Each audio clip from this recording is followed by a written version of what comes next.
Chapter 1. Raindrops pattered lightly against the glass of the floor-to-ceiling window, leaving elliptical watermarks. Before one could fully spread, another overlapped it. More and more ellipses gathered, growing denser and denser until trails of water began to slide down the glass, slipping slowly downward. Mother's vanity table stood beneath the window. I'd heard that she loved the rain deeply. I couldn't clearly recall her face, nor had I ever seen a photograph of her. But many elders said that I resembled her, so I often looked at myself in the mirror. I was pretty, but only pretty, and that prettiness existed only because I had an exceptionally beautiful mother. Everyone agreed that my mother wasn't merely pretty. She was beautiful. Whenever Uncle Lei mentioned my mother, he would say to me, "One glance topples a city, and a second glance topples a kingdom." Do you understand? I didn't think he was exaggerating, because if you casually asked any of our family's old friends, they would overflow with praise. Third young master's wife? A beauty, a true beauty. Oh, I forgot to explain. Third young master was my father's nickname in his youth. He was the type who could lean against a slanting bridge on horseback and have all the ladies in the tower wave their scarlet sleeves. He could also fly into a rage that startled the nobles. I'd heard many legends about him, but I'd never heard anyone tell the story of him and mother. He himself never mentioned it. I refused to believe it was because their story was too ordinary. On the contrary, how could a beauty like mother and a figure like father not have a legendary, earth-shattering tale? I didn't believe it. Our family friends said that I looked like mother but had a personality exactly like father's. I admitted it. My temperament was restless and quick to anger, just like my hot-tempered father's. Every time I brought up mother, father would either fly into a rage or turn and walk away. This only convinced me that there was a secret story between them, and I was desperate to uncover it. I had been searching and probing all along. I refused to believe there wasn't a single word left behind to prove that this story existed. It was a drizzly, lingering dusk when I was looking for books in the large study. Sitting at the top of the ladder, I browsed through thread-bound classics and accidentally opened one volume, from which a thin piece of paper fluttered down like a delicate butterfly, drifting to the floor. At first, I thought it was a bookmark, but when I picked it up, I realized it was a plain sheet of notepaper with only a few sparse lines written upon it. Mulan. Forgive me for not being able to see you. After our last meeting, he flew into a terrible rage. The scene was truly frightening. He doesn't trust me. He says he will never trust me again. I am truly in despair. The handwriting was delicate and frail, unlike any I had ever seen. I stood there in a daze for a long while before flipping the book over to see what it was. It was a volume of song lyrics, and the page where the note had been tucked away contained an anonymous poem titled 9-Frame Loom. Beside the verse. On the 8th frame, whose poem is this palindrome? Woven throughout is a desolate meaning. Reading line by line, languid and silent, I cannot bear to ponder further. That delicate handwriting had added a small annotation.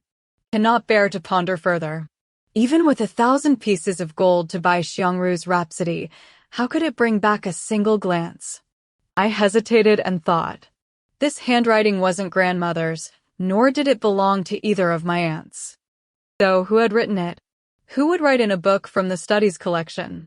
Could it be mother? I inherited father's decisiveness. Once an idea came to me, I acted on it immediately. I began investigating this Mulan. I called Uncle Lei, and he laughed as soon as he heard my voice. Young miss, what is it this time? Don't tell me you're asking me to find another long-lost classmate like last time. I smiled. Uncle Lei, I'm afraid I'll have to trouble you again. I need you to help me find someone. Uncle Lei sighed dramatically. Who has the nerve to hide from you? Let me drag them out and make them apologize to you, young miss. I laughed at his words. Uncle Lei, this time it's a bit more complicated. I only know that her name is Mulan, but I don't know whether that's her full name or merely her given name. I don't know how old she is, what she looks like, or even whether she's alive or dead. Uncle Lei, please do your best to find her. Uncle Lei fell silent. After a long pause, he suddenly asked, "Why are you looking for her? Does your father know about this?" I immediately sensed the caution in his tone. Could there be some obstacle here? Perhaps one set by father? What does this have to do with father? I asked. Uncle Lei remained quiet for a long time before finally saying, "Nan. Mulan is dead. She died long ago. She was on that car. She was there too." I was stunned and asked blankly, "She was on that car too, with mother?" "Yes," Uncle Lei replied softly. "She was your mother's good friend. She was accompanying your mother that day." The only lead I had found was cut off once again. I don't know how I hung up the phone. I simply sat there in a daze. She's dead? She died together with mother? She was mother's good friend, and she happened to be with mother that day. I must have been sitting there for a very long time because I didn't even notice when father returned home or when darkness fell outside. It wasn't until a Zhu came to call me for dinner that I finally snapped out of my thoughts and hurried downstairs to the dining room. Several guests had arrived, including Uncle Lei. They sat in the living room talking with father, creating quite a lively atmosphere. Father had reviewed the troops at Puman today, so he was still wearing his military uniform. He looked exceptionally dashing in it, even more spirited than when he wore Western suits. Though age had left streaks of gray at his temples, he still carried a formidable presence. Father's gaze was as cold as ever as he got straight to the point. "Your Uncle Lei just told me that you were asking him about Mulan." Being betrayed so quickly was something I had expected. I glanced at Uncle Lei, who gave me an apologetic smile. I wanted to find an excuse but couldn't, so I looked directly at father. I heard that she was mother's good friend and wanted to learn more about her. But Uncle Lei told me that she's dead. Father fixed his sharp eyes on me for a full 10 seconds. I didn't dare breathe. Finally, he said, "How many times have I told you not to bother your uncles with trivial matters? They're all busy with important affairs. Do you understand?" I murmured my acknowledgement. Uncle Lei quickly stepped in to help me out. "Sir, I've inspected the house at Qinghu. There are quite a few places that need repairs. We should probably start the work soon. Otherwise, the rainy season will cause problems." Father nodded. "Oh, leave it to Xiao Su to handle. Let's have dinner first." As he turned toward the dining room, I made a face at Uncle Lei. Uncle Lei smiled and said, "With the cat gone, is the little mouse going to start causing trouble again?" I raised my eyebrows, and the other uncles chuckled quietly. I followed Uncle Lei into the dining room, where the kitchen had already begun serving the appetizers. During the meal, father and my uncles continued discussing their affairs while I silently focused on eating. Father seemed to be in a bad mood, but I was used to it. He maintained a perpetually foul temper all year round and rarely smiled, much like grandfather had in his day. Grandfather was always burdened with worries, making phone calls, losing his temper, and scolding people. Yet grandfather adored me. I was entrusted to grandmother's care while still in swaddling clothes and grew up in the Shuangqiao official residence. Whenever grandfather slammed the table in anger, those dejected uncles would always find a way to carry me into his study. The moment he saw me, grandfather would take my hand and stroll through the garden with me, showing me the orchids he cultivated. As I grew a little older, grandfather's temper worsened, but he remained delighted every time he saw me. He would set aside whatever he was doing, order someone to bring me chocolate, and have me recite poetry for him.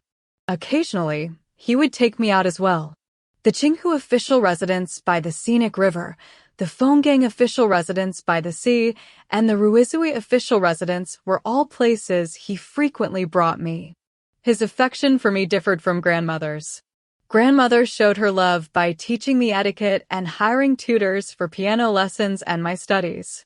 Grandfather's love was pure indulgence. Whatever I wanted, he gave me.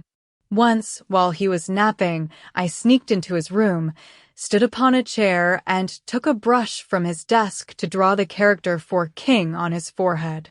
When he woke up, he flew into a rage, summoned the head of his aides, and reprimanded him harshly before having me brought to his study.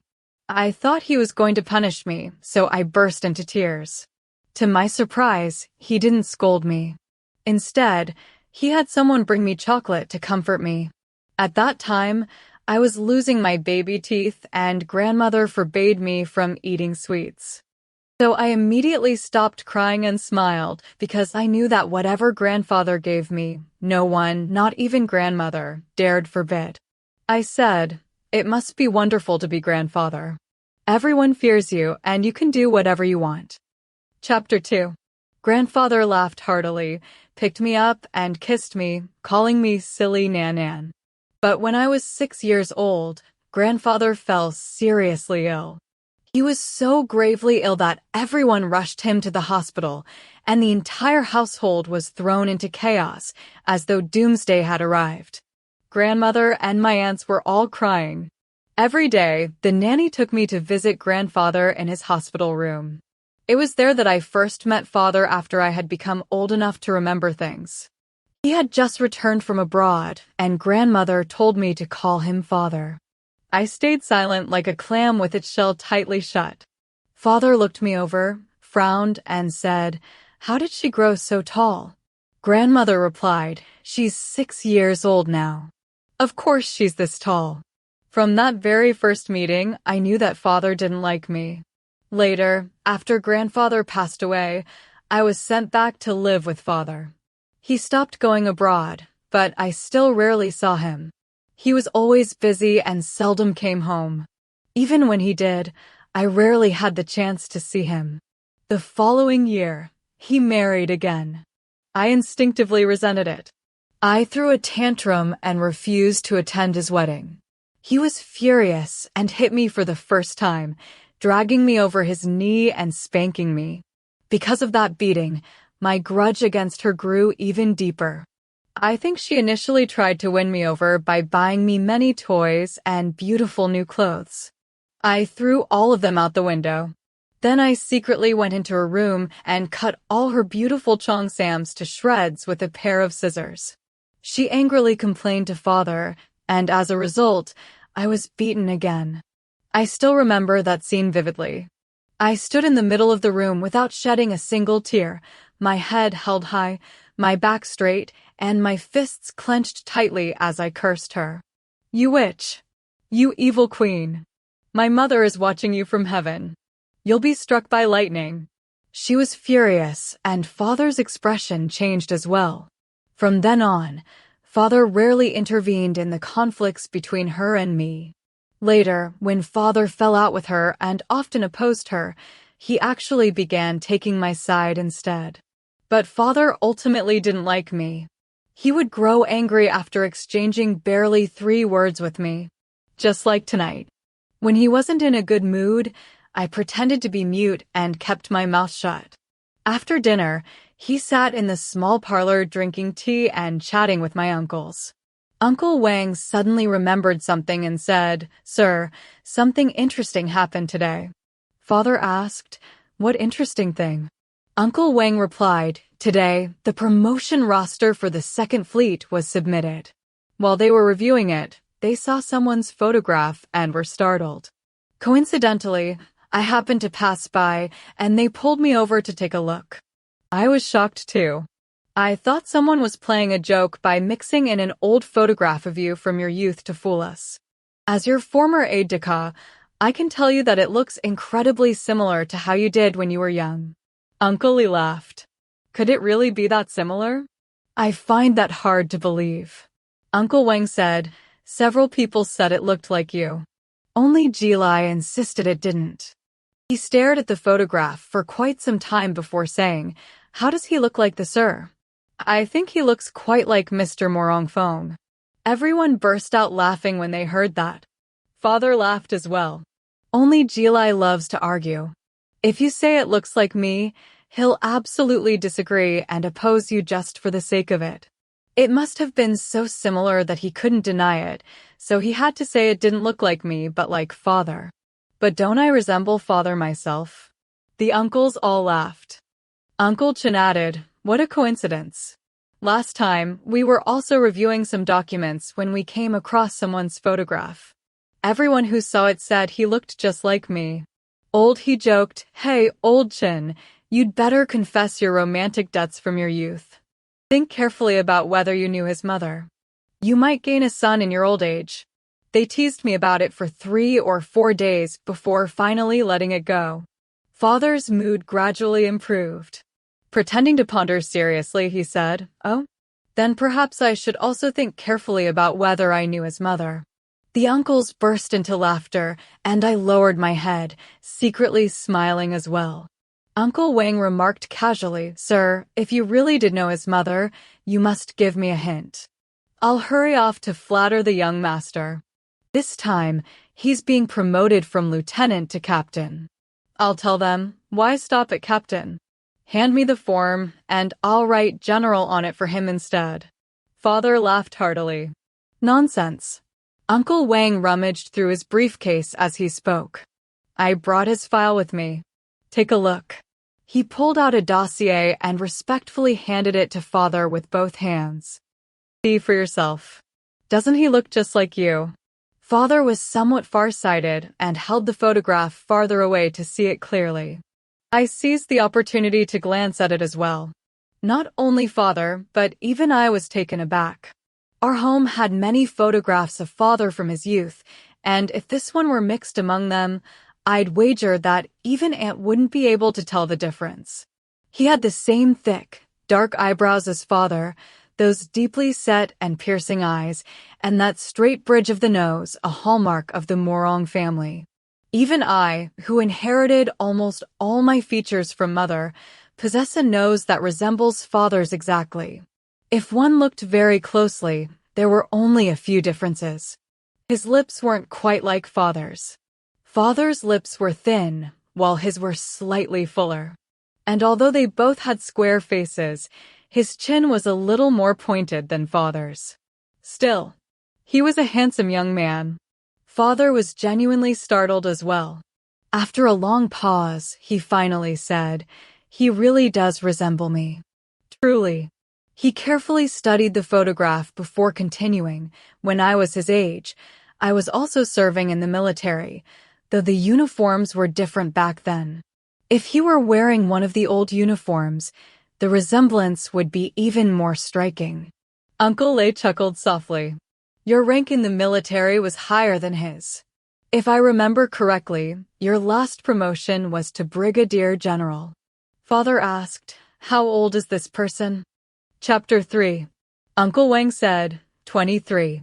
He returned last year from the United States Naval War College. Father said, "Young people these days are truly remarkable. Back in our day, promotions never came so quickly. I was considered an exception, rising 6 ranks in 10 years, and people still gossiped endlessly about it." As he spoke, he casually flipped a page in the dossier, squinting at the fine print. Born on July 7th. Father closed the dossier and handed it back to Uncle Wang, who joked, "Well, that's that. Looks like there's no chance after all. I was hoping you actually knew his mother." Father chuckled. The uncles continued bantering, telling various anecdotes to amuse him. Father was in an unusually good mood that evening, listening to their rambling stories and occasionally interjecting with a question or two. They talked for a long time, until I grew drowsy and wanted to sleep. Only then did they take their leave.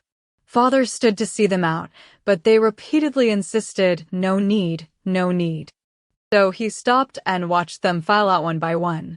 Tired, I was about to wish Father good night and head upstairs when he called out to Uncle Lei, who was the last to leave. "Xiaogong, I need to speak with you." I found it amusing to hear Father address Uncle Lei that way. Uncle Lei had started out as Father's aide-de-camp, so Father was accustomed to calling him by his given name. Though Uncle Lei now held a high position and his temples were streaked with gray, the moment father spoke, he instinctively straightened his back. "Yes, sir." His tone was still that of a deferential aide, which amused me even more. Almost as if compelled by some unseen force, I lingered behind the corner wall, intending to wait for them to finish before bidding father goodnight. But father remained silent for a long time. I wondered why. Hadn't he said that he needed to speak with Uncle Lei? It was Uncle Lei who finally broke the silence. Though his voice was low, I could still hear him clearly. "Sir, what a coincidence. How can his birthday be July 7th? My heart began pounding wildly. What was he saying? What did this abrupt and cryptic remark mean? Father still didn't respond. Uncle Lei asked, "Shall I send someone to investigate?" My heart hammered like a drum. Oh, what were they talking about? Finally, father spoke. "That child, didn't he die at 3? Uncle Lei replied, "Yes."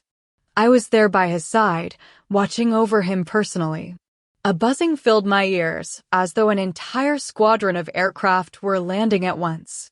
The deafening roar blurred my thoughts and dimmed my vision. I drew sharp, shallow breaths through gritted teeth. Oh, heavens! What had I just heard? A secret? An earth-shattering secret buried for years.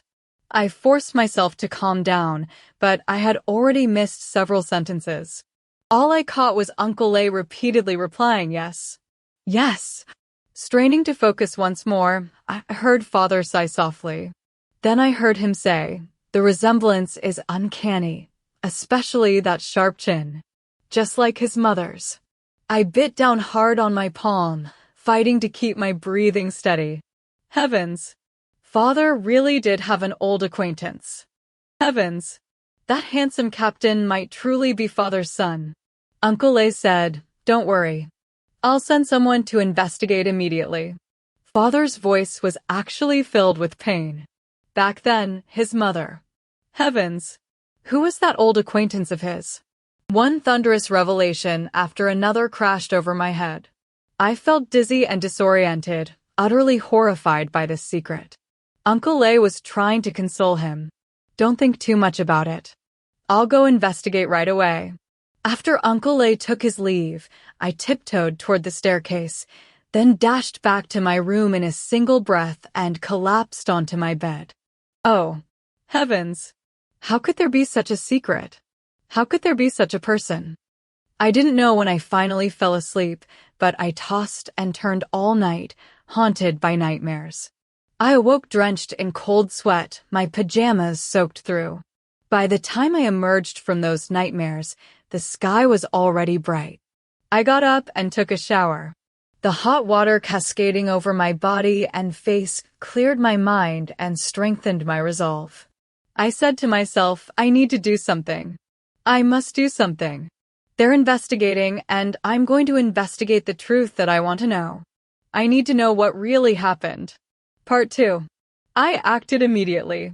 After my shower, I changed into outdoor clothes and told Director Liang that I was going to play at Grandfather Mu's house. He didn't suspect a thing and arranged for a car and an escort to take me there. Grandfather Mu's grandson, Mu Shiyang, had been my childhood playmate and was also quite resourceful. As soon as I saw him, I quietly told him I want to go to Fuha. All right, he replied. I'll go with you.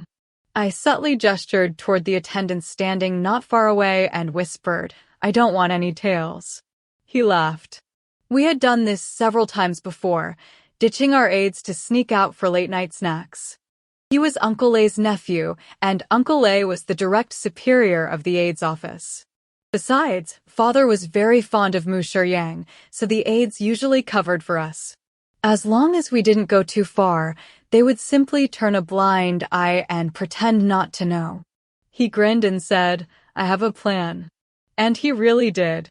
He told the attendants that we were going to his room on the second floor to play chess, then took me upstairs and instructed the servants on how to answer any questions from the aides later. Afterward, we slipped down the servants' staircase, cut through the garden to the garage, and he personally drove his off-road Jeep, sneaking me out of the Mu family estate without anyone noticing. Long live the heir of freedom! I nearly shouted it aloud. We sped down the highway unimpeded, reaching Fuha in a little over 2 hours. Just as he was about to drive into the city, I said, "I want to go to 10,000 mountains." He paused before replying, 10,000 mountains? It's too late. I'm afraid we won't make it back today. I want to go to 10,000 mountains. I insisted. No, he replied. If we don't return today, my grandfather will scold me to death. I glared at him. If you don't take me, I'll never speak to you again. I mean it. He sighed deeply, and I knew he would give in. Sure enough, he said dejectedly, fine. You win. We continued along the highway and finally arrived at 10,000 mountains. He asked, where in 10,000 mountains do you want to go? The Second Fleet Base. He was utterly shocked and turned to stare at me. What are you going there for? None of your business. Chapter 4. He said, you can't enter the base. It's a military-restricted area. No unauthorized personnel allowed. I took the special pass from my handbag and waved it. With this, I can even get into the Shuangqiao official residence. It can't have higher security clearance than that, can it? He stared at me as if I were some kind of freak and finally said, you really have nothing better to do. Then he turned the car around. I cried out anxiously. What are you doing? He said, taking you back to Wuqi. I think you're completely out of your mind. You don't even know what you're doing. I spoke each word deliberately. I am not out of my mind, and I know exactly what I'm doing. If you don't want to accompany me, you can go back alone. He sneered. What are you going to do alone at a military base? If I don't drag you back immediately, then I'm the one who's lost my mind. I said, if you force me back now, I'll really never speak to you again for the rest of my life. He studied me, gauging the determination in my words. I stared back at him defiantly until he finally surrendered, muttering, Grandfather will skin me alive, and so will Uncle. Good heavens. I said, I'll put in a good word for you. He shot me a sidelong glance, snorted, and said insincerely, well, thank you in advance. We turned the car around again. Not knowing the way, we asked for directions as we went, and it was almost dark by the time we reached the outskirts of the base. The military port at dusk was truly breathtaking. Through the wire fence, the sky was filled with rose-purple twilight, the color deepening near the horizon. Where the sea met the sky, it became a dense black-red, faintly tinged with a layer of purple haze. The sea was so blue it verged on purple, and the arcs of the waves were even and graceful. In the crescent-shaped bay, warships lay quietly moored in neat rows, one after another, like a group of sleeping children. Mu Shiyang was negotiating with the sentry at the gate. He always had his ways, I knew. He produced both his and my passes, and the sentry finally let us through. As he drove into the base, he turned to me and asked, now, will you finally tell me what you want to do? I said, I'm getting out. You go back. He slammed on the brakes. If not for the seatbelt, my head would have hit the roof. I glared at him. What's wrong with your driving? He said, you must be insane. If I leave you here alone and go back, then I must be insane too. I curled my lip. What I'm going to do next, I don't want anyone to know. He said, if you think you're staying here alone, I swear I'll drag you back right now. Even if you never speak to me for the rest of your life, or the next. I'll get you back to Wuqi. I had never seen him so furious. I was taken aback for a moment, then said, fine. I'm looking for someone. If you want to follow, then follow. He asked, who are you looking for? I said miserably, that's the hard part. I don't know. He looked at me again as if I were some kind of freak and said slowly, they say girls change a lot as they grow up, becoming more and more beautiful. But you're becoming more and more of a monster. I shot him a fierce glare and said, I don't know that person's name, but I know he's 23 years old, a captain, his birthday is July 7th, and he looks. I swallowed. He looks very handsome. Good-looking. He seemed thoughtful. Have you met him? No, I admitted. I've only seen his photo at father's place. He fell into deep thought, then suddenly had an epiphany. Oh, I get it. You fell in love with his photo at first sight, so you came here hoping to see him in person. He concluded smugly. Such a childish little girl. I wanted to roll my eyes at him. Yes, you're so clever, even figuring that out. I deliberately mocked him. But this time you're wrong. That photo was shown to me by father. He's arranging a matchmaking meeting for me. He burst out laughing. Matchmaking? For you? How old are you this year? Girl, if you're going to lie, at least make it somewhat believable. I argued confidently. Why isn't it believable? My eldest aunt married at 19, my younger aunt at 18. My grandmother was even younger when she married my grandfather, only 17. The women in our family all marry early. I'm 17 this year too, so why wouldn't father arrange a matchmaking meeting for me? He was left speechless. After a long pause, he asked, That lieutenant, is he good-looking? I lifted my chin and said, Of course. Better looking than any boy I've ever seen. He said dismissively, Beauty is in the eye of the beholder. I replied, I suppose you're right. I pushed the car door open and got out, and he quickly followed. The sea wind was strong, tousling my hair. I bit my lip and said, But how are we supposed to find someone when we don't even know his name? He gave me that sidelong glance again and said, Beg me, and I'll find a way to locate your crush.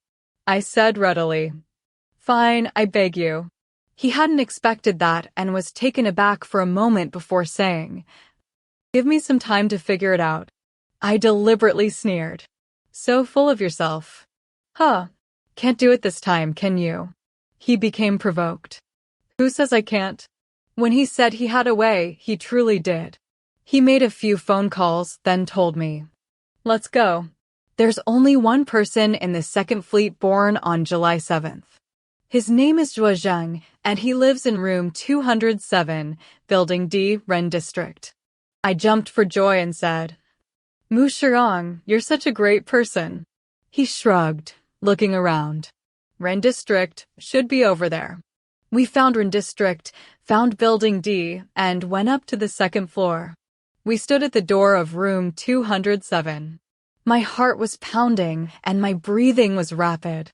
I grabbed Mu Shiyang's hand, feeling a bit timid. He smiled at me. What are you afraid of? Isn't he supposed to be good-looking? I glared at him, but my tension eased unconsciously. Could you knock on the door for me? He shrugged again and raised his hand to knock. No one answered. He knocked again. Still no response. I was extremely disappointed and knocked a few times myself. Instead, the door next to us opened, and a young officer peered out. Are you looking for Zhang? I asked. Is he not here? He said. He just stepped out. I asked disappointedly. Where did he go? He looked us over and asked. You are. Mu Shiyang took out his work ID and showed it. Shuangqiao Official Residence Office. The officer asked in surprise. Has something happened to Zhang? Mu Shiyang said. No, just some official business to chat with him about. He glanced at me and deliberately added. But it's good news. Chapter 5. The officer replied without hesitation. He just received a call summoning him to see the commander. We thanked him and went downstairs. Standing below, Mu Shiyang looked at me and asked, Should we wait here for him or go find him?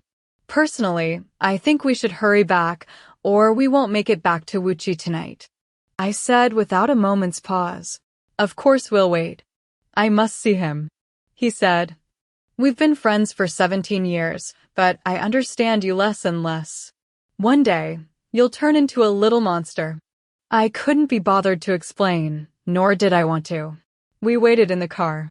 The sky gradually darkened, and the evening clouds at the horizon slowly transformed into a black velvet curtain, with stars peeking out like mischievous eyes. The phone in Mu Shiyang's car rang. It was the aide's office. They sounded panicked. "Mr. Mu, are you with the young lady?" He glanced at me and said, "Of course I'm with her." The aides seemed to relax a little, but they were still extremely anxious as they asked, "Where are you now?" Mu Shiyang chuckled and said, "You've only just realized the young lady is missing? Be careful, Director Liang will dock your pay." The aides relaxed further, thinking we were hiding and playing a trick on them. "Mr. Mu, don't scare us. The young lady should come home now." I took the phone and told them, "Come find me, and I'll go home once you do." Before they could say anything else, I hung up. Mu Shiyang said, "You're going to get me and them all killed." I knew. If the aides couldn't find us by midnight, it would be absolute chaos. Deep down, I was terrified too, but I tried to reassure him haphazardly. "It's nothing. At worst, Uncle Lei will give you an earful, and Father will scold me," he said. "I'm not that optimistic. I think I'll lose half my life over this." I blurted out, "I'll be buried with you. Besides, there's a saying, to die beneath the peony blossoms is to remain a romantic ghost even in death."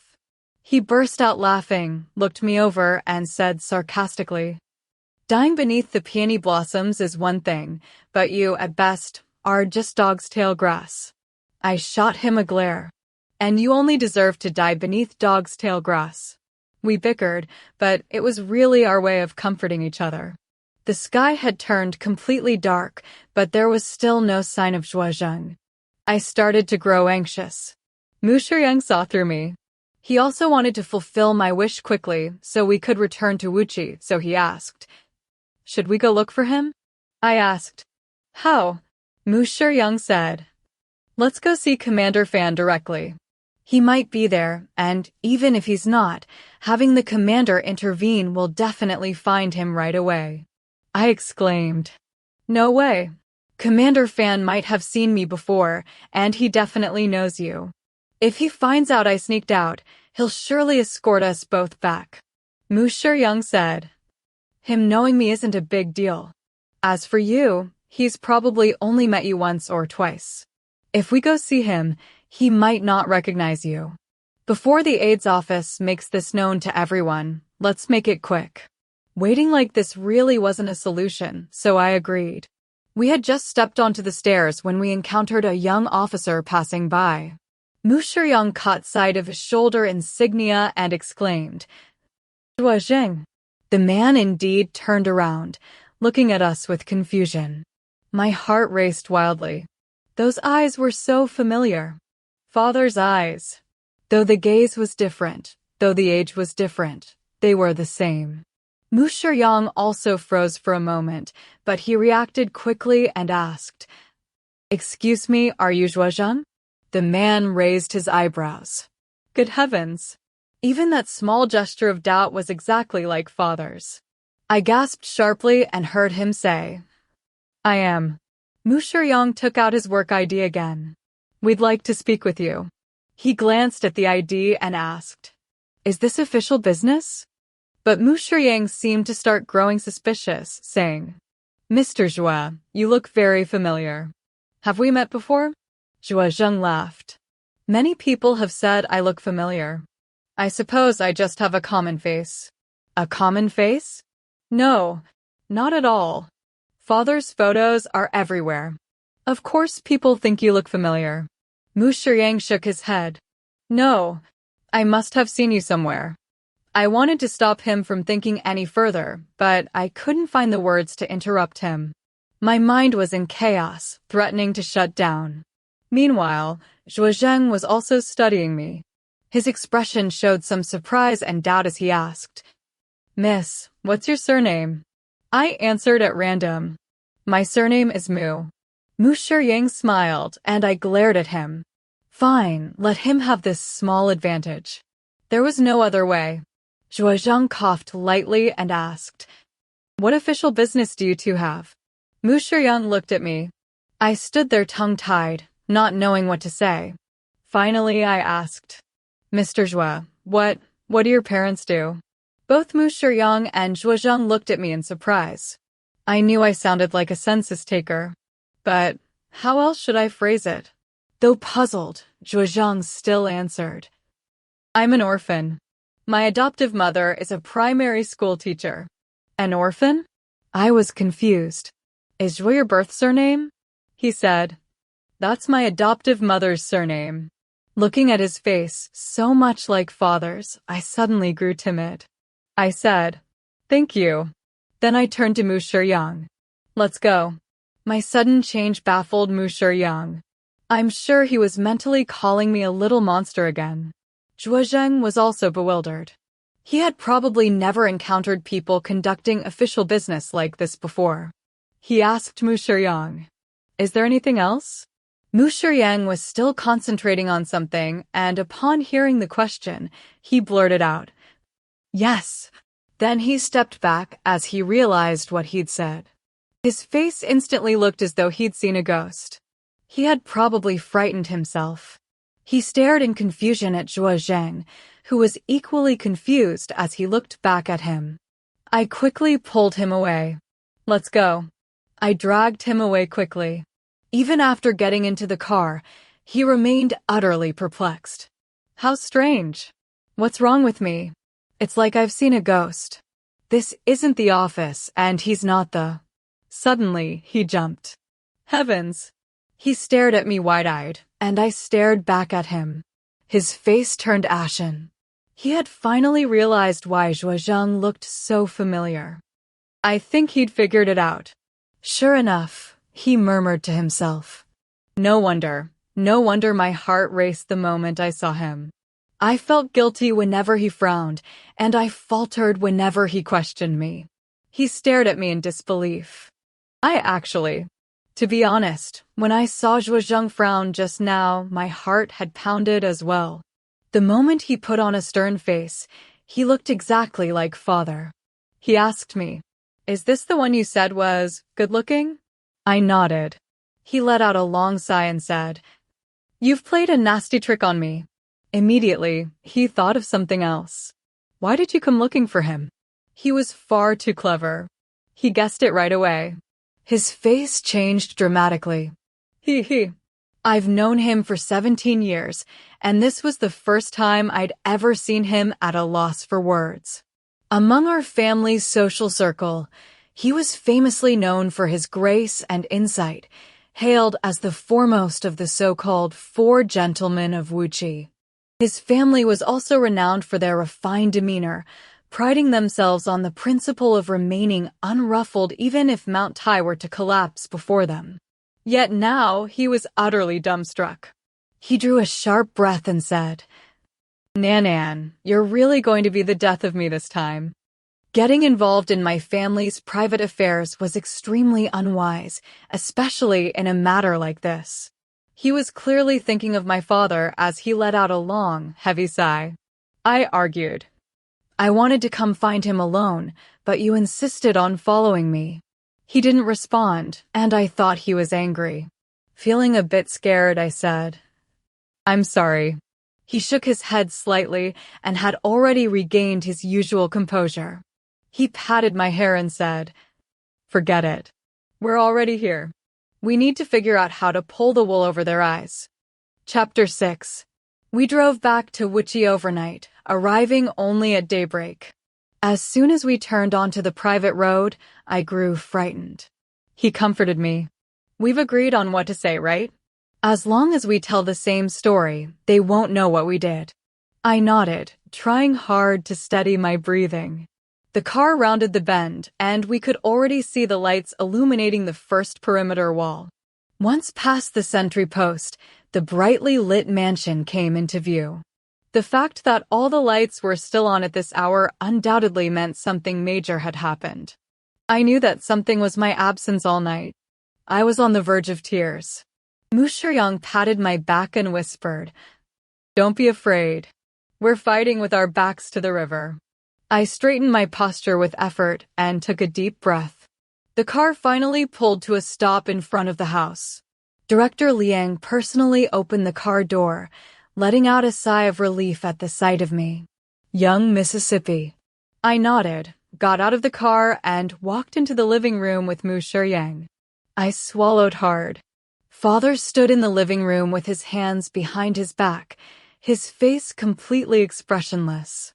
Uncle Lei stood behind him, along with Director Shi, Secretary Yu, Grandfather Mu, Uncle He, and the others. They were all staring intently at the two of us, especially Father. His gaze was like a knife, as if he wanted to carve transparent holes through me. I heard Mu Shiyang murmur softly, "Sir." Father glared at him fiercely. I had never seen Father look so ferocious before. The veins on his forehead bulged prominently, looking terrifying under the light. He gritted his teeth and said, "Fine. You two are just fine." He stared at Mu Shiyang as if he wanted to kill him with his eyes. "You're really something, aren't you?" I shivered. Father's voice finally erupted like a thunderclap. "Nan, come upstairs with me." Panicked, I looked around for an ally. But Uncle Lei didn't dare help me because Mu Shiyang was his nephew. "Uncle," he had just started to say. "Sir." When Father glared at him fiercely, he didn't dare say anything more. Father turned and went upstairs, and I had no choice but to drag my feet and follow. I stole a glance at Mu Shiyang. He winked at me, encouraging me. Father entered the study, and I slowly followed him in. Father asked, "Tell me yourself, where did you run off to?" Now, why such anger between father and daughter? Dr. Chung said your blood pressure is high and that you should avoid getting upset. A soft voice sounded behind me. I turned abruptly. It was her. She was still wearing a cheongsam made of dark blue patterned fabric, with a deep blue gemstone brooch pinned at the collar. She walked over gracefully, still wearing that same smiling expression. The young miss has returned. I turned my head back. Father's expression darkened further. "Why didn't you knock before entering? Don't you know the rules?" She looked somewhat resentful, glanced at me again, and said with a smile, Nan, was the street fun? How could you have had so much fun that you forgot to come home? Spending the night out with a man, tisk. This was truly adding insult to injury and pouring oil on the fire. Father's gaze cut through me like a knife, sending chills down my spine. He glared at me fiercely before turning to her with a cold expression. "Get out. My daughter is none of your concern." Her pride was deeply wounded, especially with me present, and her humiliation quickly turned to rage. Her voice rose to a piercing shriek. "Rong Qingyi, I won't stand for this. Don't try to intimidate me with your posturing.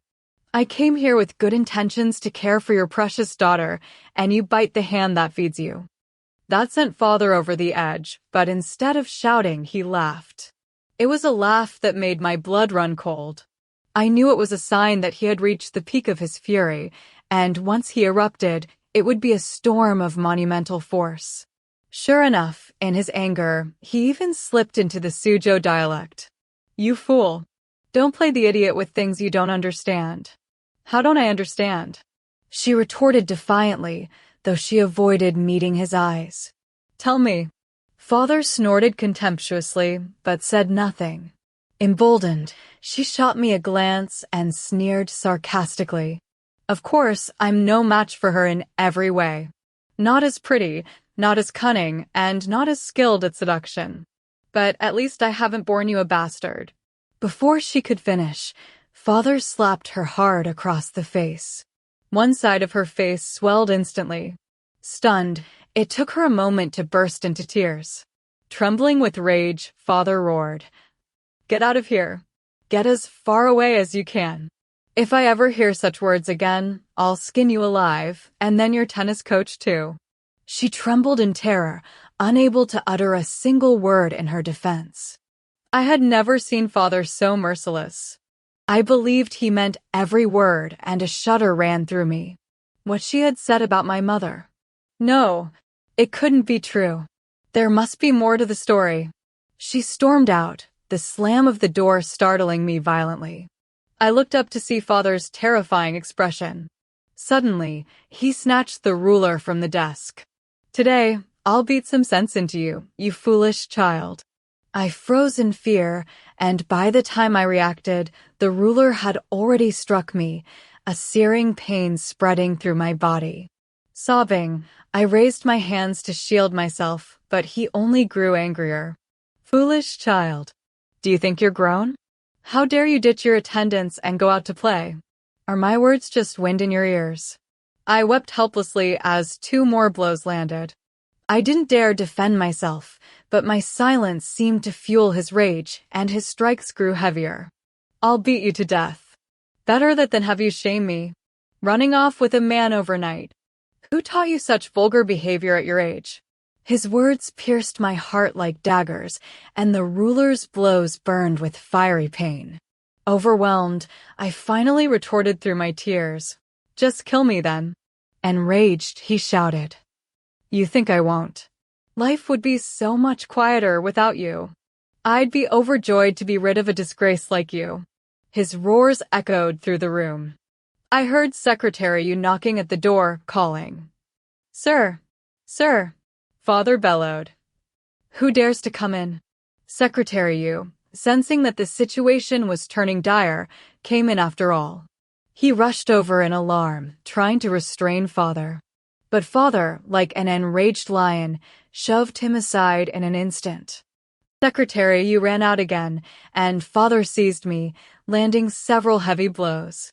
Then Secretary Yu, Uncle He, Uncle Lei, Grandfather Mu, and the others all surged into the room. Father only struck harder. Several uncles rushed forward and held Father back, shouting, "Sir! Sir! Stop hitting her!" Father struggled and roared. "Today, I will beat this wretched creature to death." I was crying so hard that I could barely breathe.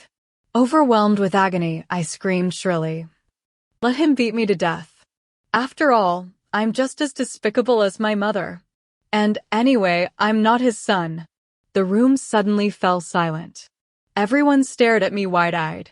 Father's face turned deathly pale, his lips trembling as he pointed a finger at me. His hand was actually shaking slightly. "You!" He collapsed backward. The room instantly descended into chaos. Uncle Lei's face was frighteningly pale as he hurriedly undid the buttons at Father's collar. Secretary Yu stamped his feet and yelled, "Someone quick!" Director Shi grabbed the telephone and shouted, "Hurry! Get me Dr. Cheng." The attendants all rushed in. I was also terrified and dazed, wanting to go over and check on Father, but they stopped me and forcibly escorted me out of the study, taking me back to my own room. I could hear the sounds of cars, voices, and urgent footsteps in the courtyard, all blending into a chaotic mess. My doctor arrived quickly and tended to my wounds. I asked him, "What about Father? What about Father?" He shook his head and said, "I don't know. Dr. Cheng is already here." I cried, demanding to see Father and struggling to get out of bed. The doctor panicked, and the nurses held me down. I heard the doctor call out, "Administer a sedative." I cried and screamed as they held me down for the injection. Everything before my eyes grew blurry. Sobbing, I finally fell asleep. Chapter 7. When I woke, it was dark. The night light by my bed was on, and a nurse was dozing on the soft couch. The room was deathly still, so quiet it was terrifying. The pale blue glow of the night light shone faintly, and my heart tightened into a knot. I pulled the 4-tube from my hand and sat up. Unable to find my slippers, I got out of bed barefoot. I left the room. The corridor was also silent. Only the wall lamps shone desolately. I hurried down the hallway to the master bedroom. It was pitch black inside. I turned on the light. The room was tidy, the bed neatly made, and no one was there. I turned and ran to the study, but no one was there either. Cold sweat beaded on my forehead, one drop at a time. I rushed downstairs, but Father wasn't there either. Director Liang came over from the other end of the corridor. Young Mississippi. I grabbed him tightly and asked, "Where is father? Where is he? Where have you taken him?" I swayed unsteadily, my vision swimming with stars. I was so afraid, terrified that he would give a dreadful answer. He said, "Sir has gone to Shuangqiao." Oh, I was truly going mad. I asked, "How is he?" "He's fine now." Dr. Chung said it was just extreme anger and high blood pressure. An injection fixed it. Oh, my heart finally settled back into place. But then, the world spun and I grew dizzy, collapsing to the floor. After that day, I stayed obediently at home, but opportunities to see father became pitifully rare. I was filled with guilt, and he seemed unwilling to speak much with me. When he came home, it was only briefly, like a dragonfly skimming the water, before leaving again soon afterward. Though I was saddened, father never asked me again where I had gone that night. But Mu Shiyang bore the brunt of it. I heard Uncle Lei had him transferred to the Puman base, demoted 6 ranks, and exiled to serve as a lowly staff officer. I was disheartened and listless for many days. When Auntie came to visit, I asked her to plead with father on Mu Shiyang's behalf. She refused, saying, "Your father is still furious. How dare you tweak the tiger's whiskers?" I felt terribly guilty. He had been completely implicated because of me. Glumly, I said, "Puman is so far away and so harsh. With his demotion, he must be utterly miserable. It's all my fault." Auntie looked at me in surprise. Frowning, I added, "Anyway, I've ruined him." A fish scorched by father's wrath. Auntie laughed and said, "Don't say that in front of your father. I guarantee he'll get even angrier and probably take that fish out for another roasting. If you plead for Shiyang again, I bet he'll be exiled to the kingdom of Java." I sighed in defeat. Father is punishing an innocent this time. Auntie just smiled. Any father in the world would want to kill the brat who took his little daughter out overnight. It's a wonder Sir even showed the Mu family any face. Minister Lei also knows how to handle things. Without waiting for Sir to say anything, he demoted him and sent him to Puman. I recalled the events of that night. When father glared at Mu Shiyang, there was truly murderous intent in his eyes. I couldn't help but shudder with lingering fear. Auntie said, "My heart skipped a beat the moment I heard. You don't know, back then, Sir was."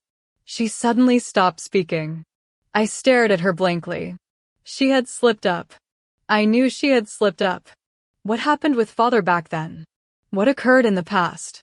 Was it related to my mother? I called out, "Auntie." Her face turned extremely pale. She said, Nan, I don't know. I know nothing." I grabbed her hand and pleaded, "Auntie, you care for me the most. I've always liked you best since I was little. Please tell me what exactly happened. I have the right to know. It's about my mother, isn't it?" Auntie shook her head. I begged her desperately. "I'm all grown up now.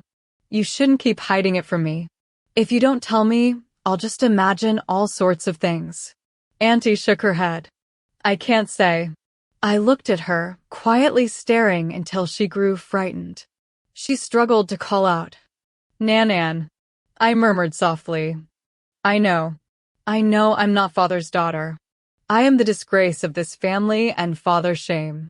He hates me, despises me, and wishes he could kill me." Auntie cried out in shock. "How can you think that? Silly child.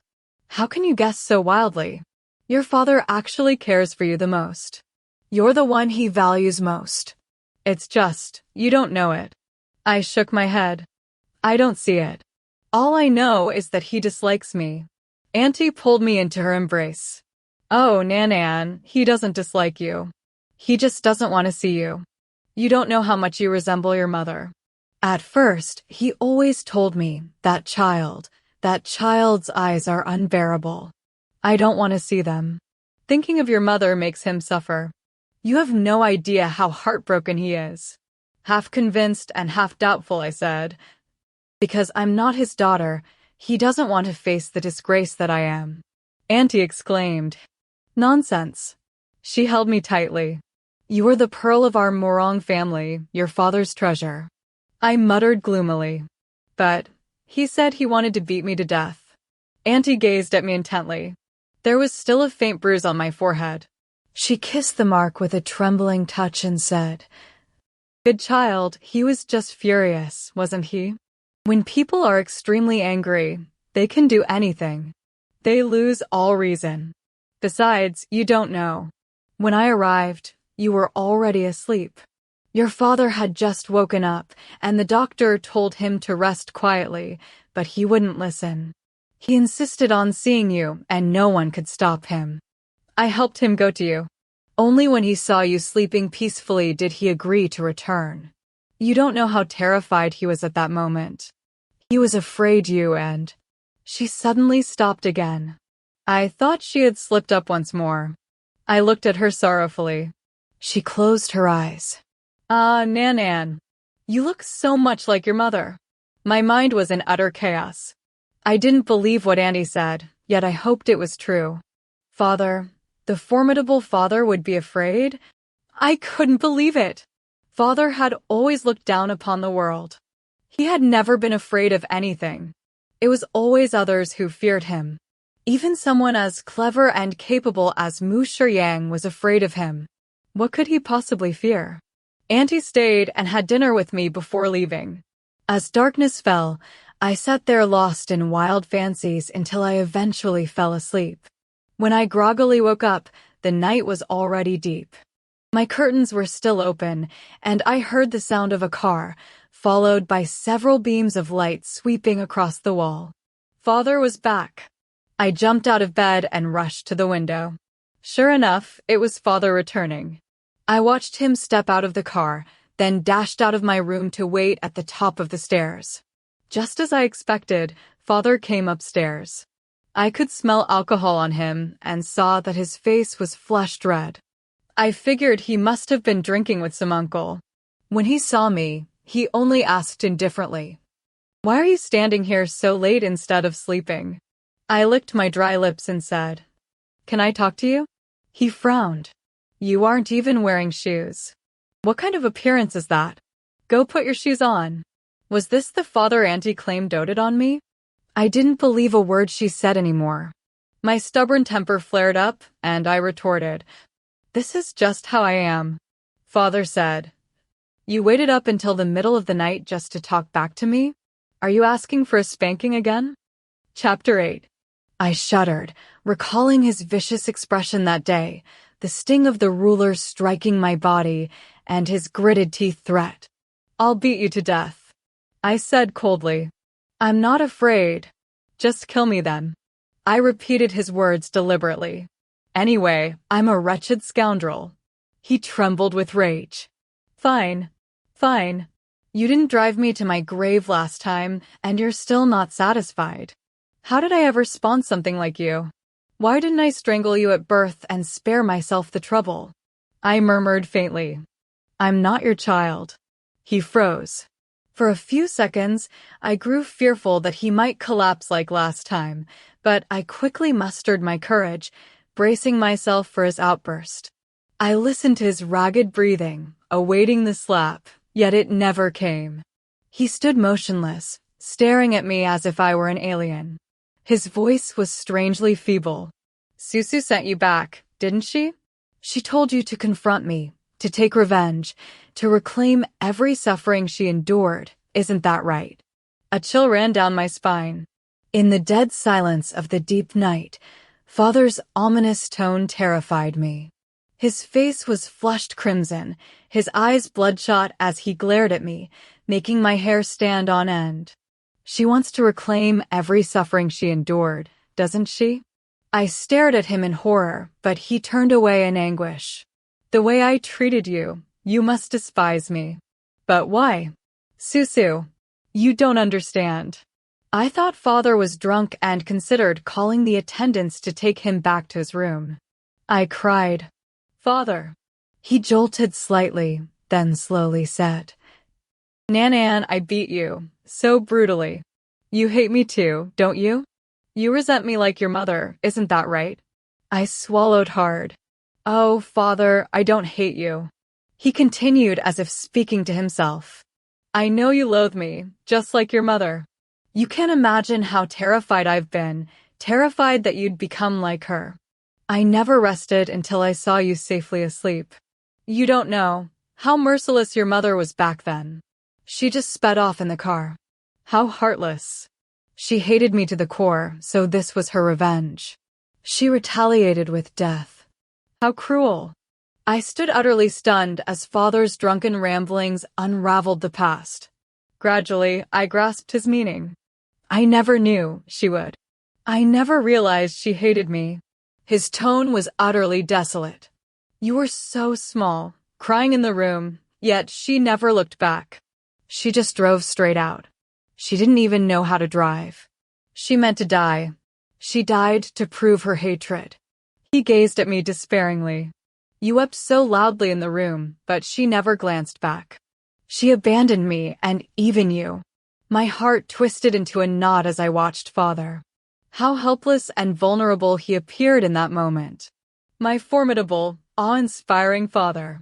He was genuinely frightened. He was truly in despair. I felt so wretched that I wanted to burst into tears, but I held them back. I couldn't bear to listen any longer. I couldn't stand hearing father's sorrowful voice anymore. I loudly called for the aides, who arrived promptly. I said, "The gentleman is drunk. Help him back to his room."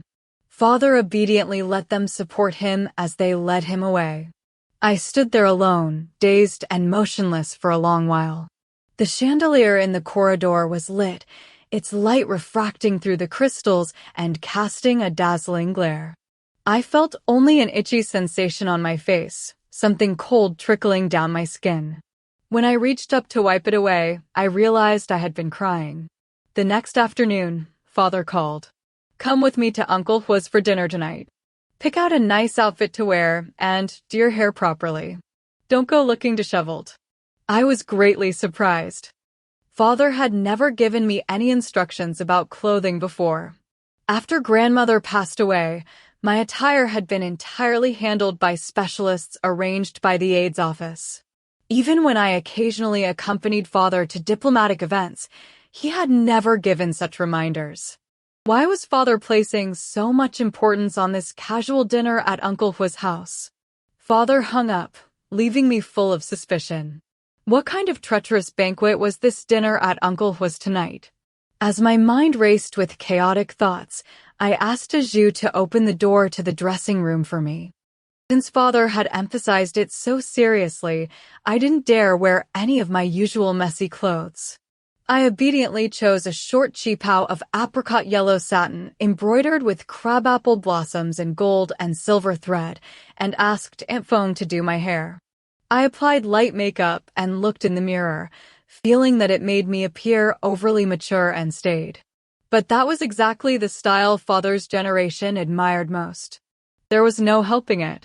Before 6 o'clock, the aide sent a car to pick me up, explaining that father had some matters to attend to and wanted me to go to the Hua residence first. He would join us later. Though I had 10,000 reasons to refuse, I had no choice but to obediently get into the car. Fortunately, Hua Mingyu from the Hua family was my senior schoolmate, and we had known each other since childhood. Once I arrived at the Hua residence, spending time with him wasn't too dull. Father didn't arrive until almost 8 o'clock, and as soon as he did, the banquet officially began. The Hua family maintained the demeanor of an old established household. As the saying goes, the first generation focuses on food, the second on clothing, and the third on scholarship. The Hua family had never lost their influence over the decades, and their heirs were fully intact. At their home, one could enjoy authentic Suzhou cuisine, which even my picky father found quite satisfactory. I, too, relished a delightful meal of my favorite dishes. After dinner, father seemed to be in very high spirits, as he actually suggested. "Nan, play a piece for us." I was taken aback and stammered. "I didn't bring my instrument." Uncle Hua enthusiastically said. We have a violin at home. Mingyu, have someone bring it for Nanan to see. If it's usable, we'll listen to Nan and play a piece. It seemed I was caught between a rock and a hard place. Steeling myself, I took the violin Hua Mingyu had fetched, a delicate Stradivarius.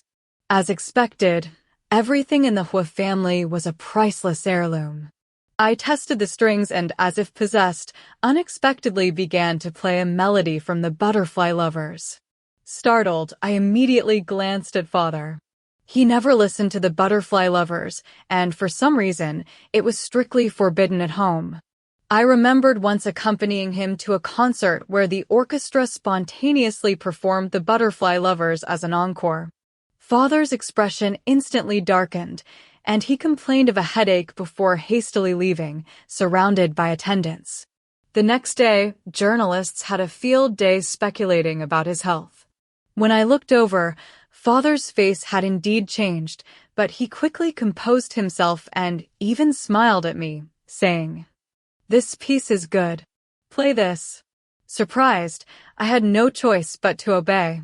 Though rusty from lack of practice, the beginning was stiff and awkward, but as I continued, the playing grew smoother. Besides, there were no connoisseurs present, so I confidently played 2 sections, and everyone applauded enthusiastically. Father, however, seemed distracted and whispered something to Uncle Lei, who then walked away.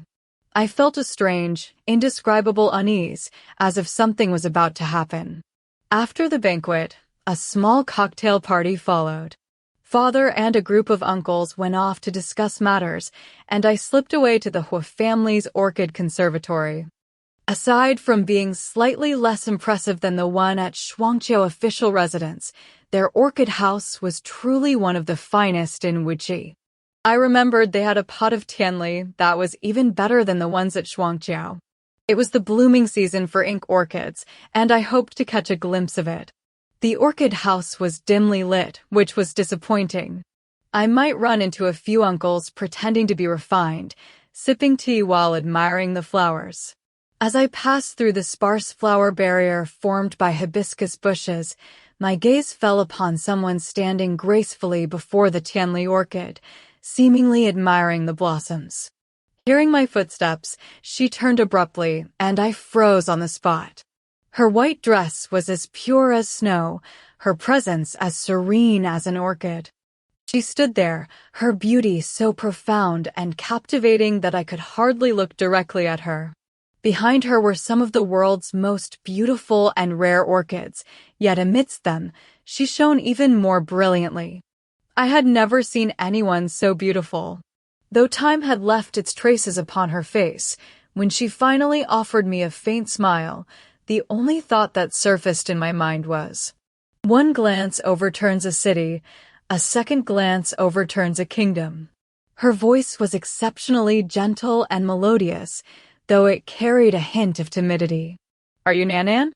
Chapter 9. I murmured. "Who are you?" She replied softly. "My name is Ren Susu." "Ren Susu?" I stared at her in confusion. "Ren Susu is my cousin." "Ren Susu," I murmured. "My mother is your cousin?" She seemed to let out a sigh. "Yes, your mother is my cousin." I stared at her like a fool, speechless. She raised her hand, her entire being seemingly enveloped in a misty glow. I gazed at her hand in a daze. It was so pale it seemed translucent. Was she real? Was she truly human? Was she the orchid fairy? I heard her voice. "The Tianli orchid has bloomed.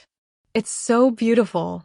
Has the Guanshan orchid in the Shuangqiu greenhouse flowered this year?" I answered blankly, almost instinctively. "Not yet. Perhaps it won't bloom this year." She sighed softly.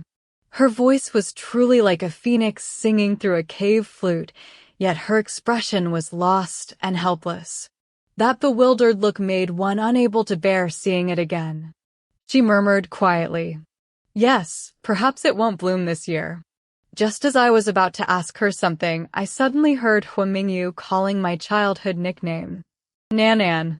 I turned and responded, "I'm here." Mingyu came in and scolded me. You little imp, hiding here all alone again.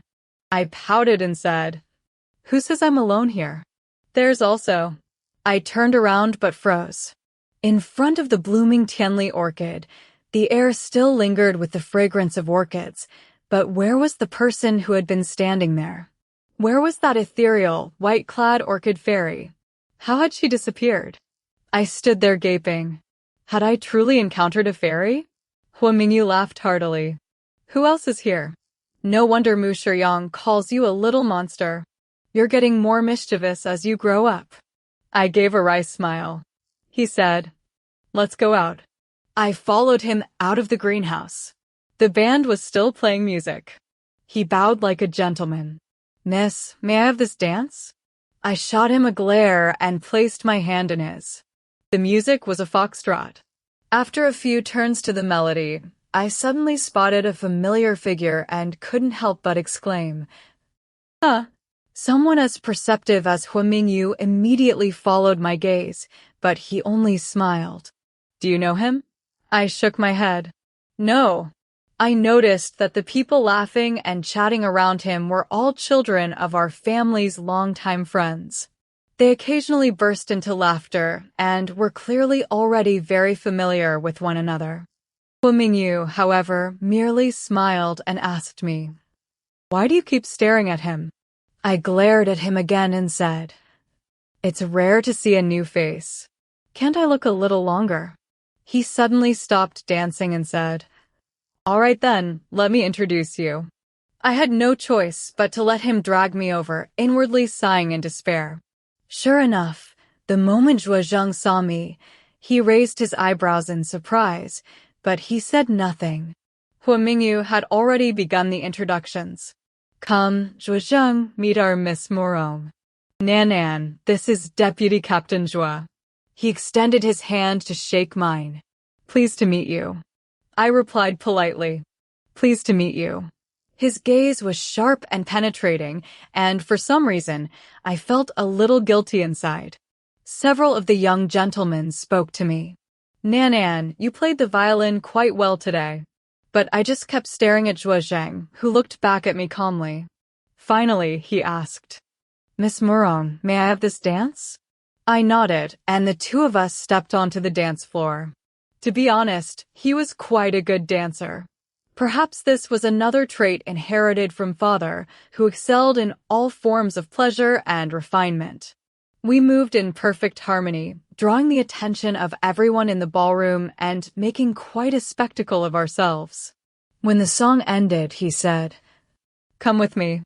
He took my hand and led me around the rose trellis to the back. So domineering. He asked, who am I? He looked utterly ridiculous, and I couldn't help but burst into laughter. He laughed too, then said in frustration, I know it's a stupid question, but you're the only one I can ask. I sighed and said, to be honest, I don't know either. I asked him, what are you doing here? That was a foolish question too. He shrugged. I'm on leave. Zhao Liliang invited me. Zhao Liliang was another family friend. I nodded, and he hesitated before asking, has the gentleman said anything to you? I could hear the uncertainty in his tone. He was already growing suspicious, though I didn't know how much he had guessed. I shook my head. Father treats me like a child. He never tells me anything.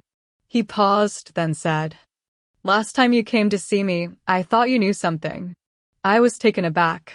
He continued, the first time I felt something was off was not long ago when he came to the fleet. He arrived unexpectedly without prior notice and happened to visit our ship. The captain was on leave and couldn't return in time, so I accompanied him. I remained silent. It wasn't just a coincidence. A series of them had piled up. No wonder he was suspicious. He looked at me, bewildered, and I stared back at him. We stood there facing each other in silence. He whispered, your mother. My mouth went dry. I thought of a crucial point, but I couldn't understand why he was here as well. I took a deep breath, trying to calm myself. You know, The woman who is now my father's wife is his second wife. My mother, according to official records, died in a car accident before I turned 1. I said, Zhang, see if you can find any clues on your end. He said, I've already looked into the orphanage, but it was demolished long ago. There are no clues left. Chapter 10. We exchanged glances once again. Just then, footsteps suddenly came from beyond the flower barrier. It was Uncle Lei. Seeing the two of us standing there, he paused briefly, then smiled and said, Nan, it's time for you to go home. At the same time, he looked at Zhang. The latter remained remarkably composed as he addressed him. Minister Lei. Uncle Lei nodded and said, Little Zhua, come with me. I have something to discuss with you. I smiled and asked, Uncle Lei, Brother Zhua is a good person. You mustn't scold him. Uncle Lei glanced at me and said, You little clever one, hurry along now. Your father is waiting for you. I rode home in the same car as father. He remained silent the entire way, though he didn't seem to be in a bad mood, as he actually lit a cigarette in the car. He asked the attendant to lower the window. The attendant lowered it slightly, but refused to lower it any further due to security protocols. Father didn't get angry. He was almost cheerful, something I hadn't seen in him for so many years that I couldn't quite identify the emotion. When the car arrived home, I got out, but father didn't. I heard him say to the director of the attendant's office, I'm going to Duanshan. The Duanshan official residence isn't far from the Shuangqiao official residence. I had never been there before, but I'd heard it was the house father lived in when he was young. Director Shi replied, Yes. Then he went off to make the arrangements. Suddenly, I noticed that Director Shi showed no surprise at all. Normally, when father changed his plans so casually, he would look troubled and sometimes even try to dissuade him. I turned around and called out, Father. Father absent-mindedly grunted in response, not even looking at me. I steeled myself. Whether I was right or wrong, no matter how absurd my guess might be, I was going all in. I said, slowly and deliberately, I want to see my mother. Father lifted his head, and under the streetlight, I could clearly see the sharp glint in his eyes. I wasn't afraid and repeated, I want to see my mother. Father's expression was complex, something I couldn't quite describe. Summoning all my courage, I said, Aren't you on your way to see her? Is she at the Duanshan official residence? Father didn't lose his temper, which oddly made me feel a little uneasy. I didn't know if I had guessed correctly, or if this absurd notion was utterly baseless. Finally, I heard Father's voice, hoarse as he said, Your mother, you want to see her? My heart pounded wildly, like a frantic drumbeat. I felt as if I were standing in the eye of a typhoon, with everything around me rapidly being destroyed, and I might be next. But no matter what, I was going all in. I didn't know who Ren Susu was, but she evoked an indescribable longing within me. She couldn't be someone unrelated to me. She must have the deepest connection with me. Father finally sighed and said, Get in the car. For a moment, I couldn't believe my ears. It was too easy. Had he agreed? Had I guessed correctly? Was I really right? Could that white-clad orchid fairy truly be her? Everything had come too suddenly, too quickly, too astonishingly. I couldn't bring myself to believe it. The motorcade headed toward the Duanshan official residence. In the night, the tall trees lining the road loomed like massive dark shadows, and my heart was shrouded in that immense gloom. I didn't know whether it was Mother who was waiting for me, and even if it truly was her, I didn't know what else awaited me besides Mother. Chapter 11.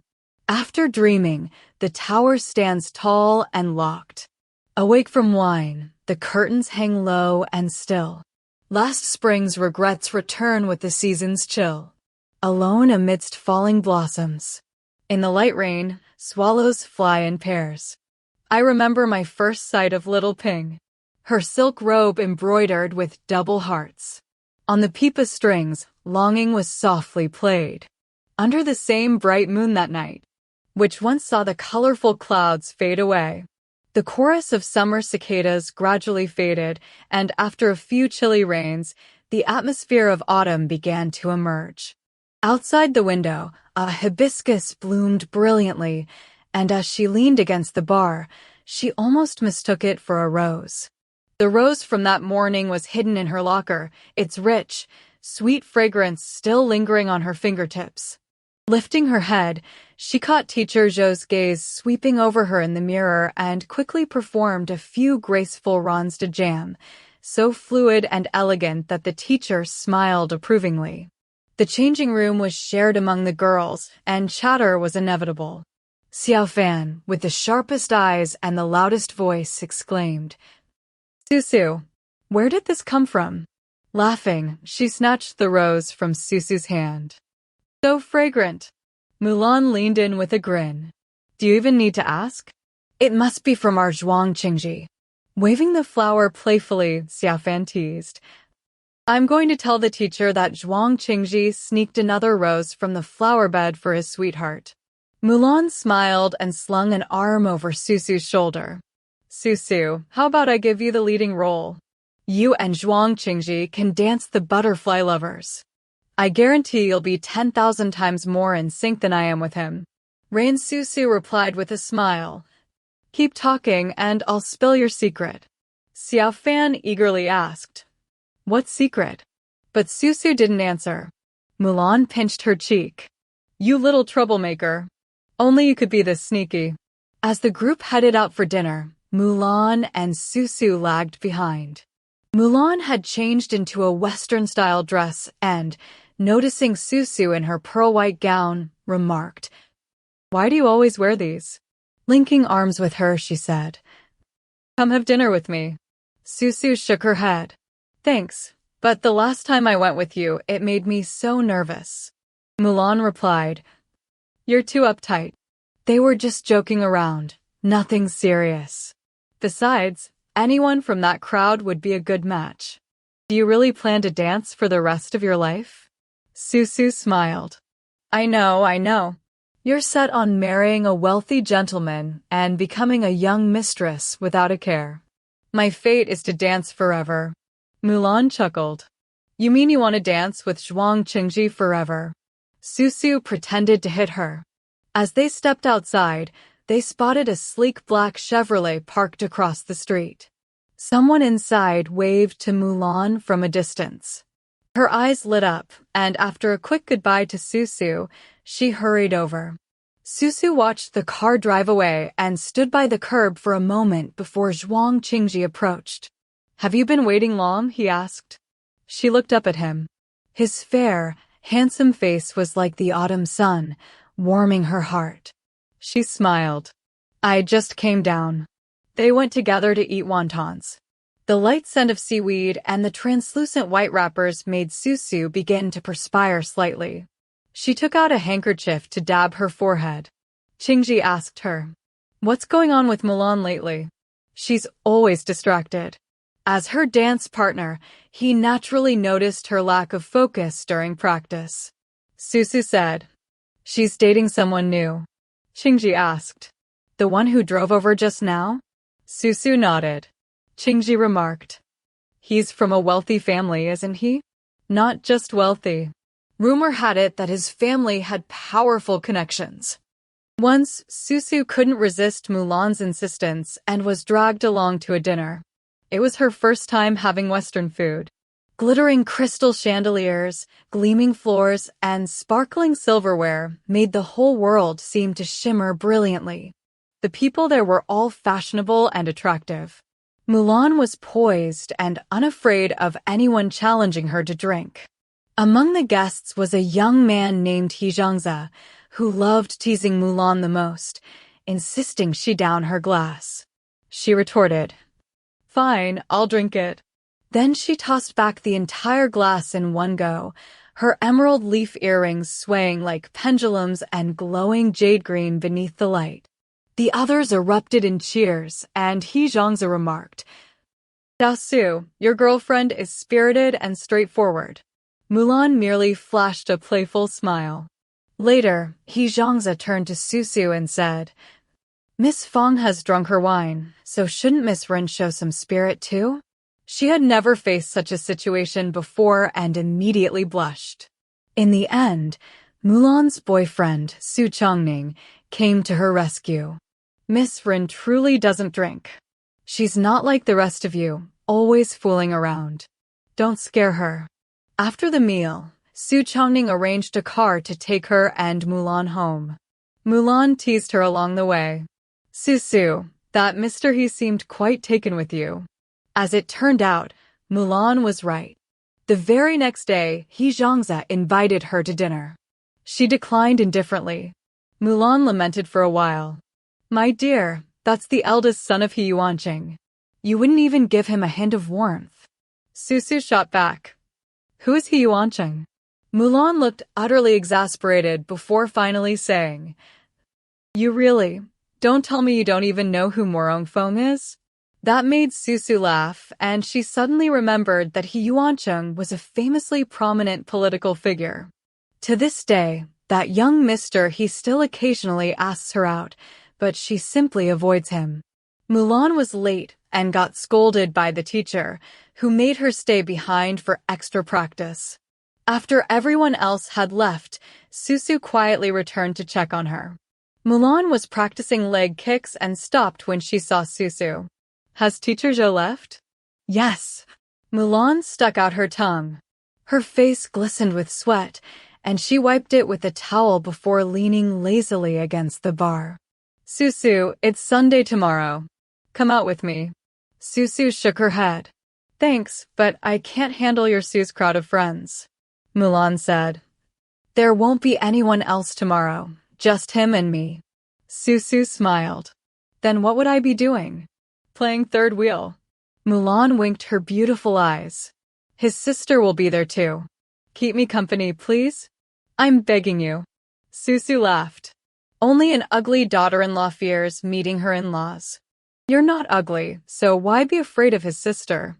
Mulan chided. Susu. Then she pressed a hand to her chest and said, I don't know why, but whenever I think of meeting his family, my heart races. She clasped her hands together. Please, for the sake of all our years as sisters, come with me. I'd be too nervous alone. Unable to resist her pleading, Susu finally agreed. The next morning, Mulan came to fetch her early. Susu gave her a once-over. Mulan was still wearing a Western-style dress, but had applied light makeup. Her hair fell over her shoulders, tied only with a silk ribbon twisted into a playful, tilted bow, making her both charming and beautiful. Susu couldn't help smiling. You look absolutely stunning like this. But Mulan reached out and lifted Susu's dark, heavy braid, exclaiming, Hey, your hair has grown so long. I never noticed with it always pinned up. It was another Western-style meal, with the four of them enveloped in a stifling atmosphere. Su Chongning's younger sister, Su Chongxian, wore a tasteful Western-style dress without much ostentation, except for a roughly 6-carat diamond ring on her finger that sparkled like a star nestled between her fingers. She was quite polite to Mulan, addressing her as Miss Fang, yet her politeness carried a subtle chill. Susu, who was naturally quiet, grew even more silent when she saw that Mulan wasn't speaking. Only the Su siblings exchanged sporadic small talk. Noticing the awkward silence, Su Chongning deliberately tried to lighten the mood and asked Su Chongxian, Any news from Wuqi? Do share. Su Chongxian replied, What news could there be? Well, there is one thing. I ran into Jean Rue today, and she kept asking about the bet, saying you still owe her a meal. Jean Rue also mentioned she's going to the race course today. Brother, why don't we go horseback riding later? Su Chongning paused thoughtfully, and Su Changxian added, Miss Fang and Miss Ren, why don't you join us for some fun? After all, it's more enjoyable with more people. Su Chongning glanced at Mulan, who, not wanting to leave a poor impression on Su Changxian at their first meeting, quickly responded, Sure. Susu and I both love lively gatherings. After the meal, they headed to the race course, only to discover that it was a private one. Nestled against mountains and facing a lake, the scenery was breathtaking. Though it was late autumn, the expansive grounds were covered with imported, luxurious grass that remained lush and emerald green like a carpet. The maple and acer trees lining the path had turned crimson, and beyond the waist-high white fences stood several tall ginkgo trees. As the wind rustled through them, golden, fan-shaped leaves fluttered down, blanketing the ground. Seeing such beautiful scenery, Susu couldn't help but feel refreshed and invigorated. Chapter 12. Upon entering the changing room to put on their riding attire, Susu said, "I think I'll skip changing. I don't know how to ride anyway." Mulan replied, "It's really easy and so much fun. I tried it last time and had a blast. For your first ride, I'll have someone hold the reins for you. After a couple of laps, you'll get the hang of it." After changing, they emerged to find two gentle horses waiting, held by attendants.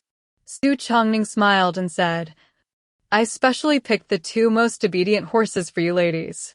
Mulan asked, "Where's Miss Su?" Changning tilted his head, and Susu caught sight of a distant rider already far ahead beneath the sunlight, swift and graceful as they kicked up dust in their wake. Susu had never been close to a horse before and found the creature intimidatingly large, feeling both timid and fearful. Fortunately, the riding instructor was exceptionally patient. "Miss, please mount from the front left. Never approach from behind, or you might get kicked." He then held the reins and taught her the proper mounting techniques. Thanks to her dance training, she gracefully swung herself onto the saddle. The instructor loosened the reins and led the horse at a slow walk, meticulously correcting her posture. By the time she had completed 2 large laps, Mulan and Su Chongning had long since vanished, likely off sharing private words somewhere. The instructor, drenched in sweat beneath the blazing sun, caught her eye.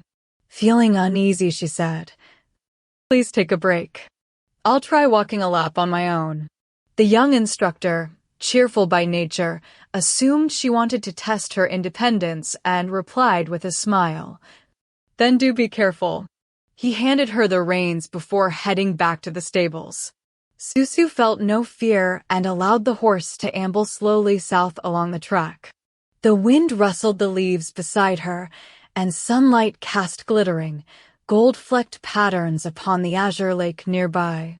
The stables were now distant, their outlines barely visible. Silence enveloped the area, broken only by the chirping of insects hidden in the grass. A faint unease crept into her heart. Just then, she faintly heard the sound of hoofbeats, rapid and growing louder with each passing moment. Looking up, she spotted a rider charging down the hillside.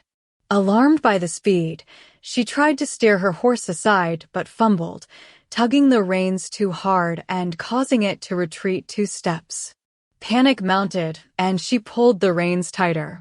The horse, a purebred Holsteino accustomed to pampering, reacted to the repeated pressure with a loud whinny and bolted forward.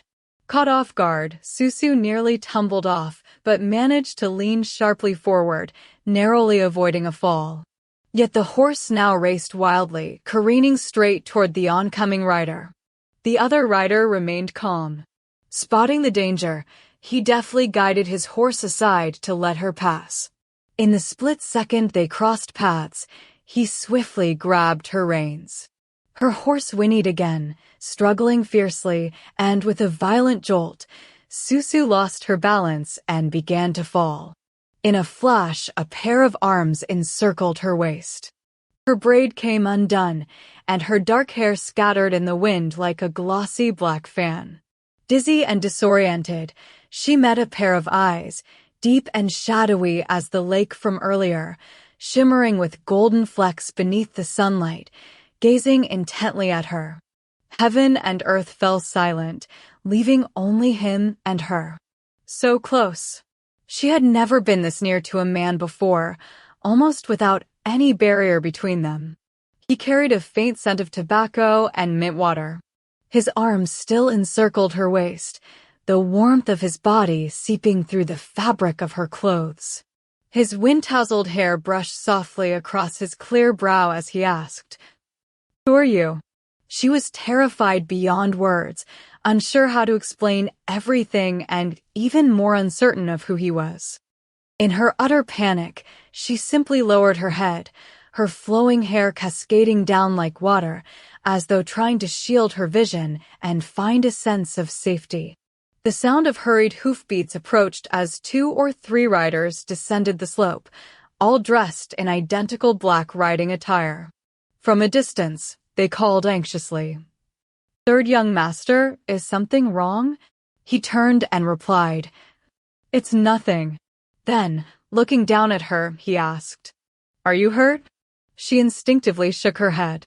The riders quickly caught up and dismounted before them, their expressions filled with uncertainty and suspicion as they stared at her. Her panic intensified, and she instinctively shrank back.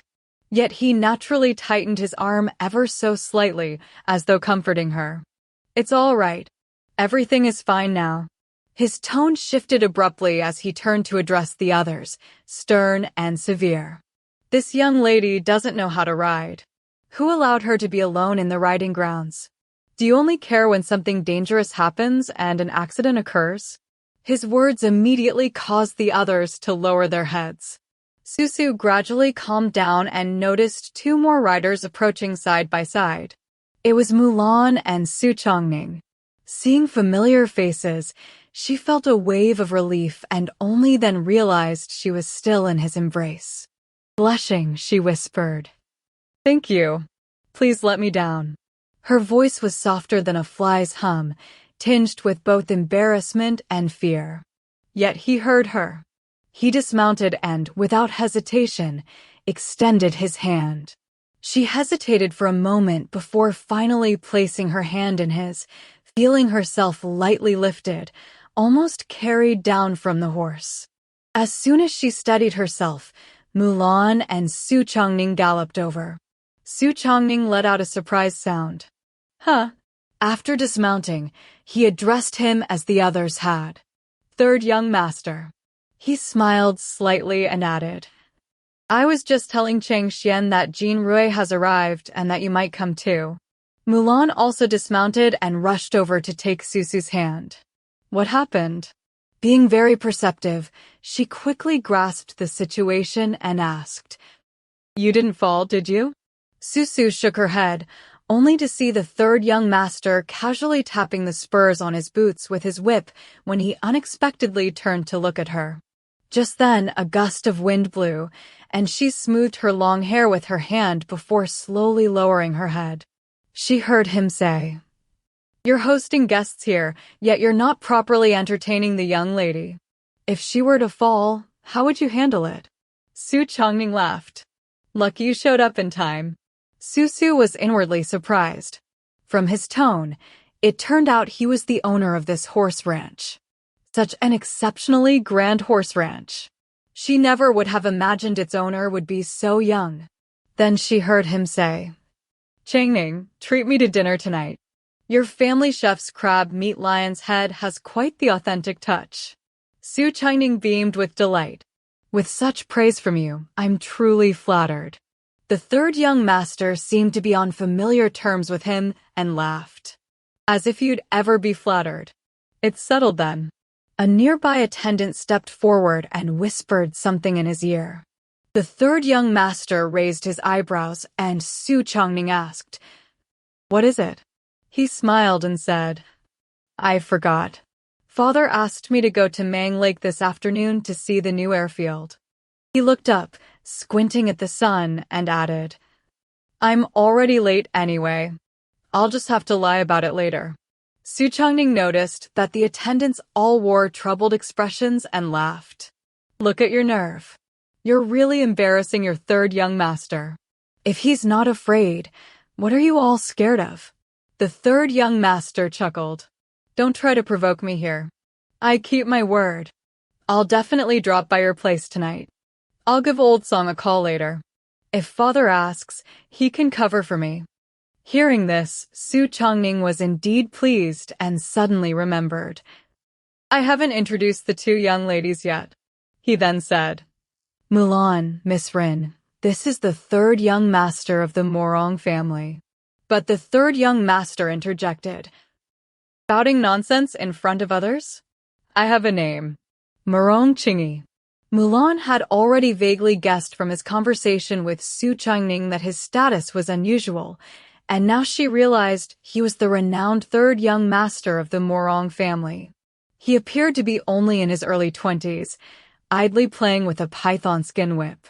Though he wore an air of nonchalance, he truly possessed an elegant and distinguished demeanor.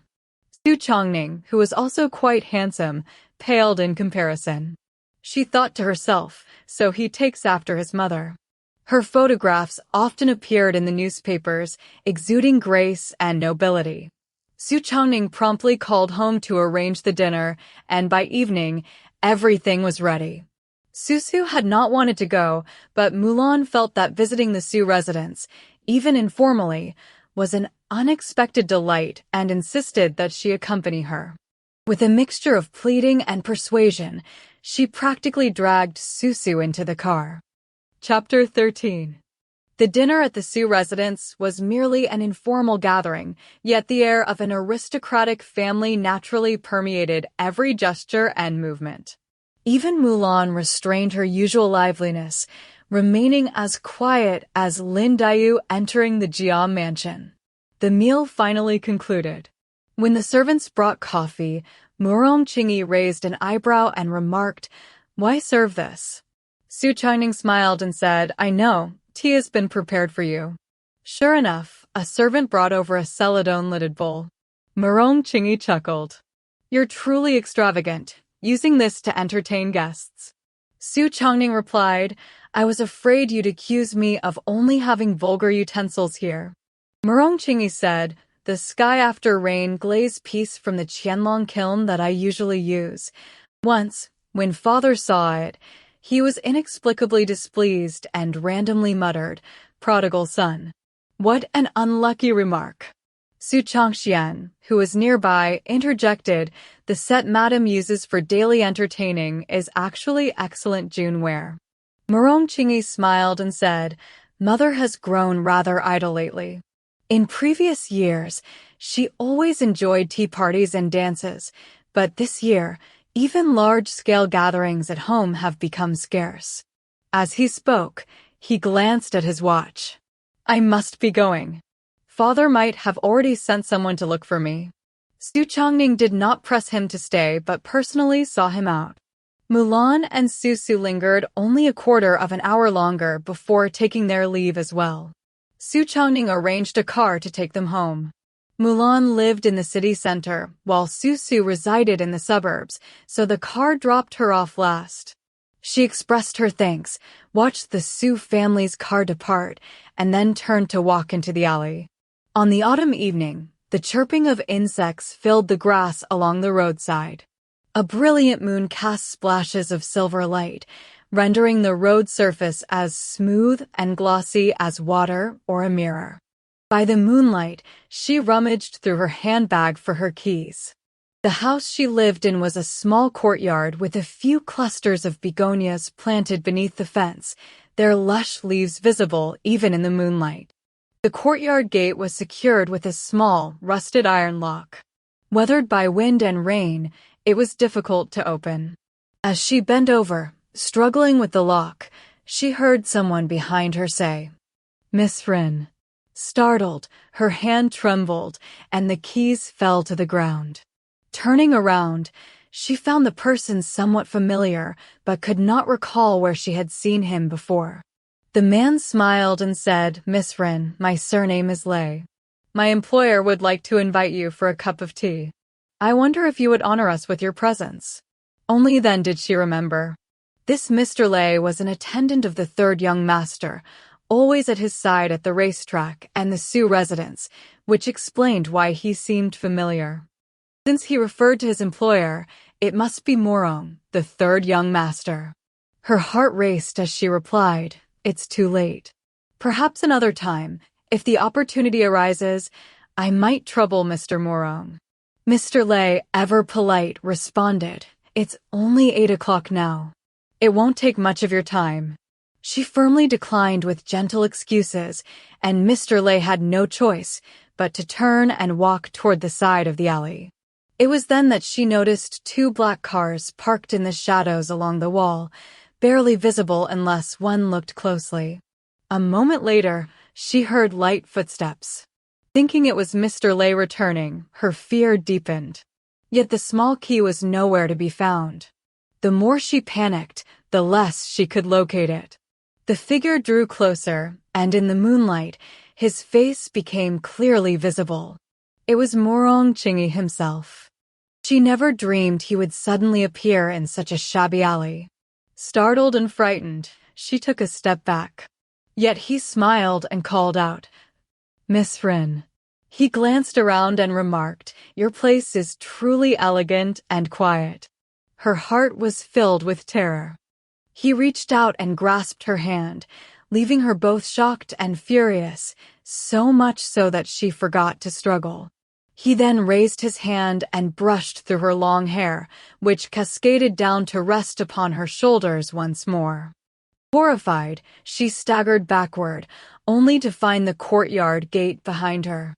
Her heart felt as though it might leap from her chest. "Mr. Morong, please show some respect. I have a boyfriend." His eyes flickered uncertainly in the moonlight, and a faint smile seemed to play on his lips. Cold sweat seeped through the fabric on her back. He gripped her hand and led her toward the car. Her mind was in a daze, and it wasn't until they reached the vehicle that she remembered to resist, pulling back slightly. But he tugged forcefully, and she lost her footing, stumbling forward. Seizing the opportunity, he wrapped an arm around her waist and helped her into the car. An attendant nearby closed the door, and the car silently drove off. Overwhelmed with fear, she asked, "Where are you taking me?" He didn't answer. Fortunately, aside from holding her hand, he made no other unsettling moves. The car traveled for a long, long time before finally stopping. As soon as it halted, someone opened the door for them. He stepped out first, then turned and extended his hand again. The clothes on her back were soaked with sweat, and she sat motionless, like a marble statue. He persisted, and in the end, she could not resist and finally got out of the car. Towering trees surrounded them, encircling a Western-style building. Sparse and dense streetlights and garden lamps only emphasized the depth of the courtyard. He said, "I have a gift for you." Still holding her hand, he led her along a cobblestone path deeper into the courtyard. As if in a dream, she stumbled along with him into another section of the estate. Then she heard him say, "Turn on the lights." Instantly, brilliant lights illuminated the scene, and she gasped. Before her stretched an endless expanse of emerald lotus leaves. Lights along the banks shimmered like strings of pearls, extending far into the distance.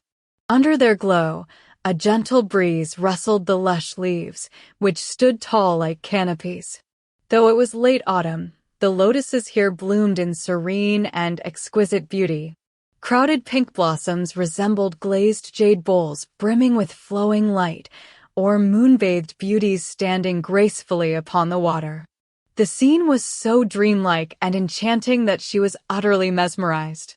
He smiled and asked, "Is it beautiful? We channel hot spring water here, so we can enjoy such scenery even in October." A faint smile touched her lips, and shallow dimples appeared on her cheeks. Her long eyelashes fluttered slightly, like hibiscus flowers stirred by the west wind, revealing their delicate stamens. After a long pause, she whispered softly, "It's beautiful." He chuckled lightly, paused for a moment, and then asked, "What is your name?" The faint fragrance of lotus blossoms drifted in the air, and a delicate mist hovered over the pond, making everything seem like an illusion. She lowered her head and replied, "Ren Susu." He murmured softly, "Susu, Plain clothes and a pure heart, such a fitting name. She lifted her eyes to find him gazing at her, feeling a faint blush warm her cheeks before she slowly lowered her head again. Under the lamplight, the cool breeze stirred the stray hairs at her neck, making her skin appear even more like congealed cream. He could not help but ask, "Why aren't you smiling anymore? You look lovely when you smile." Hearing this, Susu felt an inexplicable fear and merely bowed her head in silence. He reached out and gently lifted her chin, saying, "A famed flower and a beauty bring each other delight." Though the verse is an old metaphor, the hibiscus and you truly complement each other. Susu, don't you understand my feelings? She hastily took a step back, stammering, "Third young master, But he abruptly kissed her, and she felt her breath catch. The warmth on her lips seemed to steal all thought, leaving only a terrified void. She struggled, but his arms were like iron bands. In her panic, she raised a hand and scratched his face. He let out a sharp, Stung by the pain, he finally released her. Trembling with fear, her eyes filled with panic. He pressed a hand to the injured spot, and all she could hear was her own shallow, rapid breathing, her heart pounding as if it might leap out of her chest. He remained silent for a moment before finally smiling faintly and saying, "Today I've learned that I am so detestable." She struggled to breathe, the back of her dress damp with sweat, the night breeze sending a shivering chill through her. She said, "I want to go home."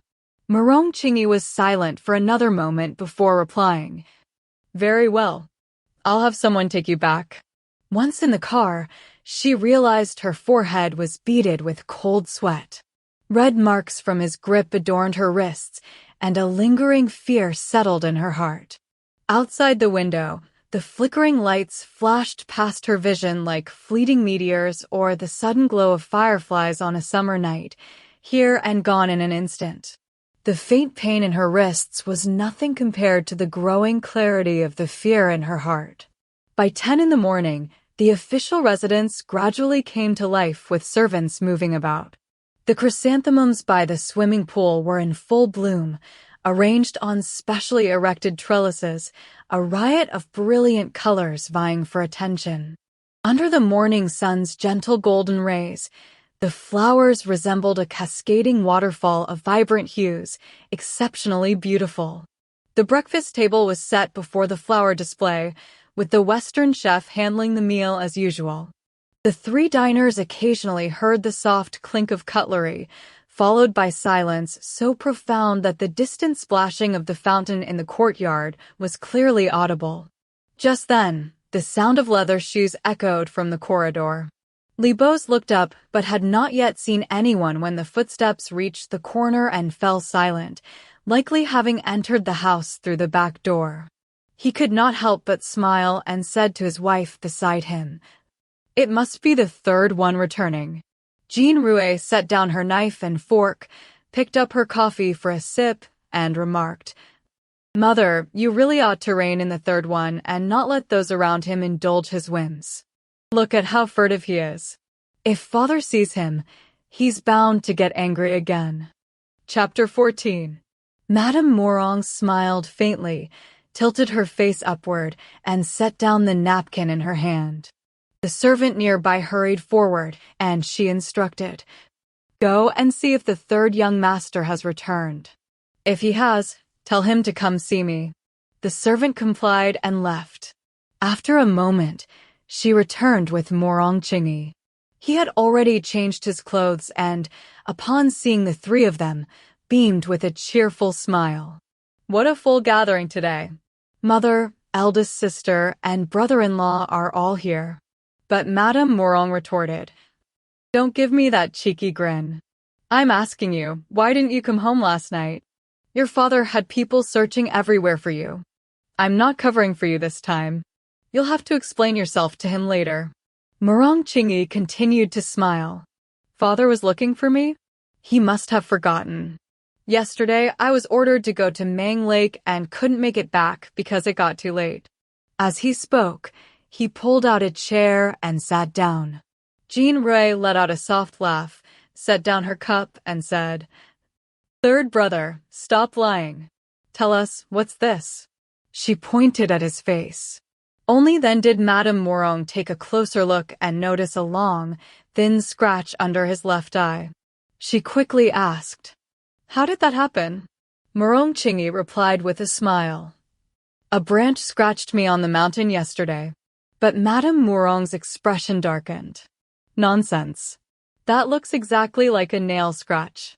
Jean Rui examined the mark carefully, pursed her lips into a smile, and said, "I bet it was a woman who scratched him."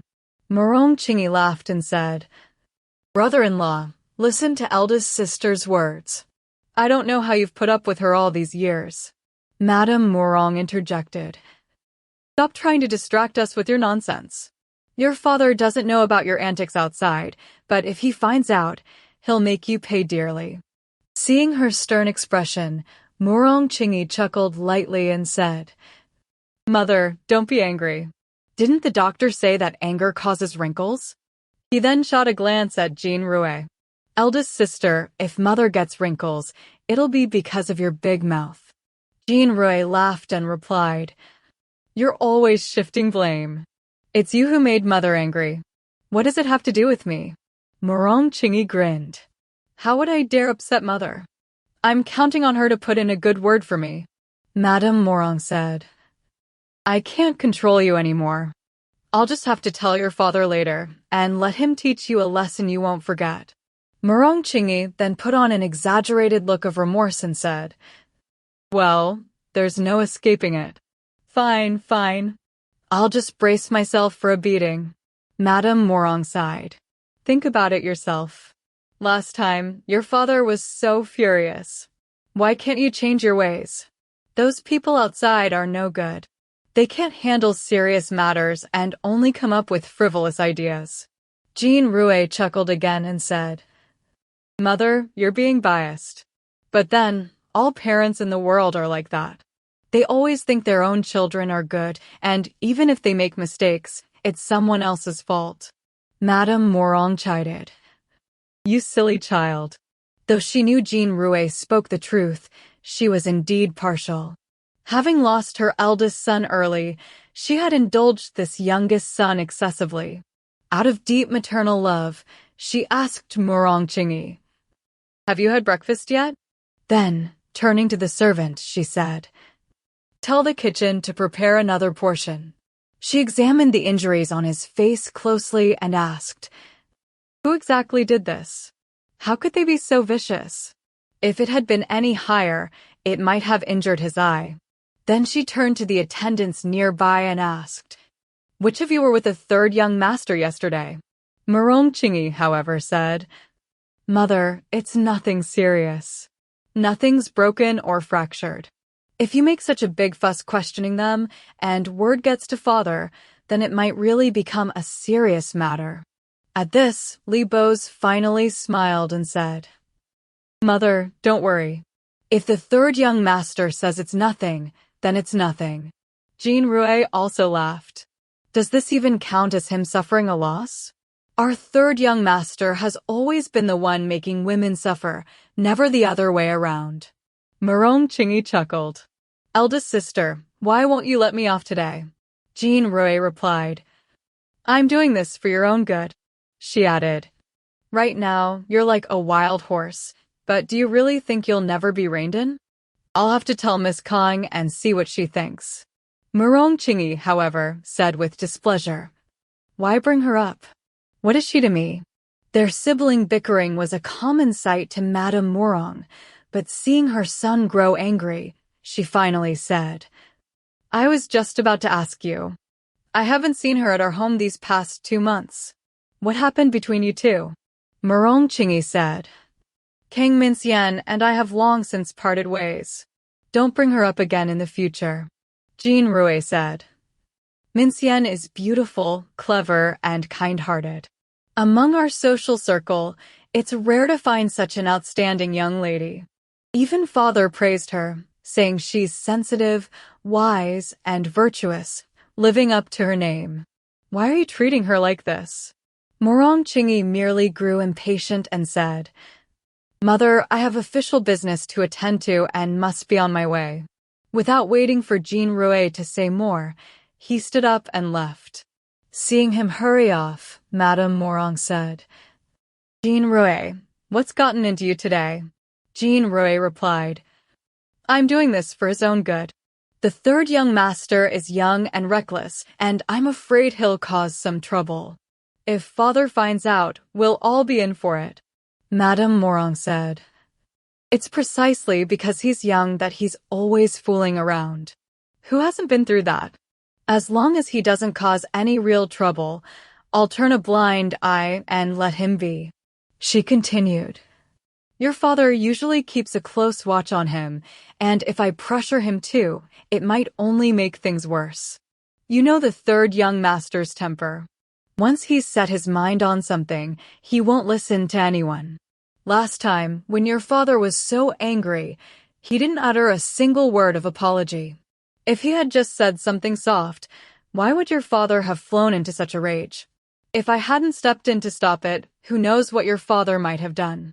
She added, Father and son, both with the same terrible temper.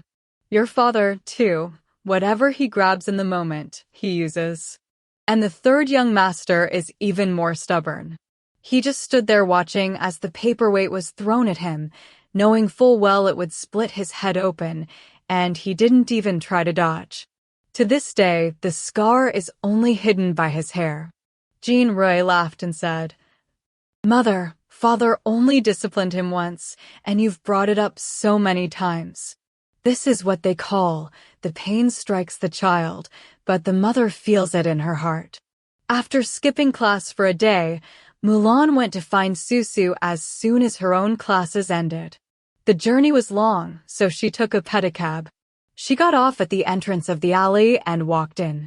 It was dusk, and every household was preparing dinner. On the coal briquette stoves along the road, steaming clay pots simmered, while groups of children played in the alley, their laughter sharp and piercing. From afar, Mulan saw the courtyard gate closed and wondered if Susu might be out. As she drew closer, she realized the gate was merely ajar.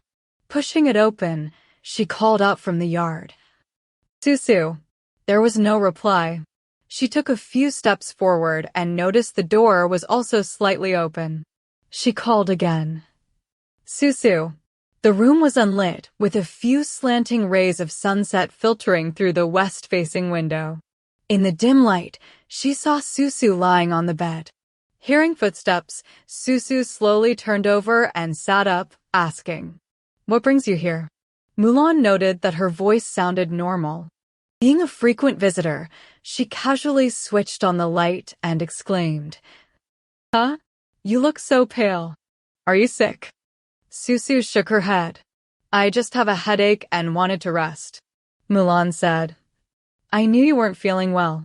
Otherwise, you wouldn't have skipped class. She added, Changning is treating us to dinner tonight and planned to invite you along. Chapter 15. Susu smoothed her disheveled long hair and, for some reason, froze for a moment. Mulan continued, There's no one else, just Chongning and Changxian. They're treating us to Yangzhou cuisine.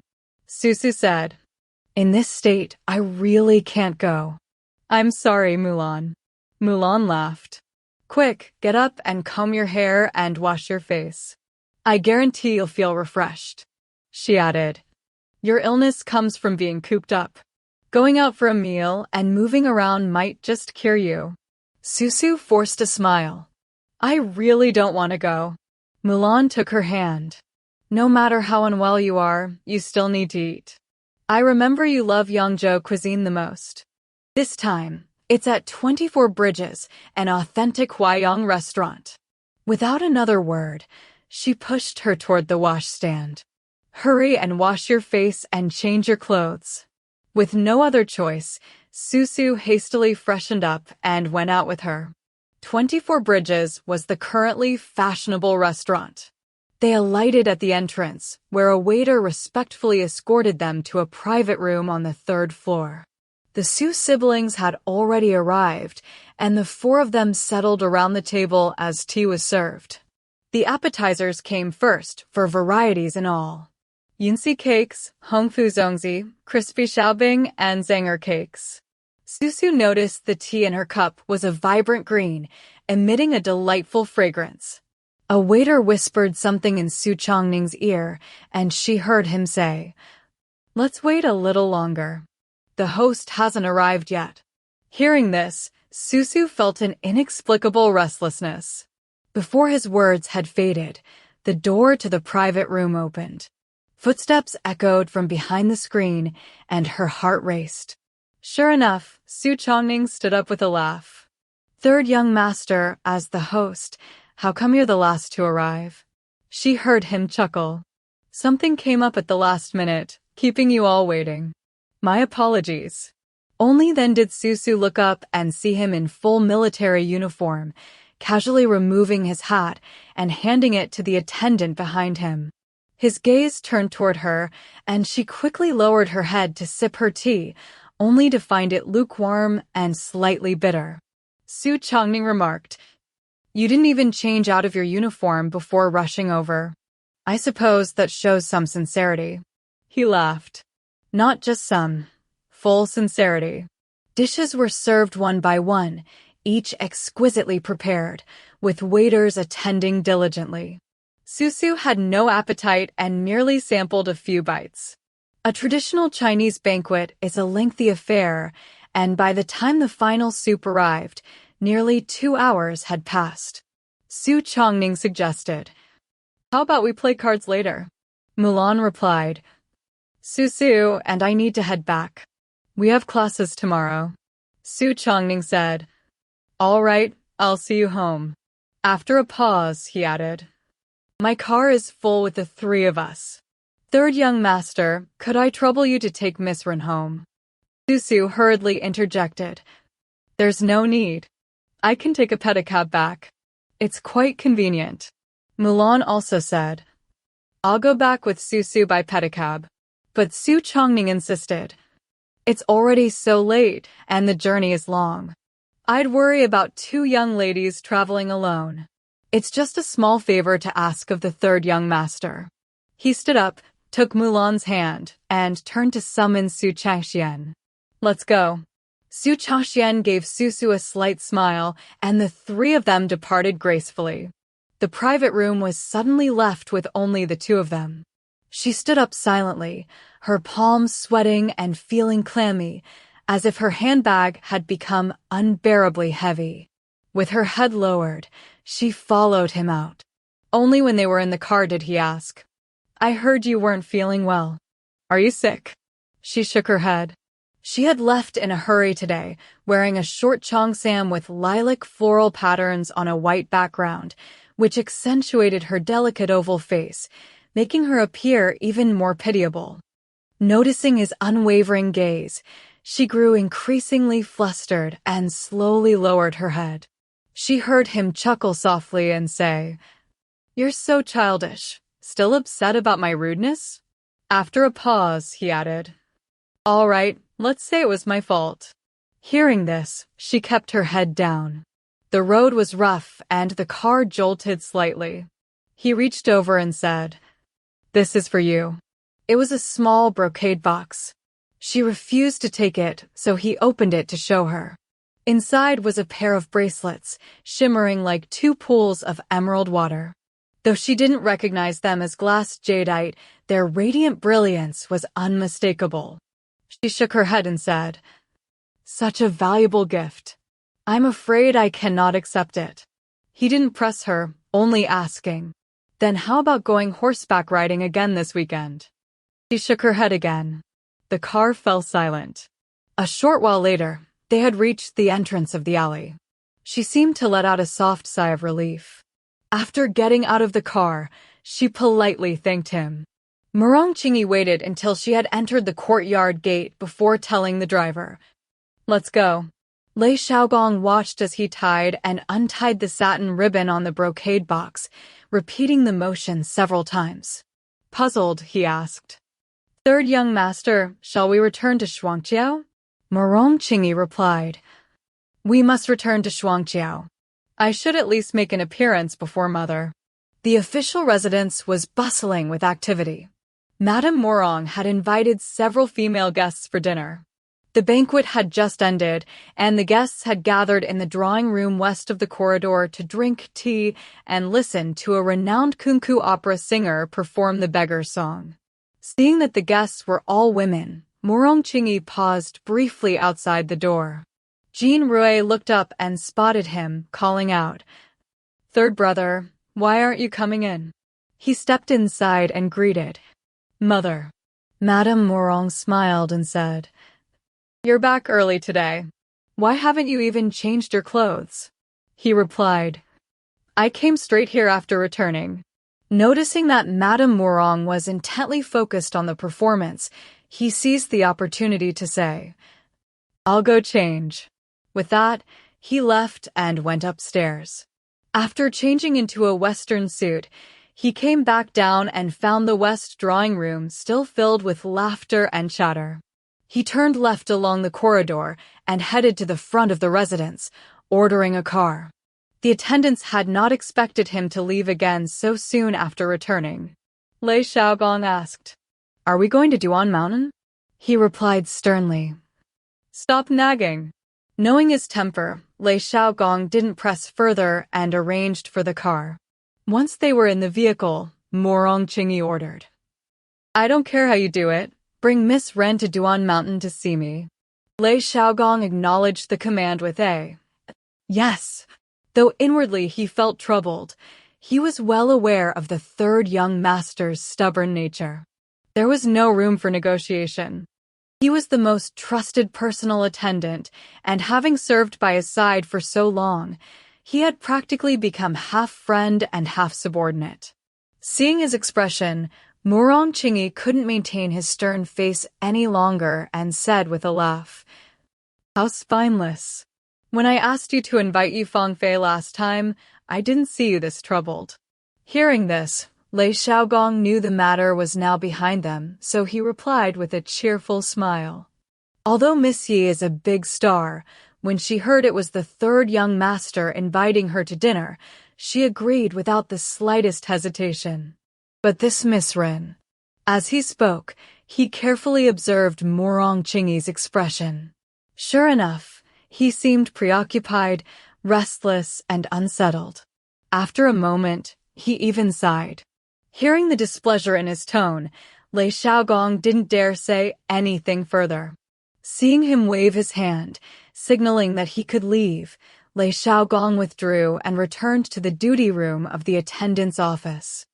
The evening's official duties were light, and two colleagues in the duty room had brewed a pot of Tiguanyin tea and were sitting there chatting.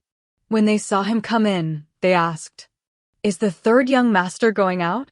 Lei Xiaogong replied, "He originally intended to, but changed his mind." One of the attendants laughed and said, "Even our third young master has run into a brick wall sometimes." The rules in the attendant's office were strict, and though they were all colleagues, he only said this much before quickly brushing it off with a smile and moving on to other topics. Lei Xiaogong sat down to drink tea, pondering to himself that this Miss Ren indeed had a bit of a temper. He only hoped that the third young master's interest was just a passing whim, and that he would naturally forget about her once he met someone else tomorrow. The next day was Lei Xiaogong's day off. Coincidentally, one of his classmates had returned from abroad, and a group of friends gathered at Phoenix Pavilion to welcome him back. It had been years since these young people had last seen one another, so the atmosphere was naturally lively. By the time he returned home, it was already around 7 or 8 in the evening. As soon as he arrived, he received a call from the attendant's office and hurried back to Duan Mountain. From a distance, he saw the attendant on duty standing under the covered corridor, while the room inside was eerily quiet. He entered silently and saw a shattered vase on the floor, the bouquet of red spider lilies that had been inside now scattered messily across the carpet, their stems strewn haphazardly. Against the navy blue carpet, they looked like flowers embroidered on brocade. Carefully stepping around the broken flower stems, he walked into the room and saw Rong Qingyi half reclining on a rosewood couch, holding an English magazine in his hand but staring blankly at the television screen. He called out, "Third young master." Rong Qingyi grunted in response and asked, "Wasn't today your day off?" Chapter 16. Lei Xiaogong could guess the situation from the scene. Knowing his temper had already subsided, he said with a smile, "I was just bored at home, so I came over." He added, "Why take it out on things? I've had my eye on that Zhang yellow-glazed lotus pattern vase for a long time, but never dared to ask you for it. Who knew you'd break it today?" He wore a look of genuine regret. Rong Qingyi knew he was deliberately changing the subject and, flipping through the magazine in his hand, said, "Stop beating around the bush. If you have something to say, just say it." Lei Xiaogong replied, "Yes." After a moment's thought, he said, "Third young master, how about going hunting this weekend? We can invite Huazongqi and Kong Mincheng." Rong Qingyi set down the magazine and straightened up. "I told you not to beat around the bush, so why are you still rambling?" Only then did Lei Xiaogong get to the point. "That Miss Ren may be beautiful, but she's just a woman after all. Third young master, there's no need to take it to heart." Rong Qingyi asked, "Who's been gossiping to you again?" Lei Xiaogong replied, With the third young master in such a temper, they naturally didn't dare hide it. Rong Qingyi said, "Stop speaking to me in such an evasive manner." Still feeling unsettled, he paused before adding, "I thought her claim of having a boyfriend was just an excuse." Lei Xiaogong noticed a hint of dejection on his face and was inwardly startled. Seeing the faint scar under his left eye, now barely visible, he recalled the incident by the lotus pond and quickly changed the subject. "How about inviting Miss Feng to dance tonight? Should I make the call?" Rong Qingyi only snorted in response. Worried that things might escalate, especially since Rong Feng was a strict disciplinarian with his son, and any word reaching him could spell trouble, Lei Xiaogong excused himself to make a call. Stepping outside, he asked the attendants, "What exactly happened today?"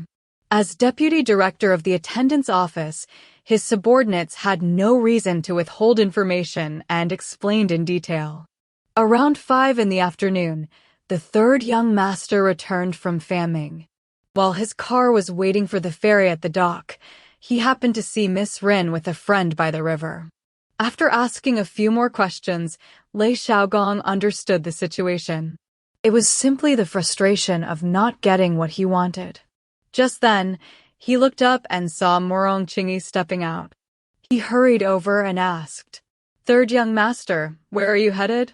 Rong Qingyi tilted his chin up and said, "Nowhere. I'm staying here. You go." Hearing this, Lei Xiaogong understood his intent, but knew it was futile to dissuade him. Youthful and unaccustomed to setbacks, he had developed such a temperament. After a long silence, Lei Xiaogong said, "But what if the master finds out?" Rong Qingyi retorted, "How would father know about our affairs? Unless one of you reports it." Such words showed his anger had flared up again. Lei Xiaogong had no choice but to reply, "Yes." He then called for a car to leave.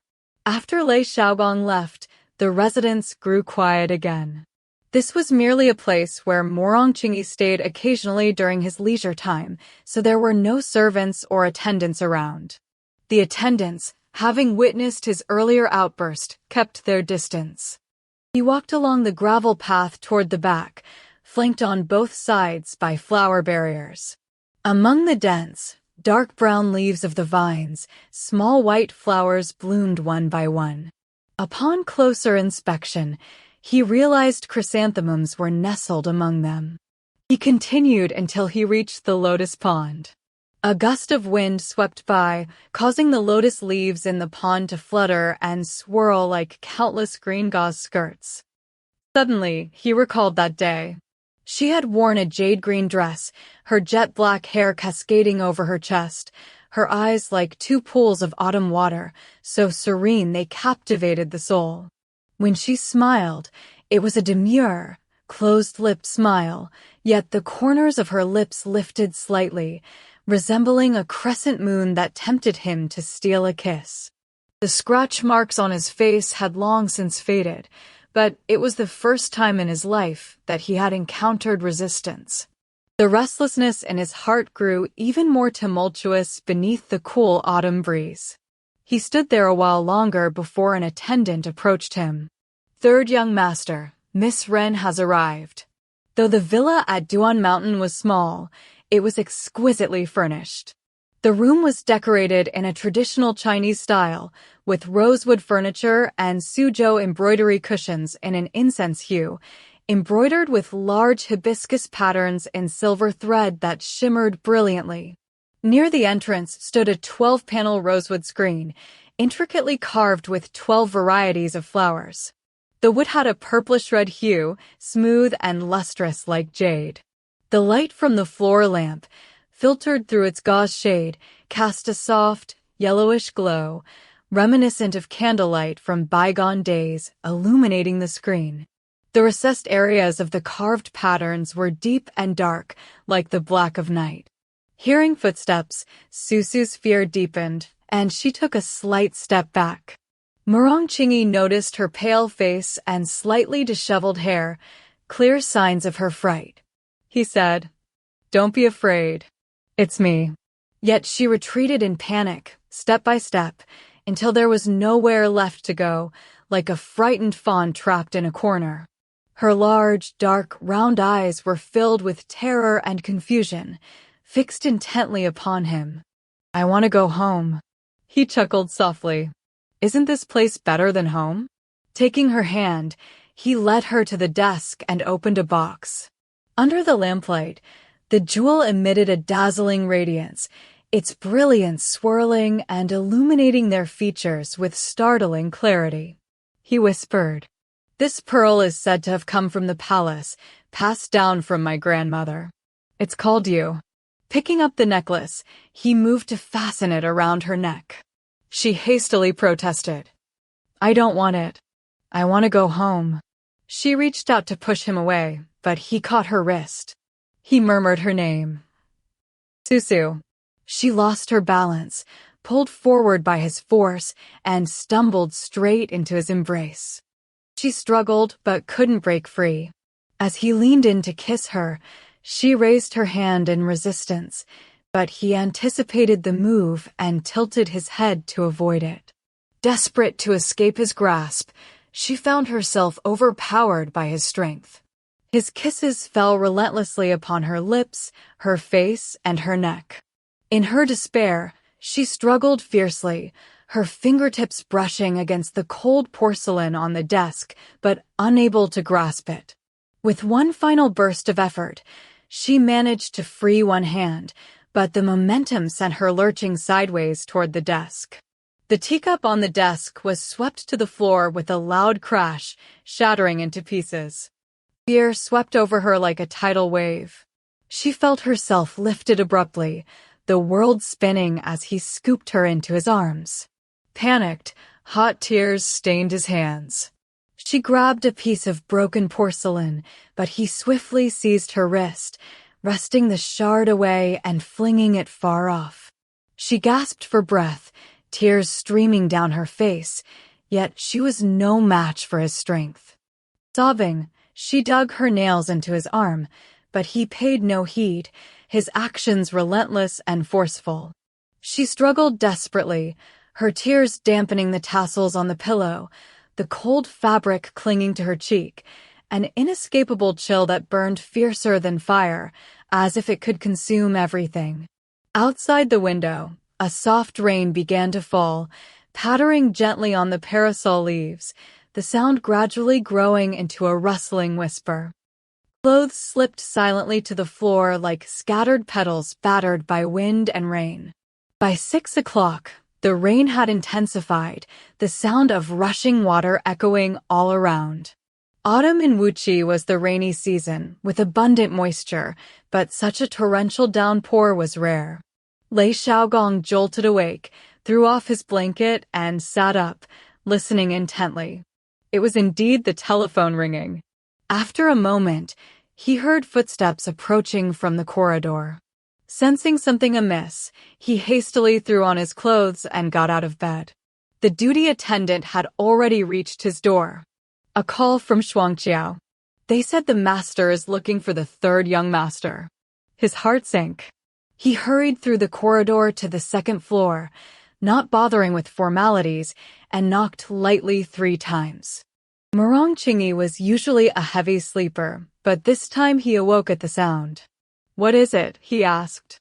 "Shuangqiao says the master is looking for you." Hearing this, Rong Qingyi knew something had happened. In no time, he came downstairs. Lei Xiaogong had already ordered the car to be prepared. Once inside the vehicle, he said. They didn't specify what it was, but... He paused there. It was still so early. It must be an emergency and likely not good news. The rain was pouring heavily. The car's headlights cut through a vast, white expanse of water. The surroundings were filled with the roar of rain, as if the heavens had burst open, the downpour relentless and intensifying. The distance from Duan Mountain to Shuangqiao wasn't far, but the gloomy sky and heavy rain forced them to drive cautiously, taking nearly an hour to reach Bichang River. Above the river stood 2 stone arch bridges, one to the east and one to the west, which gave Shuangqiao its name. By then, the rain had begun to ease. The asphalt road was flooded, glistening like winding ribbons of glass, while the river surged turbulently, its waters submerging much more of the bridge piers than usual. A patch of the dark sky finally turned blue, fading gradually into the pale hue of a crab shell as the light grew brighter. After crossing the bridge, they spotted over a dozen cars parked in front of Shuangqiao official residence from a distance. They would usually drive straight in, but Lei Xiaogong, ever cautious, glanced at Rong Qingyi. Rong Qingyi said, "Stop the car." They parked outside, and an attendant from the residence came out with an umbrella. By now, the sky was brightening. Walking along the long corridor, they saw the plants on either side battered and disheveled by the fierce rain. Chrysanthemums in full bloom hung low beneath the weight of the rainwater, their heavy blossoms nearly bowed into the mud. Shuangqiao official residence was an old estate, its courtyard serene and deep. The sound of leather shoes echoed on the bluestone slabs of the corridor. Turning right, they arrived at the east drawing room. Chapter 17. Lei Xiaogong stopped at the entrance to the drawing room and made his way along the cobblestone path to the duty room of the aides-de-camp office. The duty room was in the midst of receiving the day's newspapers and mail, sorting and checking them and preparing to clip and open them for review. Though he only held a nominal position and didn't need to handle these tasks, he casually helped organize them. While busy, he heard someone enter the doorway. It was Wang Linda, deputy director of the first aides-de-camp office. Though Wang and Lei Xiaogong were very familiar with one another, Wang only gave him a slight nod. Lei Xiaogong asked, "What exactly happened?" Wang Linda replied, "There's been an incident at Mang Lake, a landslide." Lei Xiaogong's heart sank with unease. "When did it happen?" Wang Linda said, "We received the call a little after 5. Song Mingli and Zhang Yu were summoned immediately. He's bound to be angry." Lei Xiaogong knew it was bad, but he couldn't say it outright. Wang Linda added, "There's another matter." Noticing his hesitation, Lei Xiaogong walked out of the duty room with him. By then, it was only a light drizzle, the kind that dampens clothes without soaking them. The bluestone pavement in the courtyard had been washed clean by the rain.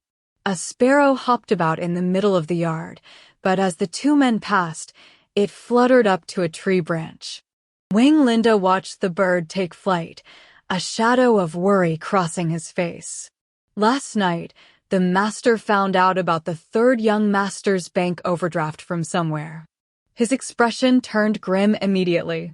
It's a private matter, and by rights I shouldn't speak out of turn, but with the Mang Lake incident this morning, the master is likely to lose his temper. Lei Xiaogong knew things were dire, breaking into a cold sweat. Studying himself, he asked. "Where is Madam?" Wang Linda said. "She left for Shuigang with the eldest young lady yesterday morning." Lei Xiaogong realized it was too late for distant help and asked, "Who else is here?" "Those attending the meeting now are Tang Haoming and the others." Lei Xiaogong stamped his foot in frustration. "They're useless.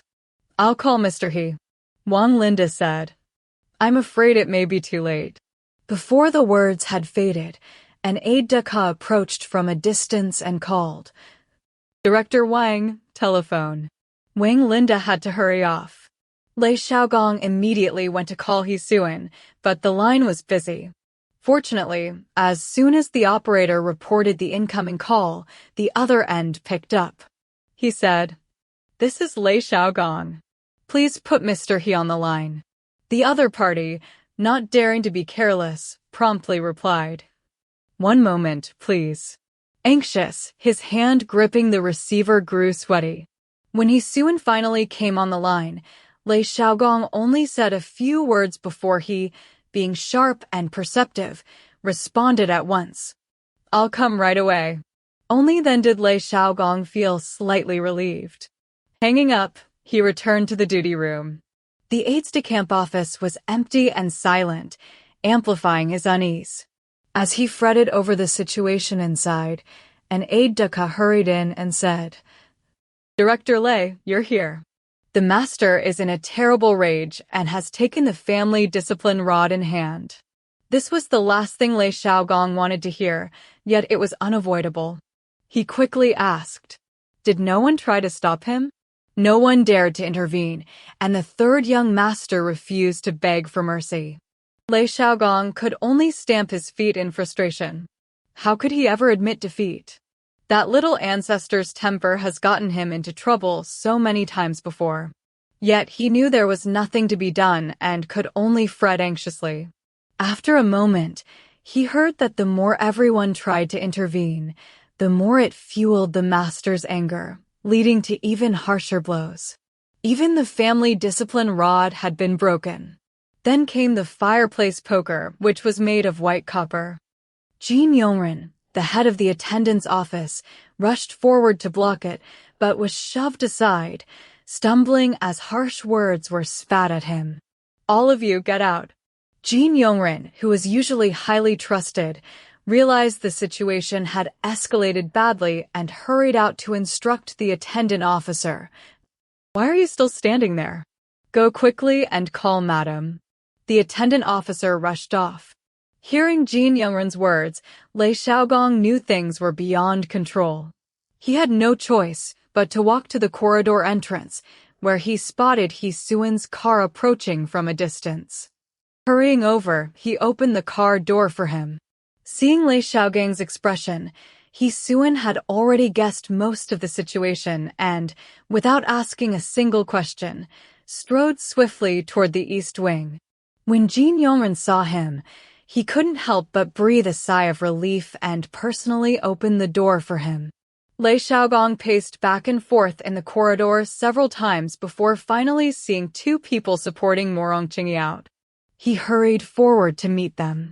Noticing Rong Qingyi's ashen complexion and unsteady steps, he quickly stepped in to help, ordering those around him, "Go call Dr. Chung." Madame Murong and Jean Rui didn't return until the afternoon. As soon as they stepped out of the car, they went straight upstairs to the second floor. Lei Xiaogong happened to be coming out of a room and promptly bowed upon seeing Madame Murong. "Madam." With a wave of her hand, Madame Murong entered the room with Jean Rui. Seeing the injuries, she couldn't hold back her distress, anger, and pain, shedding tears as she comforted her son. She stayed for a long while before emerging. Once outside, she noticed Lei Xiaogong still waiting there and asked, "What on earth happened to make him beat the child so brutally?" Lei Xiaogong replied, "It was because of the Mang Lake incident, the unauthorized bank overdraft, and a few other minor matters that all came together." Madame Morong dabbed the corner of her eye with a handkerchief and said, "For some official business, is it worth all this?" Then she asked, "How much did the third young master overdraft? Where could he possibly need to spend so much that he'd have to overdraw?" Lei Xiaogong found the question difficult to answer and had not yet spoken when Jean Rui interjected, "Mother, third brother has been too playful. It's good that father taught him a lesson to prevent him from running wild without any restraint." Madame Morong said, "Look at those wounds. They must have been inflicted with an iron tool." Tears fell again as she added, "So heartless, it's as if he almost wanted the child's life."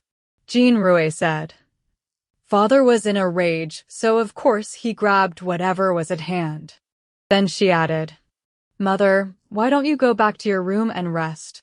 You must be tired after sitting in the car for half a day."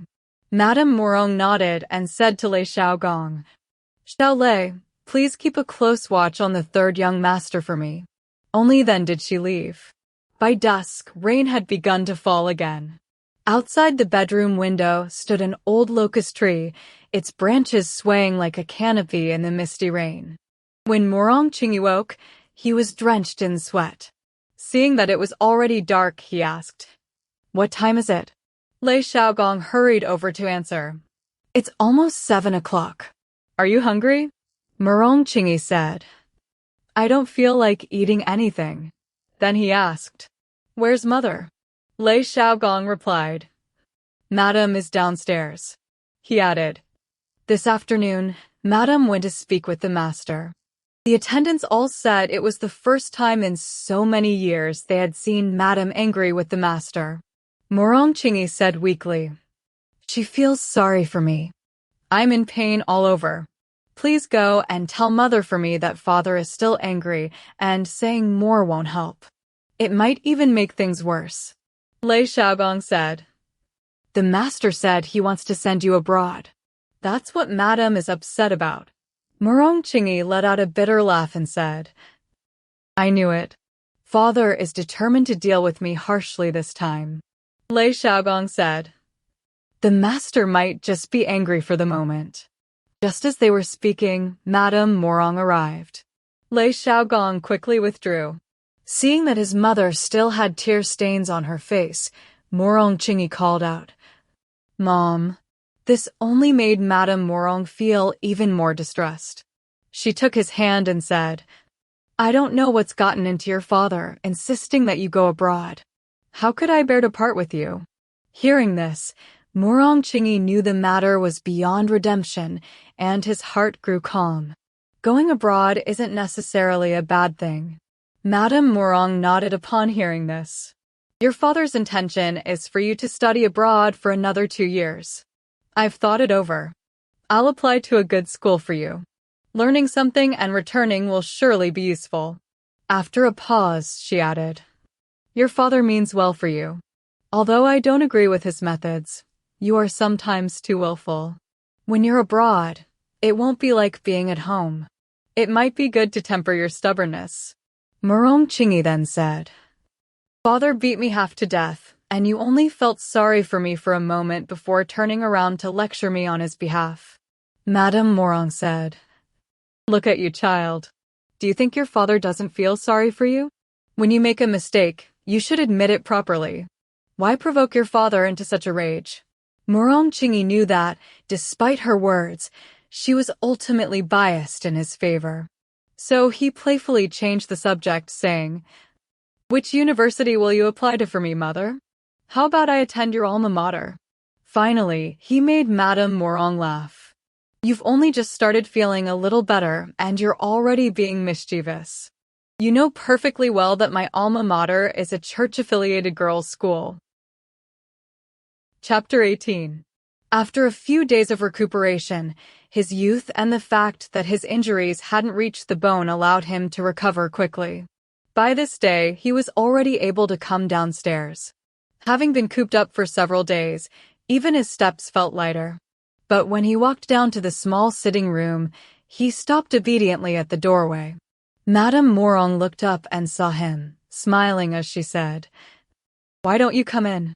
Morong Fong also raised his head and, upon seeing him, merely frowned. Rong Qingyi had no choice but to approach and call out, "Father." Morong Fong said, "I see your frivolous habits haven't changed one bit. I wasted my effort placing you in the military, hoping discipline would correct you, but it has been utterly useless."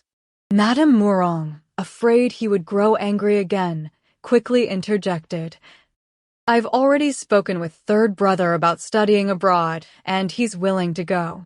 Morong Fong snorted and said, "These next few days, you'll stay home and review your English. As for your usual entourage, I'll have Jin Yongren reassign them. If you dare cause any more trouble outside, I'll break your legs." Seeing Rong Qingyi looking utterly dejected, Madame Morong said to her husband, "Enough. Third brother is already injured like this. Do you really think he'll go out?" Then, turning to Rong Qingyi, she said, "Your father only wants what's best for you. Settle down these next few days and review your English. It will be useful when you go abroad." Rong Qingyi had no choice but to agree. From then on, it was as if he were under house arrest, with all his usual attendants reassigned. He spent his days at home, gloomy and discontent. Once he had fully recovered, Madame Morong personally saw him off to study abroad. Autumn gave way to winter, winter to spring. Time slipped away like an arrow, never to return. The days flowed by like hibiscus flowers, first budding, then blooming in full splendor, only to wither and bloom again. In the blink of an eye, for years had passed. Rain began to fall again, the soft sound outside the window making the autumn night feel as cool as water. In the dressing room, several girls chatted and laughed noisily, like a nest of little birds. Susu sat alone, tying the laces of her dance shoes. Mulan came over and said to her, "Susu, my heart is so unsettled." Susu smiled slightly and said, "You're a big star now. Are you still nervous about performing?" Mulan replied, "It's not stage fright. I just heard that Madame is coming, and my heart immediately started racing." At these words, Susu froze for some reason. Mulan continued, "I've heard Madame Morong is an expert in ballet. I'm really afraid of embarrassing myself in front of a master." After a long pause, Susu comforted her. "It's all right. You dance so well. You're a sensation. That's why she's coming to see you." The stage manager came looking for her. "Miss Fong, the makeup artist is waiting for you." Mulan smiled at Susu and went to her private dressing room. Susu lowered her head and continued tying her shoelaces, but her hands trembled slightly. Pulling the thin satin ribbons felt like plucking an overly taut string. It took her a long time to finally tie them properly. One by one, the others in the dressing room headed to the stage, leaving her alone, hugging her knees as she sat. The sky gradually darkened, and the rain outside grew heavier and more urgent. In the distance, the music from the stage drifted in, the poignant and sorrowful melody of the Butterfly Lovers, the scene of the 18-mile farewell, wherein Tai's heart fluttered between alarm and delight. In the world of the stage, even in tragedy, there were moments of happiness. But in reality, even a fleeting moment of joy felt like an impossible luxury. The vanity table was littered haphazardly with rouge, face powder, eyebrow pencils, and lipstick. She stared blankly into the mirror, her reflection as still as a statue. Her feet had gone numb, yet she felt nothing. Two fine needles seemed to prick her temples, each jab sending her blood vessels throbbing. Clad only in a thin dance costume, she felt cold, waves of cold that seemed to freeze the very blood in her veins. She sat there, biting her lower lip so hard it bled, never thinking to fetch a garment to drape over herself. Suddenly, commotion erupted in the corridor outside. Someone burst in, calling her name. Susu. The voice grew increasingly urgent, yet she didn't think to respond. Only when the person entered and called again did she lift her head in a daze. It was the flustered stage manager. Susu, quick. Mulan has sprained her ankle. You'll dance the role of Zhu Yingtai for the final act. A buzzing filled her ears, and heaven and earth seemed to spin. She heard her own small voice say, "No." The stage manager stared at her for a long moment. "Are you insane? You've been the understudy for years. Why would you refuse such an opportunity?" She shrank back weakly, like an exhausted snail. "I can't. I stopped dancing for 2 years in between. I've never performed as the lead." The stage manager grew frantic. "You've always been Miss Fang's understudy. Saving the show is like putting out a fire. There's only this last act left. If you won't dance, who will? What airs are you putting on at a time like this?"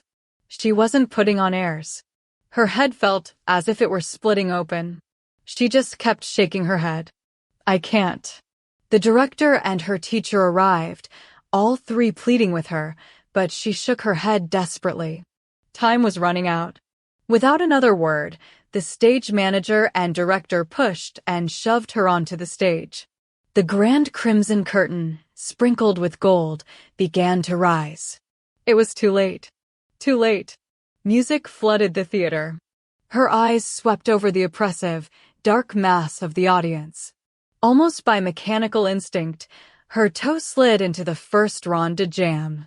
Years of practice had honed an unconscious reflex, arabesques, fouettes, jetés, fluid and graceful.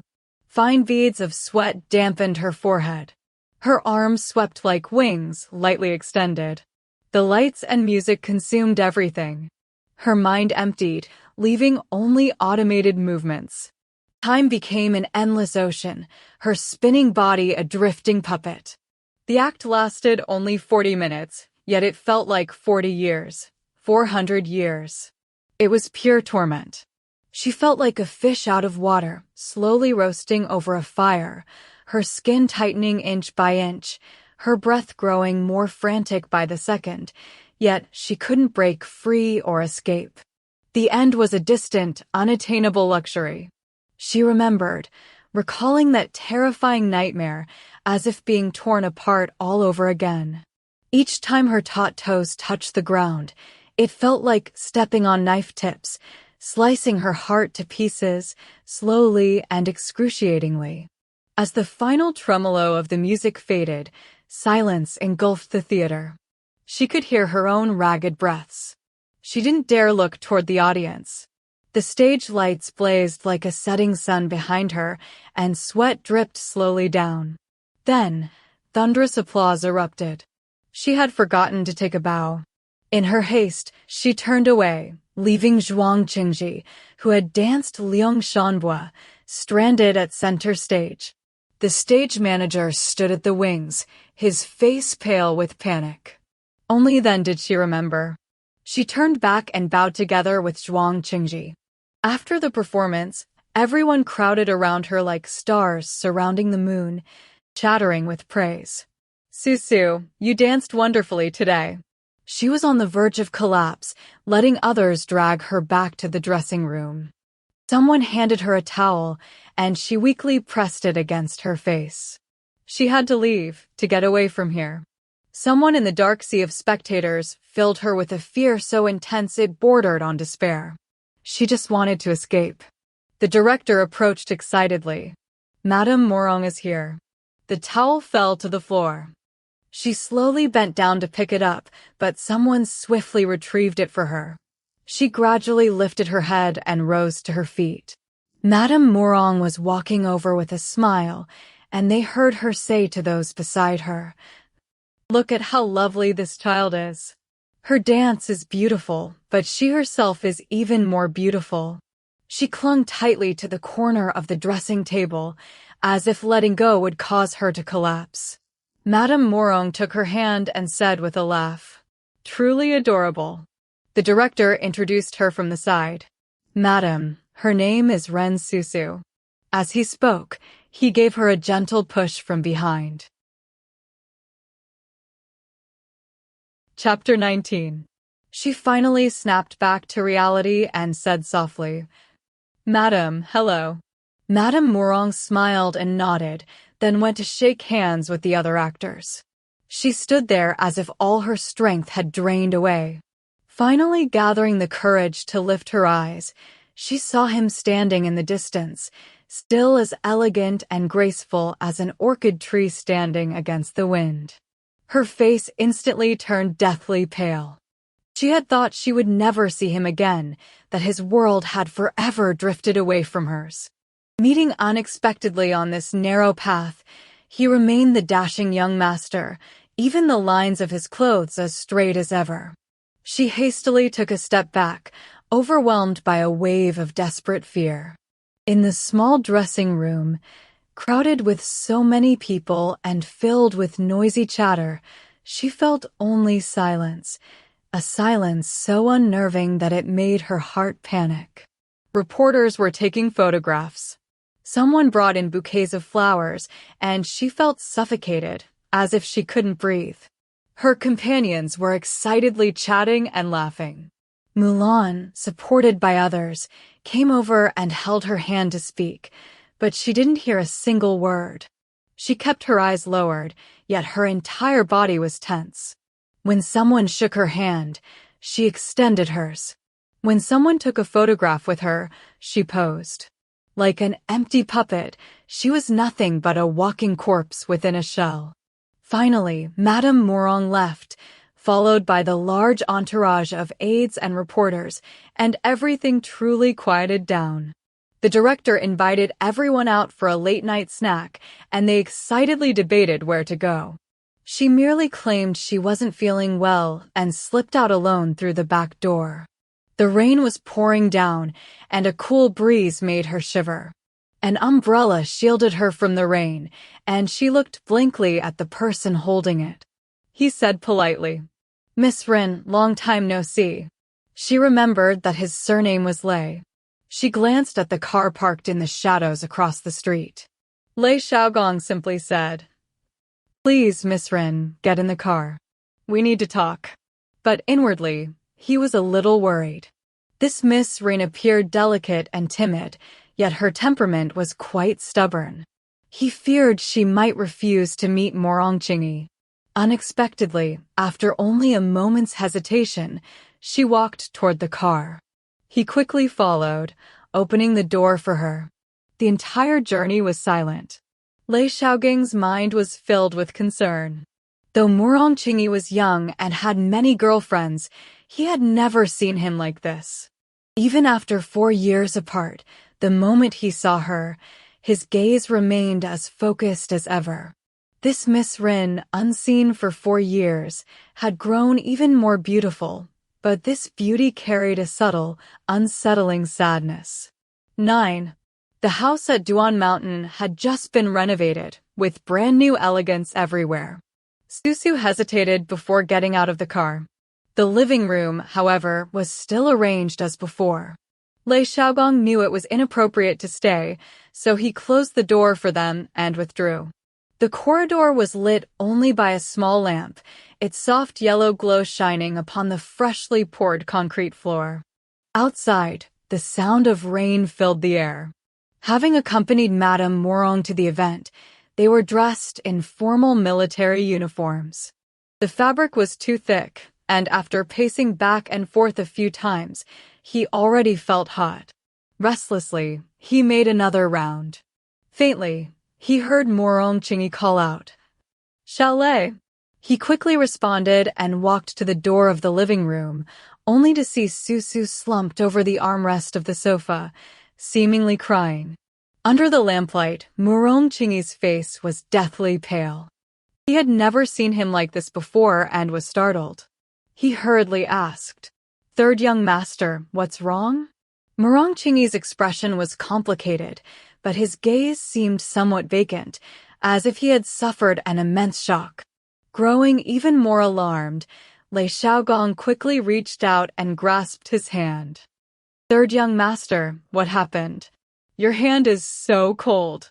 Rong Qingyi glanced back at Susu before walking out with him into the hallway. The faint glow from the living room chandelier slanted across his face, which still wore a dazed expression.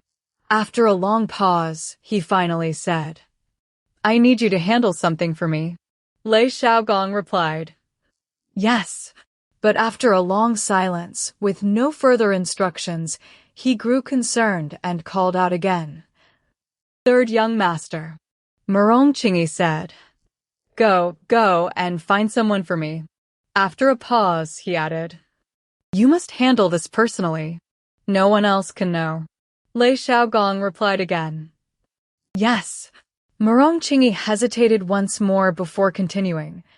Go to Sacred Mercy Orphanage and find a child born on the 7th day of the 7th month, 3 years old this year.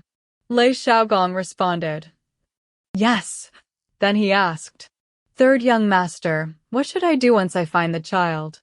At this question, Rong Qingyi seemed to freeze, and after a long while, he echoed, What should we do once we find them? Lei Xiaogong sensed something unusual, but dared not speculate recklessly. Rong Qingyi then said, Report to me immediately once you find the child. Go now. Lei Xiaogong could only assent repeatedly, summon a car, and leave at once. Rong Qingyi returned to the living room, where Susu remained motionless, slumped over with a dazed expression. He reached out and gently stroked her hair. She instinctively shrank back, but he refused to let her go, lifting her up instead. She struggled and pushed him away, but he held her tightly in his arms. She continued to struggle, but could not break free, sobbing uncontrollably before sinking her teeth fiercely into his arm. He did not let go, enduring the pain as she bit down with all her might, drawing blood. He remained motionless, only frowning in silence. Eventually, she released her bite but continued to cry, soaking his lapel until it was cold and damp against his chest. He patted her back, but she stubbornly pressed herself against his chest, weeping without end. Only when she had cried herself to exhaustion did she finally quiet down, her sobs subsiding. Outside, the mournful sound of rain fell drop by drop, the patter against the eaves continuing until dawn. As day began to break, the rain still had not stopped. An aide received a telephone call and tiptoed into the living room. Rong Qingyi remained seated, his eyes slightly bloodshot, while Susu had fallen asleep. He held her with one arm, half reclining on the sofa. Noticing the aide's entrance, he raised his eyebrows. The aide whispered, Director Lei is on the telephone and requests that you take the call. Rong Qingyi nodded slightly but frowned as he moved. One side of his body had long gone numb and lost sensation. The aide noticed and stepped forward to fetch a soft pillow for him. Rong Qingyi took the pillow, placed it behind Susu's neck, and then stood up. His legs and feet were still numb, and it took a moment for the blood to circulate before he could go answer the telephone. Lei Xiaogong, usually composed, now sounded slightly anxious. Third young master, the child has been found, but she is gravely ill. Rong Qingyi's heart was in turmoil as he asked, How serious is the illness? Exactly how bad is it? Lei Xiaogong replied, The doctor says it's encephalitis. She can't be moved right now, and I'm afraid the situation isn't good. Third young master, what should we do? Rong Qingyi turned and looked through the gap in the screen at Susu in the distance. She was still sleeping in a daze, and even in her dreams, her faint brows were slightly furrowed, as if veiled in a light mist. His mind was filled with confusion, and he only said, Keep a close watch on the child and call me at any time. Chapter 20. He hung up the telephone and paced back and forth along the corridor. Since returning to the country, he had taken on multiple roles, and his official duties were overwhelming. His aide-de-camp glanced at his watch, inwardly troubled. Seeing his demeanor, it seemed as though he was struggling with a difficult decision, so the aide dared not disturb him. But as the clock struck 7, he had no choice but to steel himself and step forward to remind him. Third young master, there is a meeting in Wuchi today. Only then did he remember, and his agitation grew. Call them and tell them I have a headache. The aide had no choice but to comply and left. When the kitchen brought breakfast, he found it hard to swallow and waved his hand, signaling for them to take it away untouched. He walked into the study and picked up a book at random, but after a long while, he hadn't turned a single page. He waited like this until past 10 o'clock, when Lei Xiaogong called again. After finishing the call, his forehead was cold with sweat, and his heart felt hollow. As he walked back to the living room, he didn't pay attention and stumbled over a seam in the carpet, nearly falling. Fortunately, the aide rushed forward to steady him. The aide was startled to see his ashen face and tightly pressed lips. Collecting himself, he pushed the aide's hand away and walked around the screen. There, he saw Susu standing by the window, holding a teacup but not drinking from it. Instead, she was biting the rim of the cup, lost in thought. When she saw him, she set the cup down and asked, "Has the child been found?" He replied in a low voice, "No. They said he was taken in by someone. There's no address, so I'm afraid it will be very difficult to find him." She lowered her head, and the water in the cup rippled slightly. He struggled to say, "Don't cry." Her voice grew even softer. I shouldn't have sent him away, but I really had no choice." Her words faded into faint sobs. His heart felt as though it were being twisted, and he couldn't understand why he was suffering so much. For over 20 years, his life had been one of extraordinary success and indulgence, but today, he suddenly realized his powerlessness. He couldn't even do anything about her tears, which felt like salt being rubbed into a wound, stirring a deep, hidden pain within him. Lei Xiaogong didn't return to Duan Mountain until evening. As soon as he entered the main gate, the aide-de-camp rushed up to him, visibly relieved. "Director Lei, you're finally back." Third young master said he had a headache and hasn't eaten all day. We asked if we should call Dr. Cheng, but he got angry. Lei Xiaogong gave a non-committal hum and asked, "Where is Miss Ren?" "Miss Ren is upstairs, and third young master is in the study." Lei Xiaogong thought for a moment and headed to the study to see Rong Qingyi. It was already dark outside, but the lights were off. He found Rong Qingyi sitting alone in the darkness. "Third young master," he called out, "you must return to Shuangqiao. You'll be late for tonight's meeting." But Rong Qingyi remained seated. Only when Lei Xiaogong approached did he ask, "What was the child like?" In the darkness, Lei Xiaogong couldn't see his expression, but hearing his hoarse voice, he felt a pang of sorrow. The child was very well behaved. By the time I arrived, she could no longer speak. She didn't cry until the very end, just as if she were asleep. The nun at the orphanage said the child had always been obedient. Even after falling ill, she didn't fuss or cry. She just called for her mother. Rong Qingyi murmured. "She called for her mother, but not for me?"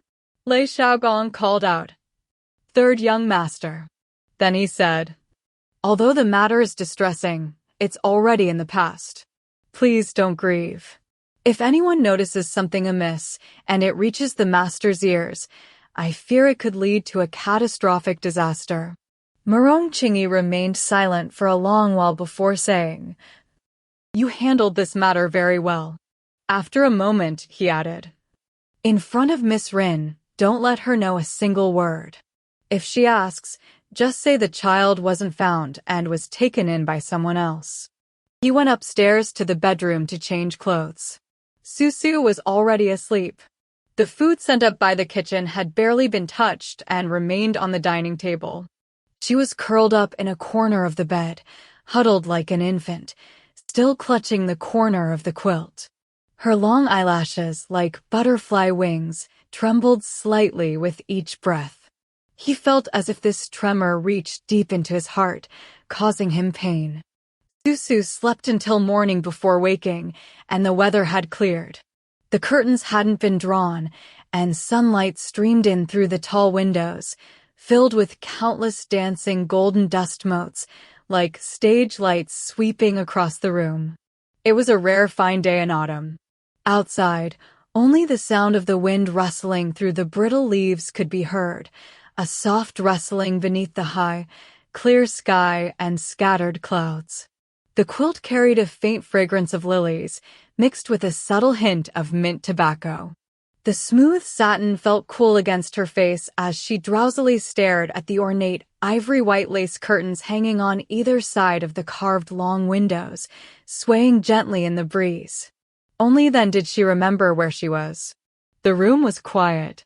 After washing her face, she loosely tied up her hair. Pushing open the bedroom door, she found the corridor equally silent. She walked downstairs and finally encountered an attendant who politely greeted her. "Good morning, Miss Ren." She returned the greeting, then glanced at the clock and saw that it was almost 9 o'clock. She couldn't help exclaiming, "Oh no." The attendants were highly observant and asked, "Are you in a hurry, Miss Ren?" She said, "I have a training session this morning and it's so far from the city." Her voice trailed off. She was surprised that she had slept so deeply after being utterly exhausted, waking this late. The attendant replied, "No problem. I'll have them bring the car around to take you to the city." Without waiting for her response, he went out to arrange the car. Susu was only worried about being too late, but fortunately, the car was extremely fast, taking only half an hour to get her to her destination. She changed into her dance clothes and shoes and walked to the practice hall. Everyone else was focused on their exercises. Only Rong Qingyi noticed her slipping in quietly and glanced at her but didn't say anything. At noon, as usual, everyone gathered for a meal at a small restaurant, noisily enjoying hot pot and chatting while picking dishes. She had no appetite but went along with the occasion. After the meal, as she stepped outside, she saw a sleek black Chevrolet parked across the street. Someone waved from the car window. "Susu." It was Mulan. She happily walked over and asked, "How's your foot?" Mulan smiled and said, "Much better." Then she added, "I have nothing to do, so I came to find you for coffee." They went to their usual cafe, where Mulan loved the ice cream. Susu didn't care for Western food or sweets, but she didn't want to just sit there, so she ordered a chestnut cake. She picked up the small silver spoon and, after a long pause, scooped a tiny piece and slowly savored it in her mouth. Mulan asked, "Where did you go yesterday?" "I couldn't find you anywhere." Susu didn't know how to respond and only sighed softly. Mulan said with a smile, "Someone asked me to invite you to dinner. It's that Mr. Zhang we met at the jewelry store last time." Susu replied, "You know I'm no good at socializing." Mulan laughed. "I told them it wouldn't work, but the director begged and pleaded, insisting I ask you." She added, "This Mr. Zhang wants to sponsor our production of Giselle. The director is just dazzled by the money. Don't pay any attention to it." Susu slowly ate her cake, but Mulan said, "I don't want to dance anymore. I can't keep up. After all these years, I really will miss it." Susu asked in surprise, "If you don't dance, how will that work?" "The director is counting on you." Mulan smiled and said, "You danced so beautifully the night before last. The director is counting on you now." Susu put down her spoon and asked, "Mulan, are you angry with me?" Chapter 21. Mulan shook her head. "You're my best friend. I'd be thrilled to see you succeed. How could I be angry with you? It's just that after all these years, I feel weathered and truly don't want to dance anymore. I want to go home and get married." Hearing this, Susu was both surprised and delighted and quickly asked, "Really? Has young Master Su's family agreed? Then I must congratulate you. Mulan smiled again, though with a hint of worry. They still refuse, but I'm somewhat confident about Changning. She picked up her coffee and drank it all in one go before setting down the cup. Let's not talk about this unpleasant matter anymore. Let's go shopping at the department store. Susu spent half the day shopping with her at the department store until both their legs were sore. Mulan bought many new clothes and shoes, with long and square boxes and paper bags piled into the back seat of the car. Suddenly remembering something, she said, "There's a newly opened, top-tier restaurant that's terribly expensive. I'll treat you." Susu knew she was upset, but there was nothing she could do to console her, so she simply went along. As they got out of the car at the restaurant entrance, Susu found a parked car by the roadside somewhat familiar, though she couldn't recall where she had seen it before. Unexpectedly, as soon as they entered, they ran into Lei Xiaogong coming downstairs. He looked slightly surprised to see her and called out, "Miss Ren." Mulan was also taken aback to see him and couldn't help glancing at Susu.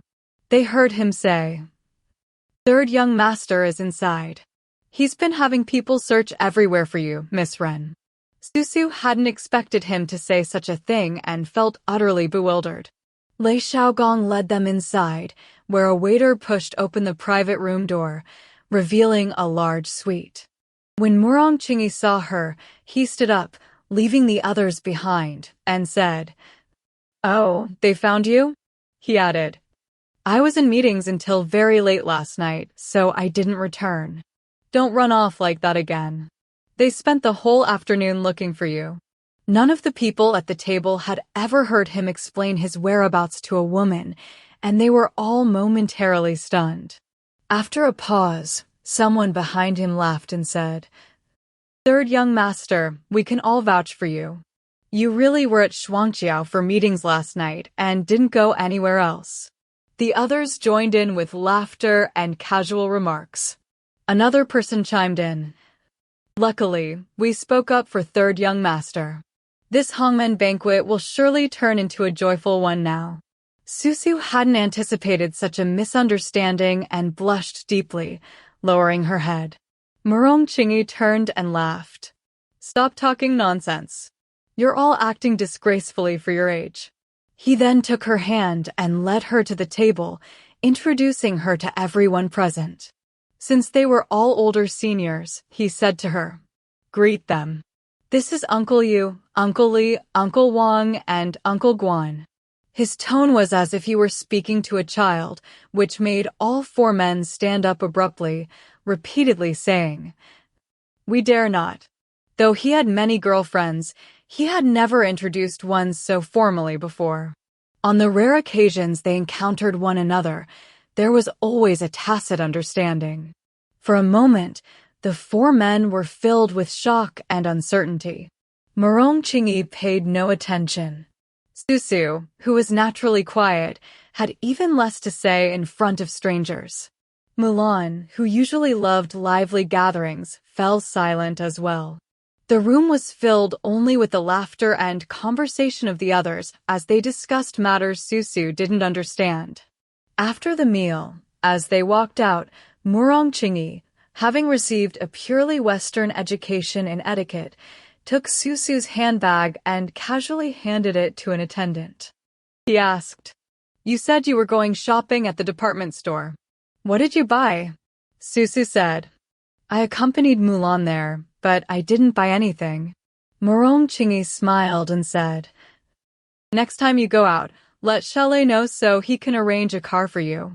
If you want to buy anything, just tell the foreign firms to put it on my account." Susu lowered her head without responding.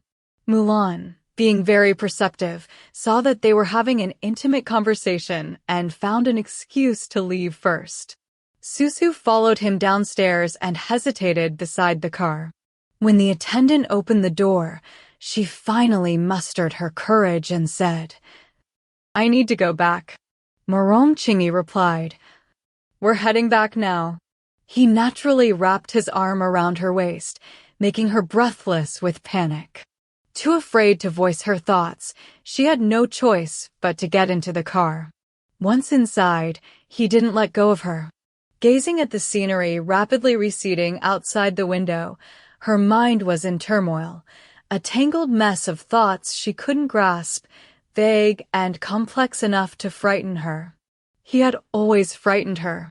From the very beginning until now, this fear had inexplicably taken root deep within her. Upon returning to Duan Mountain, he went to his study to handle official matters, leaving her no choice but to go upstairs. The bedside lamp in the bedroom had an ivory-white gauze shade, casting a milky light upon the wall, hazy like honey, sickly sweet. Tonight, there was a beautiful full moon rising gracefully through the branches of the eastern trees. She watched the moon, round like a bronze mirror, its light hazy as if veiled. Both the lamplight and moonlight seeped softly into the room, spreading like liquid silver and flooding everything. Amid the haze, she fell asleep. The moonlight remained just as lovely, casting a faint glow by the bedside. She turned over drowsily and suddenly jolted awake with a start. In the darkness, she felt him reach out and gently stroke her cheek. Her face instantly burned hot, as if on fire, and she instinctively shrank back. But he grasped her shoulder, not allowing her to escape. The heat of his lips was scorching. She instinctively tried to resist, but he domineeringly stole her breath, the force of his kiss nearly suffocating her. She reached out to push him away, but his hand slipped through her loose robe, seeking to remove the barriers between them. Her body went limp, and he tightened his embrace, murmuring softly, "Susu." A breeze rustled the lace curtains, like ripples stirring upon a spring pond. 10. At dusk, the wind picked up. Winters in Wuchi weren't cold, but the north wind carried a biting chill. Everyone emerging from the heated rooms felt a sudden shiver as the wind struck them. Then, the rapid tapping of leather shoes echoed down the corridor, and Rong Qingyi couldn't help but smile. Sure enough, the approaching figure beamed, her pace hurried, a flush of pink coloring her fair face. He deliberately slowed his tone and said, "Wei, where's your ladylike demeanor? If mother sees you like this." Wei tossed her head back and laughed. "Third brother, you're one to talk, the pot calling the kettle black. Is your meeting over?" Rong Qingyi said. "It wasn't exactly a meeting. Father just remembered a few matters and called us over to ask about them." Wei said, "I heard you've been promoted again recently. How about treating me to a meal today?" Surrounded by close acquaintances, someone chimed in. "Fourth young miss, don't go easy on third young master. Make him splurge." Having studied abroad for years and being the youngest in the family, she was deeply doted upon by everyone. Rong Qingyi, who adored his younger sister the most, simply laughed at her remark. "Who doesn't know your little tricks? If you have something to say, just say it outright." Wei made a playful face and said, "Third brother, you're getting sharper, almost like you're inside and outside of everything at once." As the siblings chatted, the others around them gradually dispersed on their own errands. Only then did Wei say, "Today is Minxian's birthday." Rong Qingyi smiled and replied, "I really have commitments today. Father just assigned me some tasks. Go ahead and enjoy the meal yourselves and put it on my tab." Wei tugged at his sleeve and asked, "What kind of excuse is that?" Her large eyes darted mischievously as she added, "Could it be that the rumors outside are true?" Rong Qingyi said, "Don't listen to nonsense. What rumors are you talking about?" Wei said, "They say you're infatuated with a dance hall girl, and she's incredibly beautiful." Rong Qingyi said, "That's absurd. How can you believe such idle gossip? If this reaches father's ears, I'll hold you responsible." Wei pointed a finger at him and said, "That's a classic case of protesting too much. Are you going today or not? If you don't, I'll tell mother about your affairs." Rong Qingyi said, Stop causing trouble. Why are you so insistent on speaking up for Minxian? Wei exclaimed in surprise. Last time we had dinner, I noticed something odd between you two. You must have had a quarrel. That's why I'm trying to help you out. Rong Qingyi said. Well, thank you very much, but stay out of my matters with Minxian. Wei said. Just from your tone, I can tell you're at fault. Mother was right. You won't understand how formidable women can be until you've been burned once. Rong Qingyi said. Look at you. Is that any way for an unmarried young lady to talk? Wei's lips curved into a smile. You sound just like father now. It's a case of the magistrates being free to burn down houses while the common people aren't allowed to light lamps. Rong Qingyi said. You're getting more and more outrageous. He turned to leave, but Wei asked. Are you really not going? He simply replied. I have official business. Chapter 22. He truly had official business to attend to. That evening, there was a semi-official, semi-private dinner engagement where all 7 or 8 guests were heavy drinkers. The wine was huadiao, with a lingering potency that soon flushed their faces red and made them feverish. On the way back, he opened the car window to let the wind in, but it didn't make him feel any better. As soon as he got out of the car at home, he spotted a familiar vehicle parked nearby. Turning his head, he saw Lei Xiaogong and raised an eyebrow. Lei Xiaogong understood immediately and signaled to the attendants with his eyes, prompting them to quietly disperse. Rong Qingyi entered alone through the back door along the corridor, tiptoeing past the entrance to the small parlor, but Madame Murong happened to see him and called out, Third son. He had no choice but to step inside and said with a smile, Mother, it's really lively today. It was indeed lively, a room full of female guests. The moment he entered, the chatter died down into complete silence.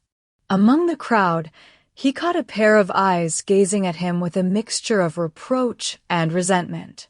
After greeting Madame Murong, he deliberately turned to speak with Jean Rue.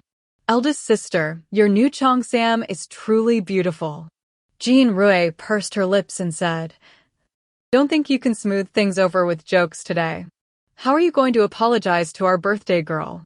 Rong Qingyi's head was swimming from the wine, and he was desperately sleepy. But given the situation, he had to suppress his impatience and said, It's my fault. I'll treat Miss Kang to a meal another day to make amends. The moment the words Miss Kang left his lips, Kang Minxian's face instantly changed. Seeing the tension, Jean Rue quickly intervened. Third brother is truly drunk. Go upstairs and rest for a while. I'll have the kitchen send up some sobering soup. Rong Qingyi was only too eager to seize the opportunity. Seeing an opening, he promptly took it. Mother, eldest sister, I'll take my leave now. Kang Minxian watched him stride away as if no one else were there, struggling to hold back her tears, which nearly spilled over. Fortunately, she was a woman of great composure and immediately began chatting with Jean Rue about other matters as if nothing had happened. She stayed for a while longer with Madame Murong after all the other female guests had left before finally taking her leave. Once she was gone, Jean Rue let out a sigh. Wei, being straightforward and too young to hold back, remarked, Third brother's heartlessness is truly chilling. Her words actually made Madame Murong smile. Why are you taking up her cause here? After a pause, she added, Minxian is a very sensible child. It's a pity third son has always been indifferent to her. Jean Rue said, Third brother's flaws are all because you've spoiled him. Madame Murong replied, These are just minor matters now. As long as he doesn't make mistakes in important affairs, that's enough. Her voice suddenly softened. I don't dare pressure him in this matter, for fear of what happened to Qingyu. Mentioning her eldest son, her eyes immediately reddened. Wei felt a pang of sorrow, while Jean Rue said, Mother, why bring that up for no reason? Tears glistened in Madame Murong's eyes as she sighed softly. Although your father hasn't said it outright, he deeply regrets it. If it weren't for Qingyi, you wouldn't have had that accident. Her voice choked slightly on the last sentence. Jean Rue's eyes also reddened, but she tried her best to console her. Mother, it was an accident. Please don't blame yourself. Madame Morong said. I feel heartbroken whenever I think about it. Yesterday, your father went to Liangguan and shut himself in his study for a long time afterward. He must be suffering even more than I am. I can avoid thinking about it, but he still has to attend the flight exercise every year. Jean Rue forced a smile. Wei, this is all your fault for upsetting Mother.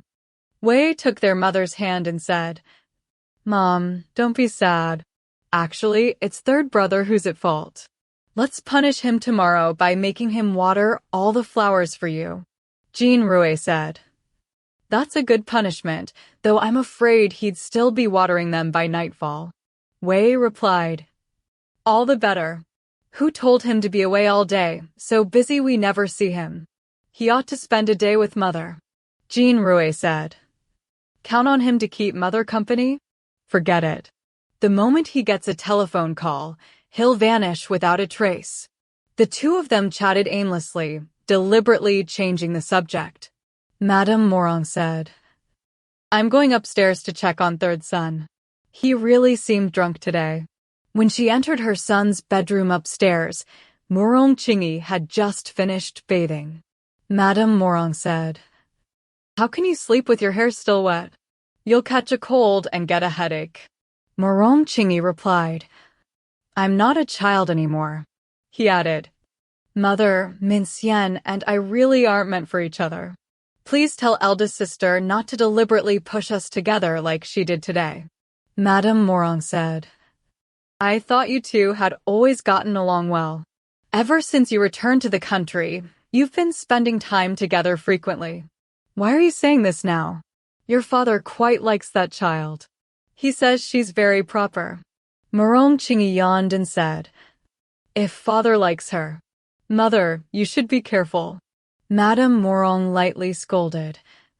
How can you speak so improperly without any respect for hierarchy? Rong Qingyi said. Anyway, I don't like her. This statement made Madame Morong frown. After a long pause, she asked, Is there someone else in your heart? She waited, but heard no reply, only the sound of steady breathing. He had already fallen asleep. Madame Morong smiled faintly, tucked him in, and then left the room. As it was the off-season at year's end, the troupe had suspended performances, but the 4 weekly training sessions continued as usual. The practice hall had no heating, but once they started dancing, everyone worked up a sweat and didn't feel cold. Mulan, who hadn't trained since her foot injury healed, changed into her dance attire and shoes that afternoon and practiced for 3 hours, working up a sweat herself. As it was almost time, she sat in a corner wiping her sweat with a towel while watching Susu practice. Susu seemed somewhat distracted, her movements a bit stiff. After a while, she stopped practicing as well, came over to drink water, and wiped the sweat from her face. Even the beads of sweat upon her lovely face seemed crystal clear. Noticing that everyone else was far away, Mulan asked quietly, What's wrong with you? Susu shook her head without speaking, but Mulan understood the reason and deliberately asked, Did you have a disagreement with third young master? Susu said softly, How could I possibly quarrel with him? Hearing this, Mulan guessed most of the story. She said, I heard from Changning that third young master has a bad temper. Given his status, it's inevitable. Susu remained silent. Mulan continued. We haven't seen him these past few days. He must be busy. Susu finally said, I don't know. From her tone, Mulan surmised that they really were at odds. She sighed softly and said, There's something I'm not sure I should tell you. After a pause, she added, But I must advise you not to take this too seriously. I heard he has a very close girlfriend, sixth miss of the Kang family, and they might get engaged by the end of the year. Susu listened without saying a word. Mulan said, I think third young master is sincere toward you, but what kind of family is the Morong clan? Over these years, I've seen through the fickleness of human relationships. The Su family only rose to prominence in the last decade, yet everyone from top to bottom acts as if they're above everyone else. Chang Ning treats me this way and still can't mention marriage, let alone third young master. Susu remained silent. Mulan sighed again, gently patted her back, and asked, Today is your birthday. I really shouldn't be saying such things. How about I treat you to a meal later? Susu finally shook her head and said, Aunt asked me to come for dinner. Mulan said, You agreed? Better not go, or you'll come back upset again. Susu replied, No matter what, she did raise me after all. If it's just about money, I'll give her my salary from the last 2 months. Mulan said, I won't bother with you anymore. You never listen anyway. Susu changed her clothes and went to her uncle's house. The journey was long and the pedicab moved slowly. By the time she arrived, it was already dark. She got off in front of the grocery store, where her cousin In Xiang was minding the shop. Seeing her, In Xiang turned and called into the house. Mom, Susu is here. Her aunt was the same as always, wearing a floral-patterned blue cotton-padded jacket that made her look even plumper. Upon seeing Susu, she beamed with joy. Susu, come in and sit down. Last year, you turned 20 and we didn't celebrate your birthday. This year, we'll make up for it. She added, In Xiang, pour your cousin some tea and chat with her. I'll finish stir-frying 2 more dishes, and then we'll eat. In Xiang poured her a cup of tea and made small talk, asking, That outfit is new, isn't it? The fabric and color are lovely. Did you buy it at the foreign firm? She continued, Last time, you next door and I saw something like it at the foreign firm. It cost $80 per foot. Susu said, Mulan gave this to me last year. I had no idea it was so expensive. In Xiang then asked, Miss Fong is so generous. Is she a concubine for some wealthy man? Hearing this, Susu felt angry but didn't respond. In Xiang added, Being pretty really has its advantages. If a rich man takes a liking to you, being a concubine might sound bad, but what matters is getting money. Chapter 23. Susu was upset when her aunt came out and said, Dinner's ready. Taking her hand, her aunt warmly ushered her inside. Look at you, child, you're all skin and bones. Come visit more often, and I'll make you some nourishing food. Then she called Jinxiang, Tell your younger siblings to come eat. Jinxiang answered from the inner room, and 2 half-grown children rushed out like a whirlwind, noisily gathering around the table. Jinxiang finally emerged, but refused to even glance at Susu. Her aunt scolded, Why aren't you greeting anyone? The 2 children chimed in, cousin, and reached for their chopsticks. Their padded jackets had been altered from their older sister's worn-out clothes, the cuffs frayed and revealing the cotton stuffing inside. Susu's heart ached, remembering how, at their age, she too had worn hand-me-downs, first Jinxiang's, then Inxiang's, and finally hers.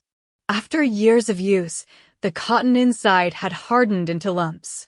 Whenever she practiced dancing and worked up a sweat, the chilly wind would cut through her clothes, leaving her frozen to the core. The youngest child, Dongwen, mumbled through a mouthful of rice, Mom, the school is collecting exam fees.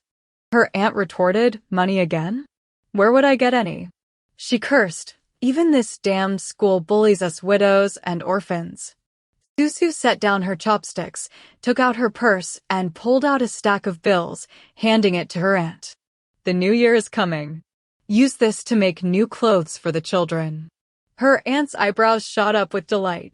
How can I keep taking your money? She said, readily accepting it. Then she asked, I heard you've become quite famous lately. Did you get a raise? Susu replied, the troop added a little based on performances. Her aunt piled food onto her plate and added, being famous is good.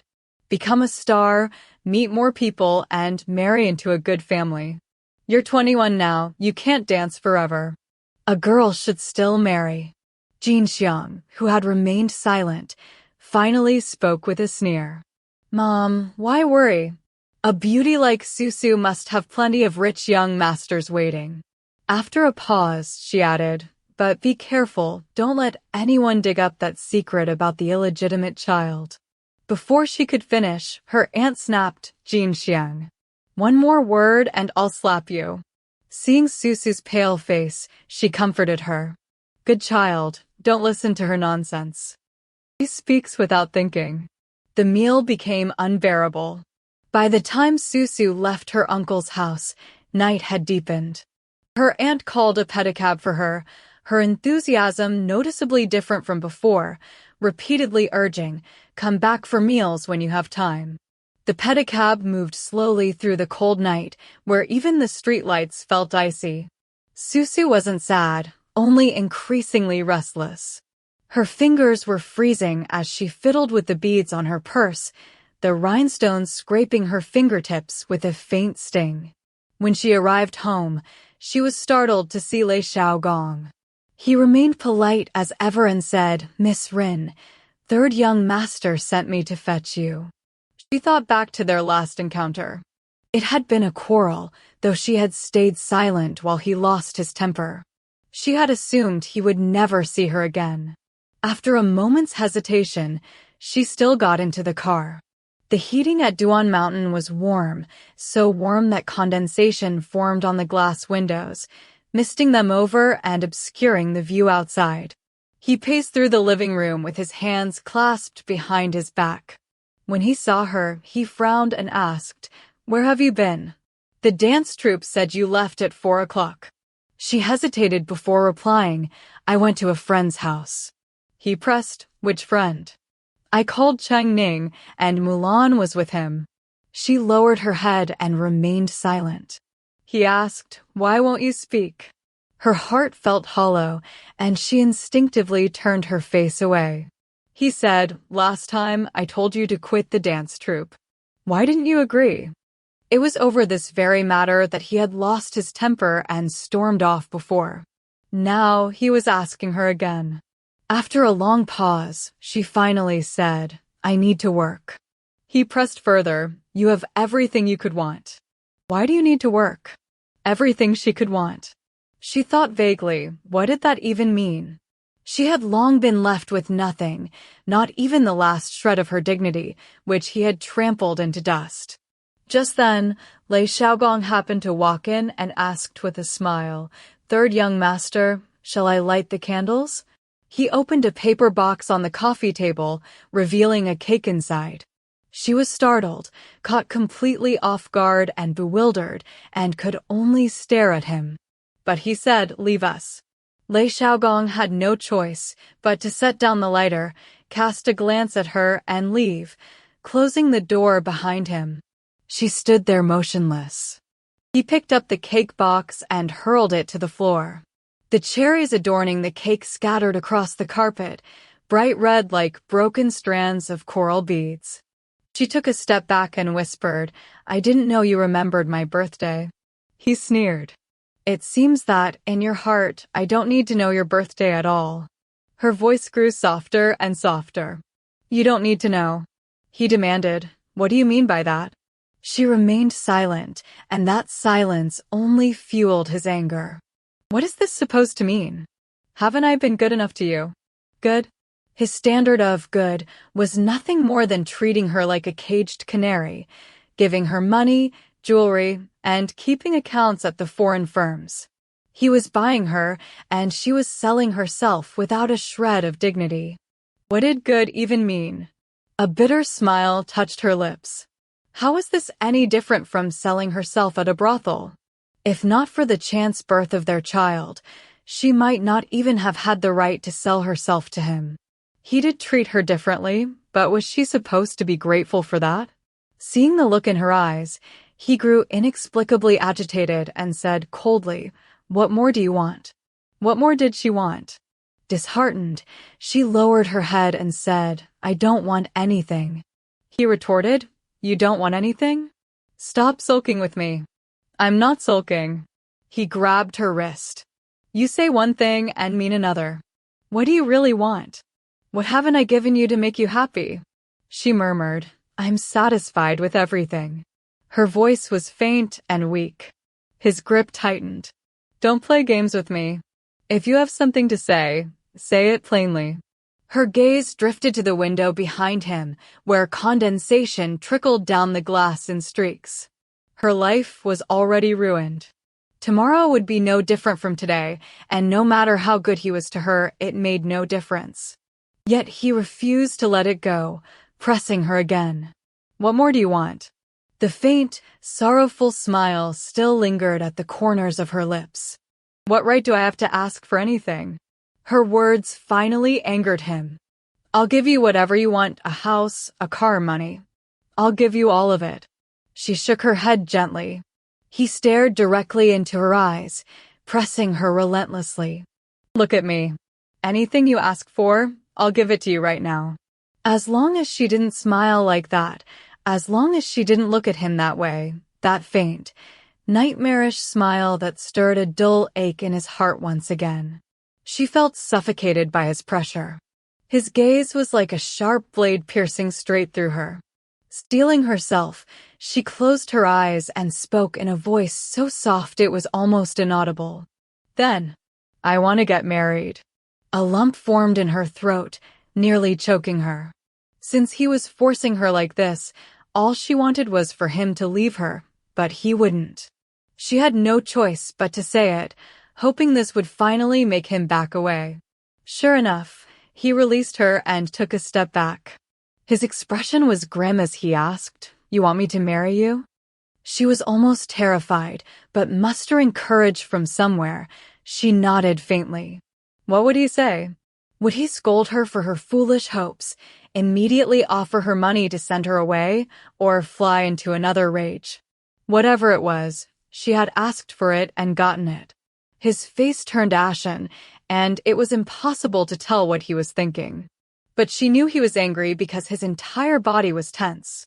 She finally grew a little afraid, for the look in his eyes seemed almost hurt. She couldn't be sure, but his expression frightened her, and her mind was in turmoil. Better a short, sharp pain than a long, drawn-out one. The worst had already been said. It wouldn't hurt to add a little more. She said, "This is all I want. If you can't give it to me, then there's nothing left for us to say." His breathing grew heavier until he finally erupted. He grabbed her shoulders and shoved her away forcefully. "Get out." She stumbled back several steps, her knee striking the sofa. The pain was so sharp that tears nearly welled in her eyes. Clutching her handbag, she turned and walked out, hearing him call for his aide from inside the room. Chapter 24. A large bruise had formed on her leg, and the next day, she accidentally bumped it against the bar, gasping softly in pain. After 2 hours of practice, the pain in her leg worsened, forcing her to stop. With the new year approaching, everyone felt a bit lazy. When the afternoon session ended, the director announced that he was treating everyone to a meal, and they all went cheerfully. Only then did they realize the hosts were several businessmen sponsoring the dance troupe.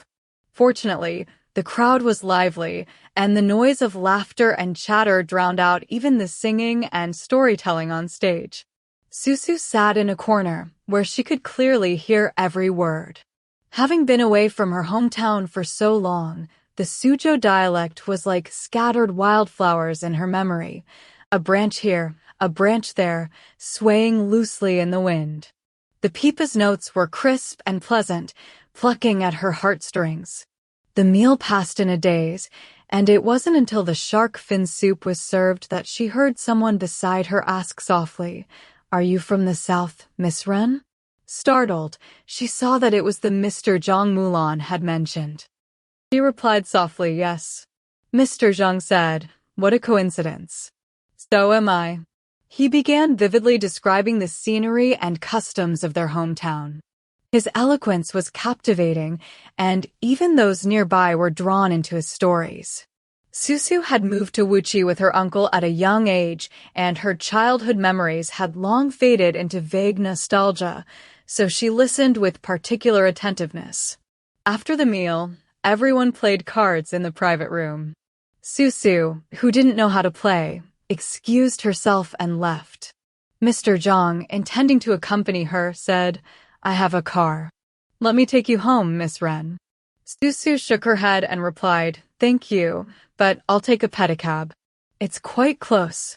Mr. Zhang didn't press the matter further and personally hailed a pedicab for her, even paying the fare in advance.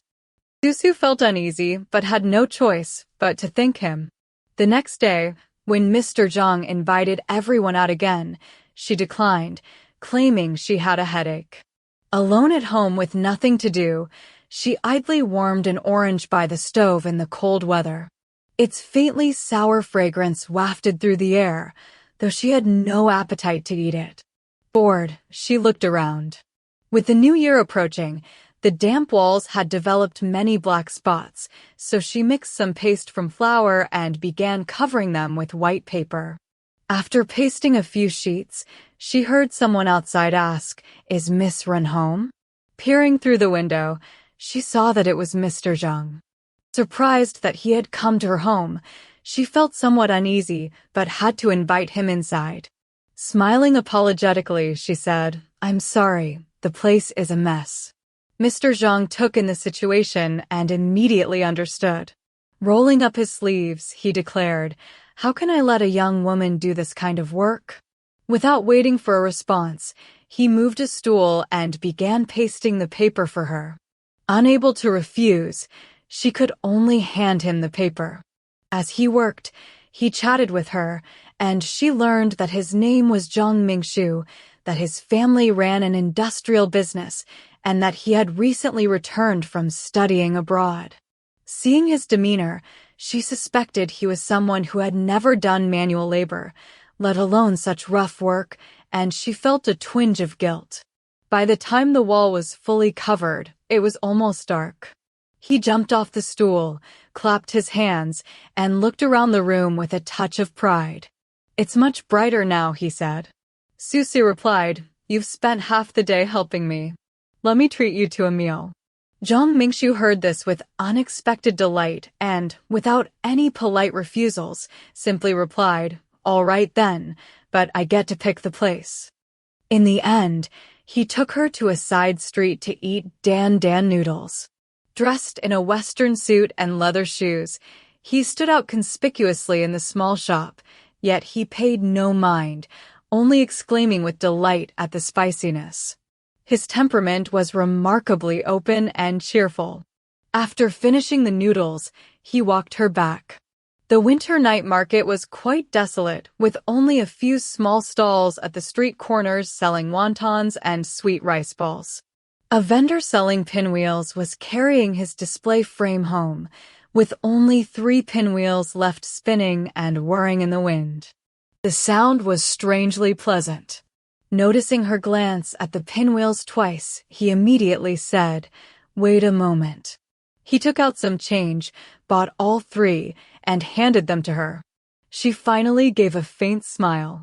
"Why buy all of them?" He said, "I've already thought it through for you. One to stick on the fence so you can hear it from afar, one on the windowsill so you can hear it inside the house, and one for you to play with." Such a childish toy, because no one had ever bought one for her before, brought her genuine joy as she held it in her hand. All the way back, the wind blew softly, making the pinwheels whir as he chattered on about this and that. She had never met anyone so talkative, someone capable of speaking endlessly. He shared amusing stories from his time studying abroad, embarrassing incidents at the factory, and tales about his family. Only when they reached the gate of her courtyard did he finally stop, still looking as if he had more to say. "Ah, we're here already," he remarked. Then he added, "You don't have training tomorrow. I'll come find you so we can go eat taro at North City Corner." I guarantee it's authentic. Though he seemed carefree by nature, he had surprisingly noticed her fondness for taro at yesterday's dinner. The next day, he indeed came again. The weather had turned overcast, and he wore a plaid suit over his sweater. As soon as he entered, he said, "It might be colder today than yesterday. Don't just wear a lined jacket." She had only worn a plain lined jacket the day before, so at his remark, she had no choice but to fetch her overcoat and put it on. The two of them set out once more. Though the distance was far, with such a lively person chatting along the way, she didn't find it dull. By the time they reached North City Corner, they had walked for nearly 3 hours, traversing most of the city just to eat sweet taro. Susu found herself smiling unconsciously at the thought. He happened to look up and see it, staring in surprise for a long moment before asking, "What are you smiling about?" Susu replied, "I'm smiling because we walked so far just for this." He grew apologetic and said, "That's my fault. You might end up with sore feet later. If we'd taken a car, we would have arrived in no time, but then I wouldn't have been able to talk with you very much." She hadn't expected him to confess so frankly and slowly lowered her head. Seeing her reaction, he fell silent for a while before saying, "Miss Ren, I know I'm being presumptuous, but you know I can't keep things to myself."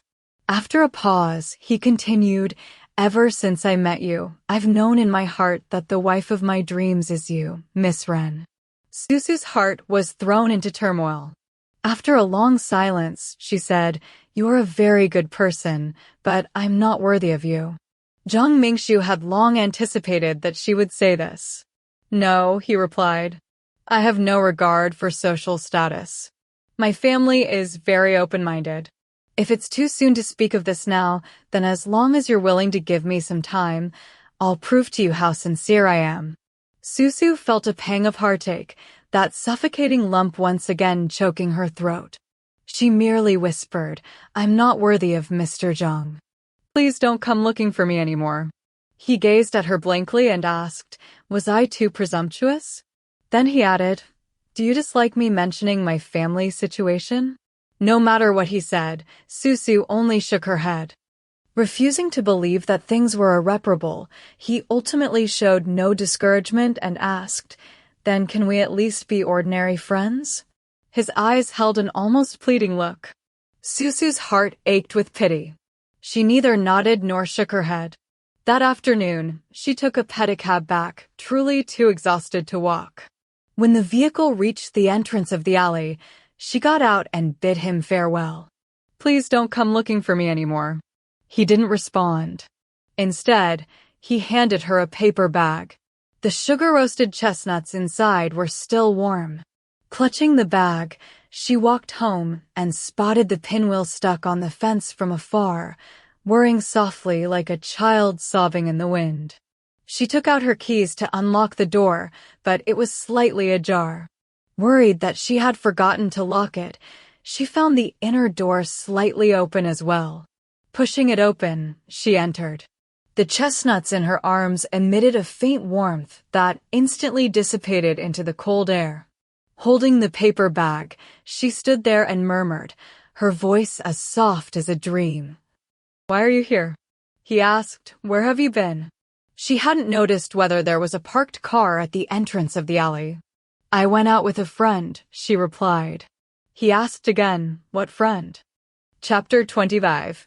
The chestnuts pressed against her chest, their hardness making her breathless. She lowered her head. "You don't need to know." As expected, her words provoked a cold laugh from him. "Indeed, I don't."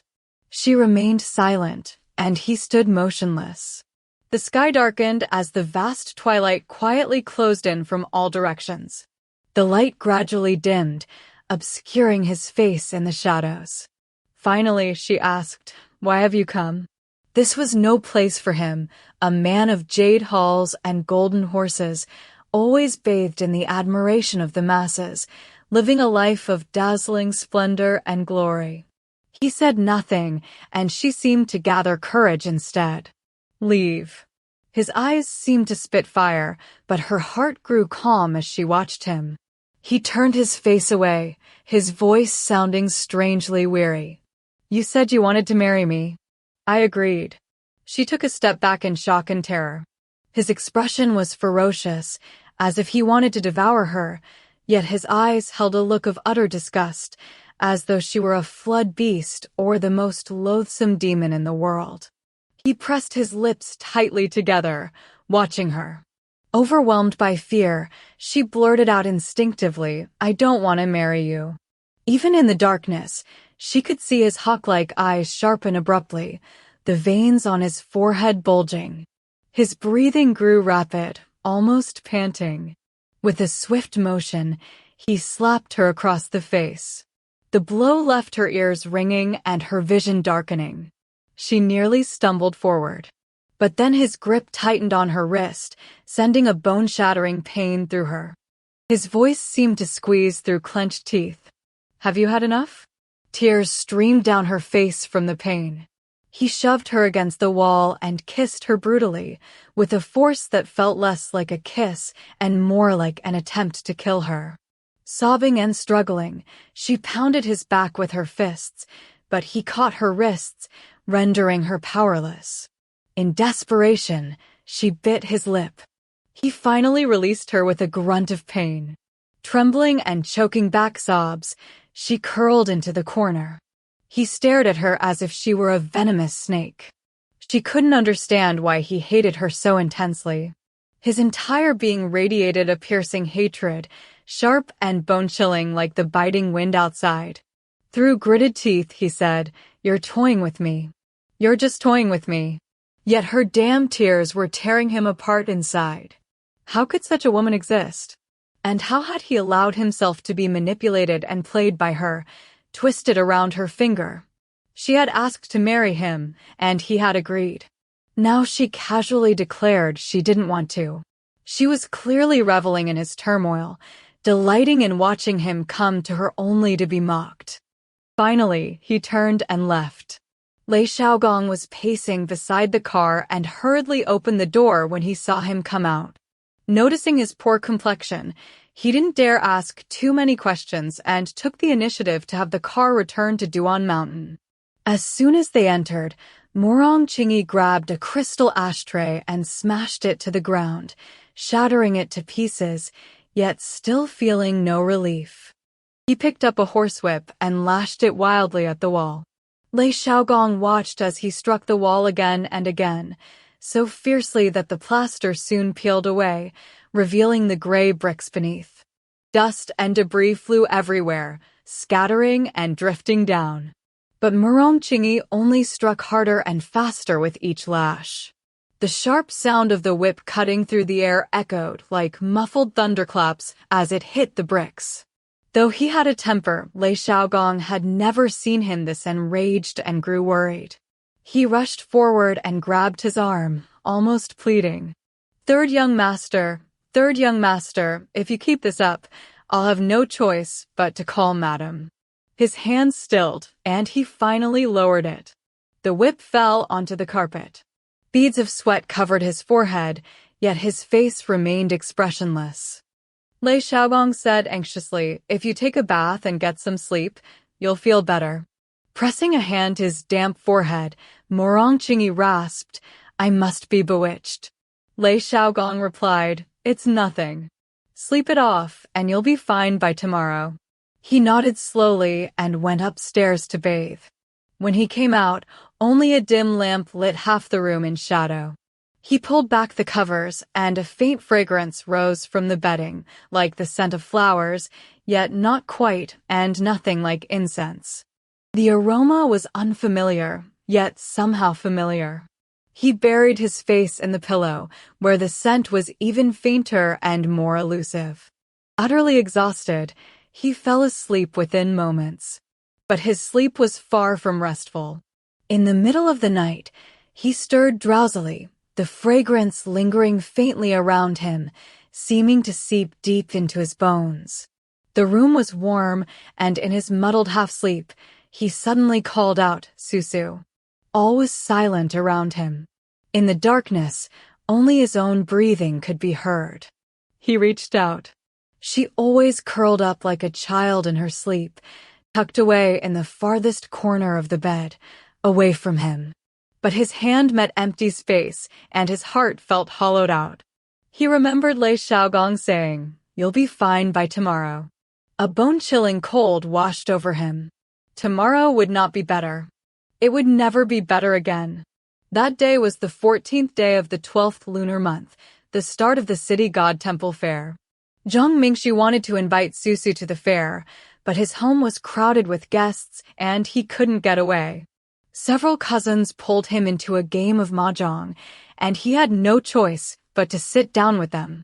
Distracted, he only half listened as his eldest cousin asked, "I heard you're sponsoring a ballet troupe. Which one is it?" He replied, "The Yun troupe." His eldest cousin remarked, "The Yun troupe has an exceptionally beautiful dancer. I wonder if you've met her." At these words, Zhang Mingxu's ears burned inexplicably. What beauty! All those ballet girls are quite lovely. The eldest cousin said, "It's the one who played Ingtai in the Butterfly Lovers a few months back. My, she's truly stunning, even more striking than many film stars." Another cousin, the fourth, laughed and said, "Listen to you, sounding utterly infatuated. If you're so taken with her, why not try to pursue her?" The eldest cousin shook his head and said, "Not many outsiders know about this. Do you know whose woman she is? Even if you lent me 10 times the courage, I wouldn't dare covet her." Zhang Mingxu asked, "Is this young lady surnamed Fang?" As he spoke, he set down a tile and asked, "Does anyone want the 5 of bamboo?" The eldest cousin quickly said, "Leave it there, I have a flush." Everyone overturned their tiles to calculate points and settle payments.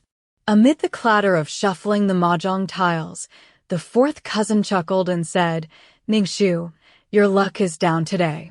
Losing at the gambling table might mean you're winning in love. From the way you spoke, it sounds like you're quite familiar with Miss Fang." Before Zhang Mingxu could respond, the eldest cousin interjected, "I wasn't talking about Miss Fang. I meant a young lady surnamed Ren." Upon hearing this, Zhang Mingxu felt as if he had been struck by a thunderbolt out of a clear sky. His hands slowed as he stacked the tiles, pausing mid-action. The fourth cousin continued with his playful grin, "Even someone as bold as you claims not to dare. I'd really like to know what makes this Miss Ren so formidable." Chapter 26. The eldest cousin said, "I heard this from our family's old master. They say she's 3rd young master's forbidden fruit. Who would dare snatch food from a tiger's mouth?" The fourth cousin asked, "Which 3rd young master? Could it be Morong 3rd young master?" The eldest cousin replied, "Who else could it be? That Miss Ren is truly beautiful, but it's a pity she doesn't smile often. Otherwise, a single smile from her could indeed topple a kingdom." The two of them chatted animatedly, completely unaware of Zhang Mingxu's expression. It wasn't until he stood up that the eldest cousin asked in surprise, "What's wrong with you? Your forehead is covered in sweat." Zhang Mingxu said, "I have a terrible headache." Everyone saw his ashen face and said, "You must have caught a chill. Your complexion looks awful. Go upstairs and rest for a while." Zhang Mingxu said with great effort, "You all stay here and enjoy yourselves. I'm going to lie down." Then he walked upstairs. The room was very quiet, and he could faintly hear the guests' laughter downstairs, the playful noises of children, and the crisp sound of mahjong tiles being placed. His heart felt as if a sharp knife were twisting inside it, or as if a hand were tearing it apart. That feeling, for the first time, made him unbearably uncomfortable and unable to control himself. He paced around the room like a trapped animal. Finally, unable to bear it any longer, he grabbed his overcoat and left through the back door. He didn't want his family to know he had gone out, so he waited until he reached the street corner to hail a pedicab. His thoughts churned tumultuously along the way. Usually, whenever he took this road, it felt like an endless journey, and he couldn't wait to see her sooner. But today, he suddenly grew afraid that the road was too short, afraid that what his cousins had said was actually true. He had never been a cowardly person, but for some reason, at this moment, he felt weak and only wanted to deceive himself. The familiar alley was already in sight. He paid the pedicab driver 1 yuan, and from afar, he saw the pinwheel still stuck on the fence outside her house. His heart ached even more sharply, as if cut by a knife. Then he saw her emerge from the yard, not alone. In front of her was an unfamiliar man who, though dressed in a Western suit, moved with the bearing of a military man. The man turned sideways to open the car door for her. The car was a new model Lincoln. She kept her head lowered, so he couldn't see her expression. His chest felt as if struck by a heavy blow, his very inside shattered. He could only watch helplessly as the car sped away. 12. Susu quietly gazed out the car window. The car passed through the bustling city center and onto a secluded asphalt road. She finally began to feel that something was amiss and asked, "Where are we going?" The attendant who had come to pick her up said, "Miss Rin, you'll know when we arrive." The scenery along the road was exceptionally tranquil. Tall maple and sycamore trees lined both sides, interspersed with graceful silk trees whose canopies spread like umbrellas. The season of falling leaves had long passed, leaving only the bare branches etched against the sky. One could imagine how breathtaking the view must be during summer and autumn. A clear, jade-like river meandered alongside the road, its waters gurgling and splashing as they swirled around scattered rocks. The car traveled for a long time before turning a corner, where they encountered a guard post. The car stopped for inspection before proceeding. Now, the roadside was lined with vast stretches of pine forest, and the wind rustled through the trees like surging waves. Though Susu felt somewhat uneasy, she never imagined there could be such an elegant and serene place in the outskirts of Wuqi. The car finally came to a halt. She stepped out and saw a magnificent mansion nestled among the trees. Though it was an old Western-style house, its doors, windows, and iron railings were exquisitely carved with intricate patterns. The aide-de-camp led her through a side entrance and turned left, where the view suddenly opened up to reveal a Western-style hall as vast and deep as a palace. Several enormous crystal chandeliers hung from the ceiling, their bronze frames adorned with crystal tassels swaying gently in the breeze. Countless oil paintings of various sizes adorned the walls, while a row of more than 10 floor-to-ceiling windows faced south, draped with velvet curtains that rose 3 or 4 times the height of a person. The marble floor beneath her feet was polished to such a shine that it reflected like a mirror. The hall, silent and profound, felt as awe-inspiring as a museum, making one instinctively hold one's breath. The aide-de-camp guided her through the hall and down a corridor, leading her into a sunroom with a glass roof.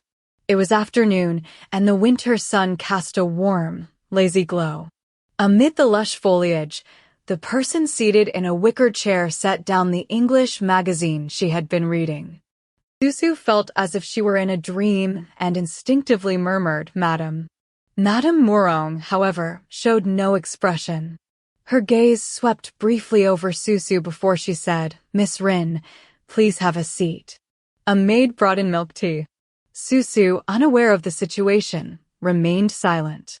Madame Mourong remarked, "We've met before. Miss Ren's ballet is exceptionally beautiful." Susu replied softly, "You flatter me, madam." Madame Mourong continued, "I quite like clever girls like you.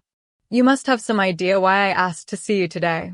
A cloud of suspicion arose in Susu's heart. The aide-de-camp who had brought her was from Rong Qingyi's staff, and she had no idea she would be meeting Madame Mourong. Her tone was detached, making it impossible to guess her intentions. Susu could only murmur, "Please speak plainly, madam." Madame Mourong let out a soft sigh. "That third child of mine has been stubborn since he was young. Once he sets his mind on something, even I, as his mother, can't change it. But this time, I simply cannot allow him to act so recklessly. Susu listened quietly as she continued. Miss Rin, it's not that I look down on you, nor is it a matter of social status. But as a daughter-in-law of the Morong family, every move you make will be under public scrutiny. Frankly, I doubt you can bear such a responsibility. Susu looked up, startled and bewildered, never expecting Madame Morong to say such things. Just then, a maid approached and whispered something into Madame Morong's ear. Without changing her expression, Madame Morong nodded.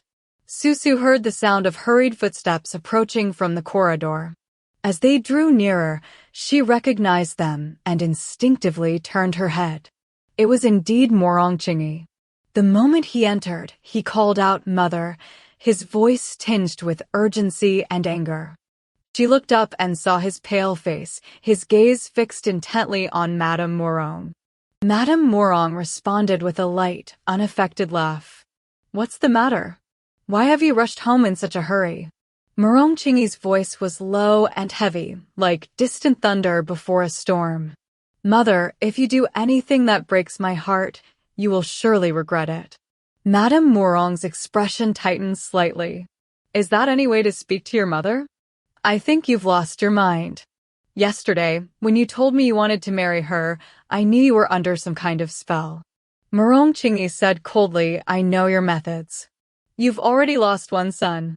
If you're not afraid of losing another, then go ahead and repeat the same mistake." Madame Morong's face changed dramatically, and her body trembled slightly. She had always been poised and composed, but upon hearing Rong Qingyi's words, a surge of pain and anger struck the deepest, most hidden wound in her heart. Yet, after only a moment, she calmly smiled and said, "What nonsense are you talking, child? I only have your best interests at heart." Rong Qingyi replied, "You thought the same for second brother, but what was the outcome?" Madame Morong remained silent for a long while before finally saying, "Fine, I won't interfere in your affairs anymore. Do as you please with your recklessness. I'll just pretend I never gave birth to such a worthless thing." By the final sentence, her voice was choked with sobs. Susu, hearing the sorrow in her words, felt deeply distressed and wanted to offer some comfort, but she was naturally poor with words and didn't know where to begin. Rong Qingyi, however, quickly cut in, saying, "Thank you, Mother, for your understanding."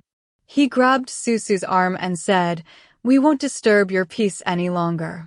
Madame Morong was heartbroken beyond words, feeling utterly hopeless and knowing the situation was beyond repair. She had originally hoped to take drastic measures to resolve the matter, but never expected her son to threaten her with his own life. She felt shattered and exhausted, unwilling to say anything more, and merely waved her hand weakly, letting them leave as they pleased. Rong Qingyi held onto Susu's arm and didn't let go until they were seated in the car. Susu's mind was in complete disarray, unable to sort out her thoughts. Yet he still spoke in that cold tone. How could you just follow someone like that? Chapter 27. She didn't understand why he was so angry and whispered, "It's your aide-de-camp." He suppressed his rage. "I have so many people around me. How can you be so foolish? You wouldn't even know when you'd lose your life." She bit her lower lip lightly, as if trying to escape from his presence.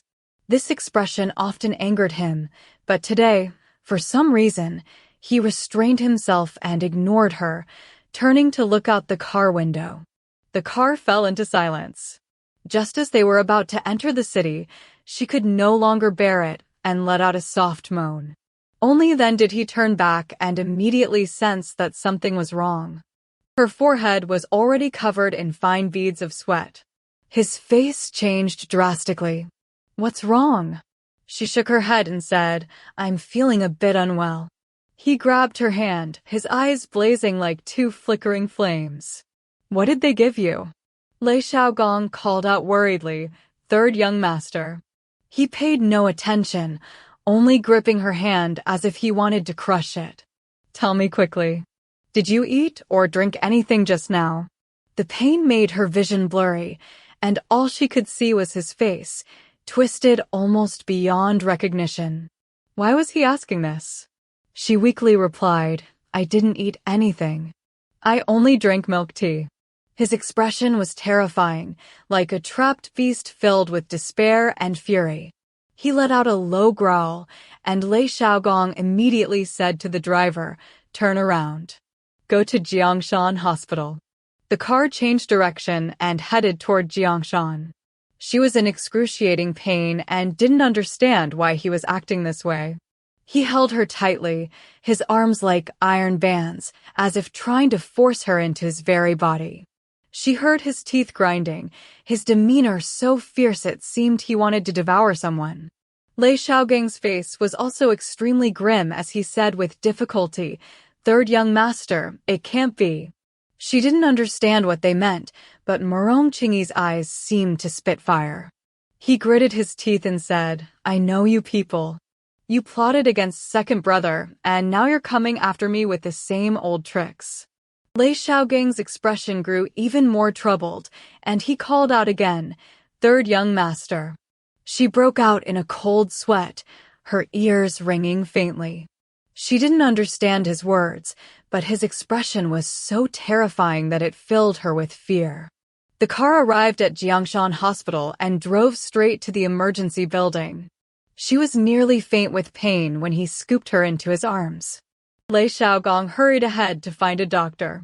Amid the chaotic sounds around her, all she could hear was his heavy breathing, close to her ear, yet distant as if from another world. His sweat dripped down one drop at a time. In such cold weather, his forehead was covered in cold sweat. Even when the doctors arrived, he refused to let her go. Lei Xiaogong urgently said, Third young master, put Miss Ren down so they can examine her. Only then did he place her on the hospital bed. 3 or 4 doctors quickly gathered around to examine her. Weakly, she clutched the hem of his clothes, as if it were her only remaining support. Unexpectedly, he drew his pistol and slammed it onto the medicine tray with a loud crack, startling everyone into staring at him in fear. His eyes seemed almost bloodshot, and his voice sounded as if it were squeezed through his teeth. I'm telling you, if anyone dares to play tricks today, if anything happens to her, I'll go with her. You decide what to do. She gradually understood. The immense pain and unprecedented terror made her dizzy. She struggled to open her eyes and saw Lei Xiaogong rush forward to grab Rong Qingyi's arm, yet he dared not snatch the gun away. The doctors grew tense as well. She still clung to the hem of his clothes, 2 lines of tears silently tracing down her cheeks. He had actually said that he would accompany her. Tears streamed down uncontrollably. The physical agony seemed to transform into heartache. Death loomed menacingly just a step away, and all she had in her grasp was the edge of his clothes, only him. Everything had happened so abruptly, too quickly for anything to be done. She dared not look at his face again. The expression there scorched her. She had never known until today, and now it was all too late. He was actually like this. Even in death, he wanted to be with her. It was too late. Her heartbeat became the most painful throbbing. Her vision and consciousness were already beginning to blur. When she woke, it was deep into the night. Her right hand was held warmly in someone's palm. With some effort, she turned her head and saw him haggard, as if he had become a different person. Her tears fell in streams. I'm all right. His voice was hoarse as well. I frightened you. The doctor said it's just acute enteritis. I was so afraid. I actually thought. She simply wept silently. The medicine in the 4 drip fell drop by drop, yet each drop felt like a heavy hammer pounding straight into her heart. His embrace was so warm. He kissed her gently, with the care one would use when touching the most delicate flower petals. Through her tear-blurred vision, she closed her eyes and sank powerlessly into the moment. Madame Morong summoned Lei Xiaogong, who recounted the entire incident in detail. After a long silence, Madame Morong sighed and said, "What meaning is there left for me as a mother? Lei Xiaogong remained silent. Jean Rui, standing nearby, remarked, judging by this, third young master is truly serious this time. I'm afraid we'll have to let him have his way. Madame Morong waved her hand, signaling Lei Xiaogong to leave. After sitting in a daze for a while, she said to Jean Rui, we can only let him be. The way third young master is so suspicious and paranoid, thinking about it truly saddens me. Jean Rui consoled her softly. He's truly bewitched. That's why he thinks this way. How could Madame ever make the same mistake again? Sure enough, Madame Morong let out a long sigh and said, since he's so determined to marry her, I doubt anyone can stop him. For us, it's one thing, but I'm afraid he won't easily get past your father. After Susu was discharged from the hospital, she rested for several more days. It was already the end of the 12th lunar month when Rong Qingyi sent someone to bring her to Isan Restaurant for Suzhou cuisine. The upper floor of Isan Restaurant was comfortably heated. Upon entering, a waiter helped take her coat, leaving her in a honey-colored cheongsam adorned with subtle floral patterns. Only after walking in did she realize that besides him, there was another guest. Rong Qingyi said to her, greet him. This is Uncle He. She softly addressed him as instructed, and the man politely responded, no need for formalities. After looking her over briefly, he smiled at Rong Qingyi and said, third young master has excellent taste. Susu's face flushed slightly as she sat down beside Rong Qingyi. Rong Qingyi said, Master He, I would rather strike the golden bell once than tap the wooden fish 3,000 times. I ask only for your help in this matter. The man was none other than He Suan, renowned as the most capable official. Upon hearing this, he smiled faintly and said, I am honored that third young master holds me in such high regard. However, this matter requires meticulous planning and cannot be rushed. Before you, sir, allow me to devise a method gradually. Perhaps in 2 or 3 years, there might be some progress. Rong Qingyi replied, you know my temperament, Master He. I am unwilling to wait even 1 or 2 years, let alone 3. Delays may bring complications. For my sake, if not for anyone else's, I implore you to think of a way. Chapter 28. He Suan pondered for a moment and said, there is one method that might work, but... Rong Qingyi quickly responded, please speak plainly, sir. He Suan replied, it's far too risky, with at most a 30% chance of success. And the outcome is uncertain, I fear it might backfire. Yet Rong Qingyi countered, desperate times call for desperate measures. How can we know it won't succeed without taking the risk? He Suan smiled faintly and said, third young master is resolute and decisive, truly bearing the spirit of a military family. Rong Qingyi also laughed and urged, enough of that. Quickly, tell me what this method is. But He Suan insisted, you must promise me that you will not question why I arrange things as I do, and regardless of success or failure, you must not reveal anything to anyone, either before or after. Eager to succeed, Rong Qingyi simply said, I will follow your instructions in all matters. He Suan thought for a moment before finally saying, tomorrow is the 27th day of the 12th lunar month. The master will be going to Qing Lake. The Qing Lake official residence was situated beside the scenic river, nestled against the mountains and facing the emerald waters of Qing Lake, offering a tranquil and secluded landscape. Rong Feng had a habit of taking a stroll after meals. Following the cobblestone path down to the foot of the mountain, a breeze happened to blow by. In the plum grove below the hillside, sparse plum blossoms bloomed among the trees, their subtle fragrance wafting through the air. His attendants followed at a distance as he walked slowly with his hands clasped behind his back.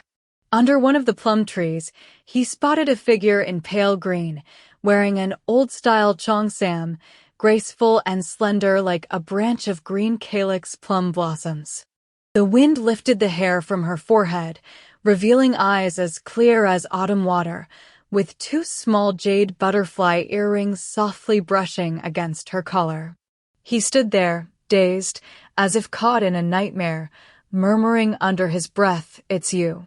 But Rong Qingyi stepped forward from behind and said, "Father, this is Susu." Rong Feng glanced at his son, and Rong Qingyi noticed a trace of confusion in his eyes, mixed with a strange, complex expression he couldn't decipher. It seemed like anger, yet not quite. For a moment, his gaze appeared pained. Remembering Hisuan's words, Rong Qingyi simply said, "I beg for your approval, father." Rong Feng looked at him expressionlessly, remaining silent all the while. Rong Qingyi sensed trouble, but dared not speak. It felt like an eternity had passed before he heard Rong Feng let out a long sigh and say, "Marriage is a serious matter, not to be taken lightly. Have you truly thought it through?" Overjoyed, Rong Qingyi still restrained himself and replied respectfully yes. Rong Feng nodded slowly. Rong Qingyi had not expected such easy consent and was ecstatic. Taking Susu's hand, he beamed with delight and said, "Thank you, father." His joy was so overwhelming that it seemed as if all the plum blossoms in the garden had burst into fragrance at once.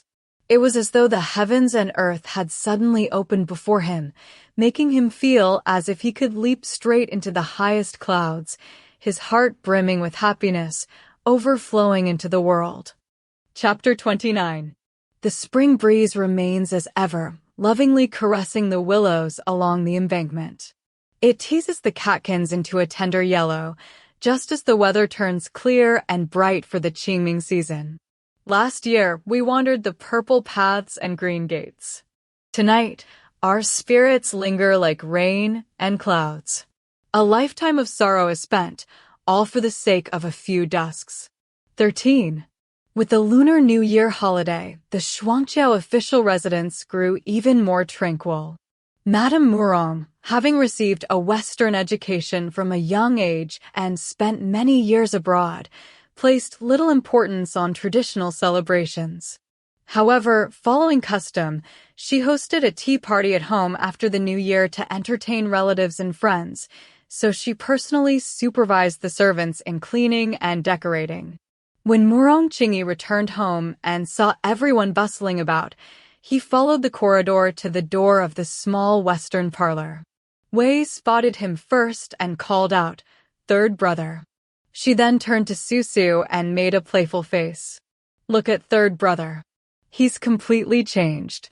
He used to be gone all day, but now he's home before the sun even sets." Susu rose gracefully, smiling without a word. Wei reluctantly stood up as well and said, "My future sister-in-law, you're just like mother, always insisting on proper etiquette. It's surprising how, despite mother's years abroad, she's become so traditional in this regard."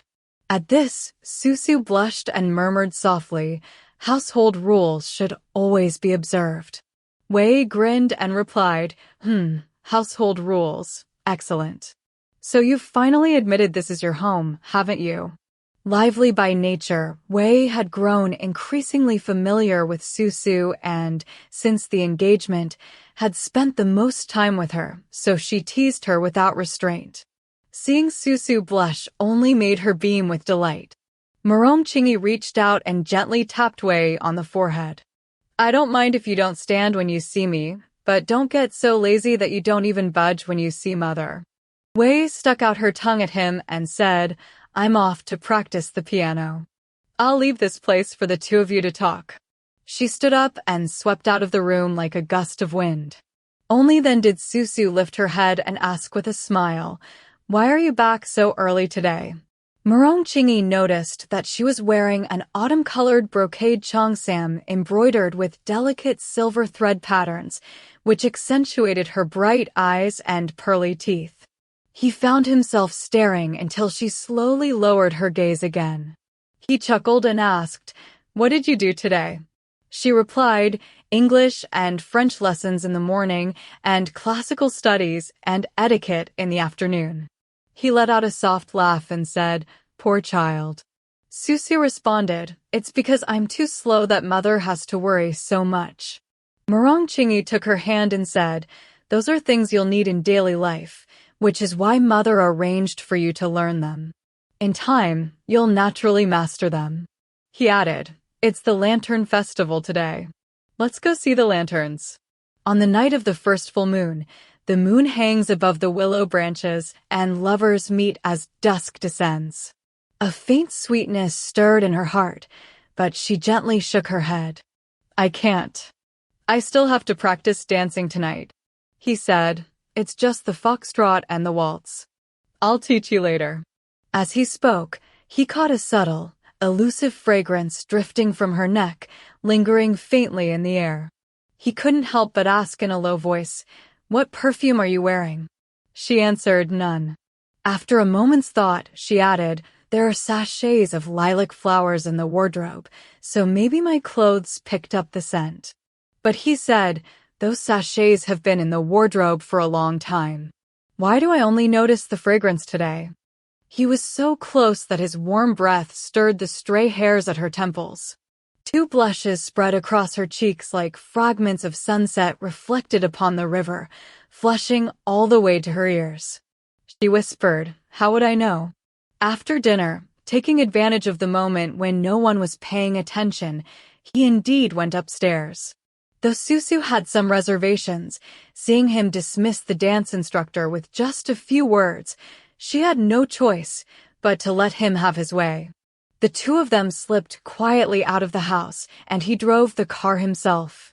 Susu asked worriedly, "Are we going out like this without bringing anyone along?" He laughed and said, "Why should we bring them?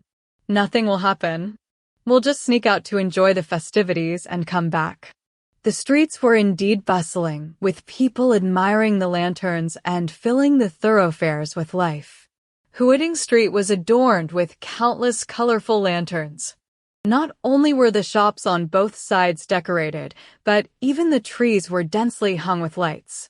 Beneath the lanterns, the crowd surged like a tide, creating a scene of such liveliness and prosperity that it truly resembled the east wind blooms 1,000 trees with flowers at night, blowing down stars like rain.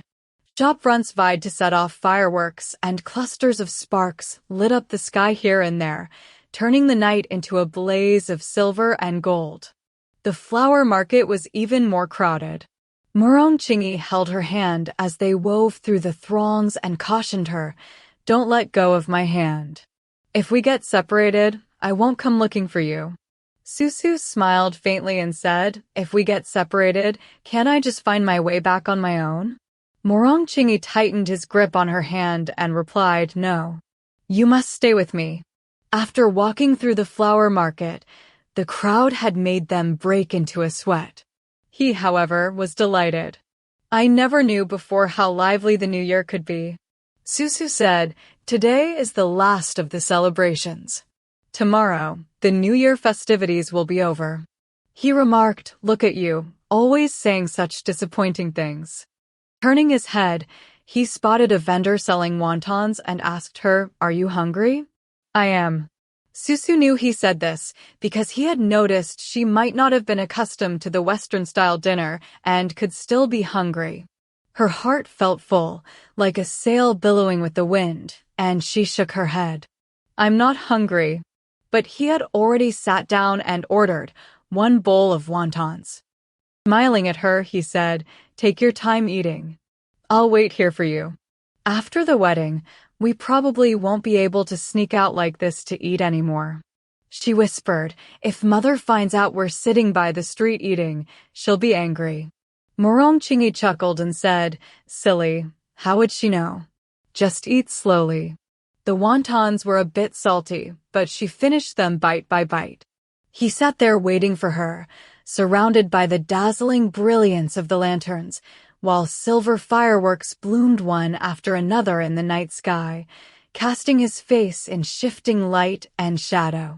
Her heart, however, was bright and clear, like crystal shining with light.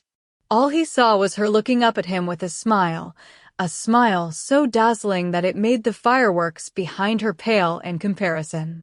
At the Shuangqiao official residence, the magnolia flowers were the first to herald the arrival of spring. The magnolia trees in front of and behind the residence bloomed with countless white blossoms, resembling bowls of mutton-fat jade, brimming with the boundless beauty of spring. Shortly after the magnolias bloomed, it seemed only a few days passed before the weeping crabapples beneath the eaves burst into fiery, luxuriant blossoms, filling the air with the richness of spring. Susu sat in a rattan chair, lost in thought. Wei came up from behind and tapped her on the shoulder, calling out, "Third sister-in-law." Startled, Susu looked up. Wei asked teasingly, "Has third brother been gone for only a day, and you're already missing him?" Susu turned her face away and evasively said, "I was just thinking about how to say spring in French." Wei let out an exaggerated, "Oh," and mischievously drawled, "Suddenly, I see the willow colors by the roadside." Jean Rouet set down the magazine in her hand and smiled. This little imp has even learned to show off her bookish knowledge. So refined and pedantic, I can hardly believe she managed to recite it. I certainly don't understand it.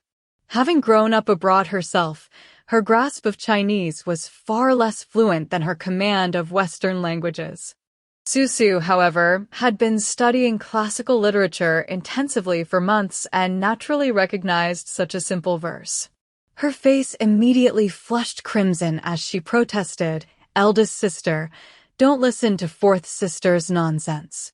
Jean Rouet chuckled and remarked, "I really don't know what they were thinking, arranging for third brother to be away on business during their honeymoon." Susu grew even more flustered and said, "Are you teasing me too, eldest sister?"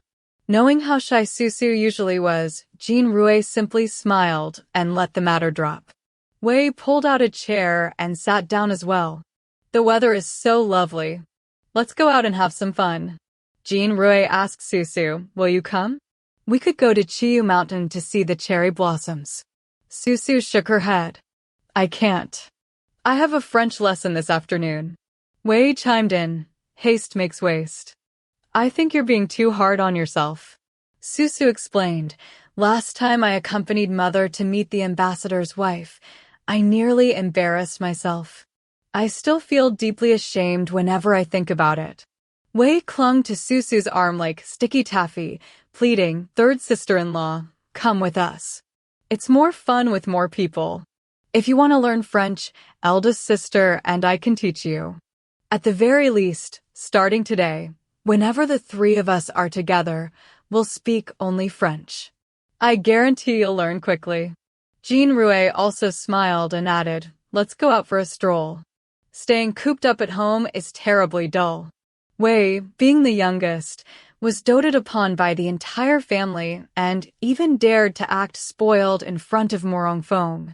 Susu knew she couldn't refuse her, and since Jean Rouet, as the eldest sister, had given her approval, she decided to go along with them. During the cherry blossom season at Qiyu Mountain, checkpoints were set up at the park entrance at the foot of the mountain, with notices prohibiting cars from entering. The three of them rode in Li Boza's car, and the park attendants, recognizing the license plate, promptly waved them through. The car sped swiftly up the mountain without hindrance. Susu hadn't paid much attention until they got out of the car, when she asked, "Isn't it true that cars aren't allowed in here during the blossom season every year?" Wei paused, confused, and said, "Is that so? I've been here a couple of times in earlier years and never heard of such a rule." Jean Rouet smiled faintly and explained, "Other people's cars, of course, aren't permitted. Just be careful not to let it slip in front of father, or the old man will make us copy the family precepts again as punishment." The three of them followed the winding stone-paved mountain path, with attendants trailing at a distance, a conspicuous sight nonetheless. Susu, unaccustomed to walking mountain paths in high heels, was relieved that Jean Rouet and Wei also walked slowly. After a short while, they spotted a pavilion up ahead, and Wei immediately cried out, "Let's rest." The attendants had already brought out brocade cushions and laid them out. Jean Rui laughed and said, "We're so pathetic, clamoring to go mountain climbing, and after walking only this little distance, we already need a break."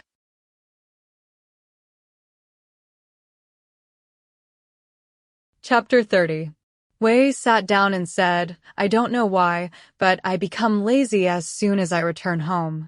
2 winters ago, I went skiing every day in Switzerland with my classmates. Even when my legs went stiff, I didn't feel tired." Drenched in sweat, Susu felt refreshed as the warm breeze blew against her face.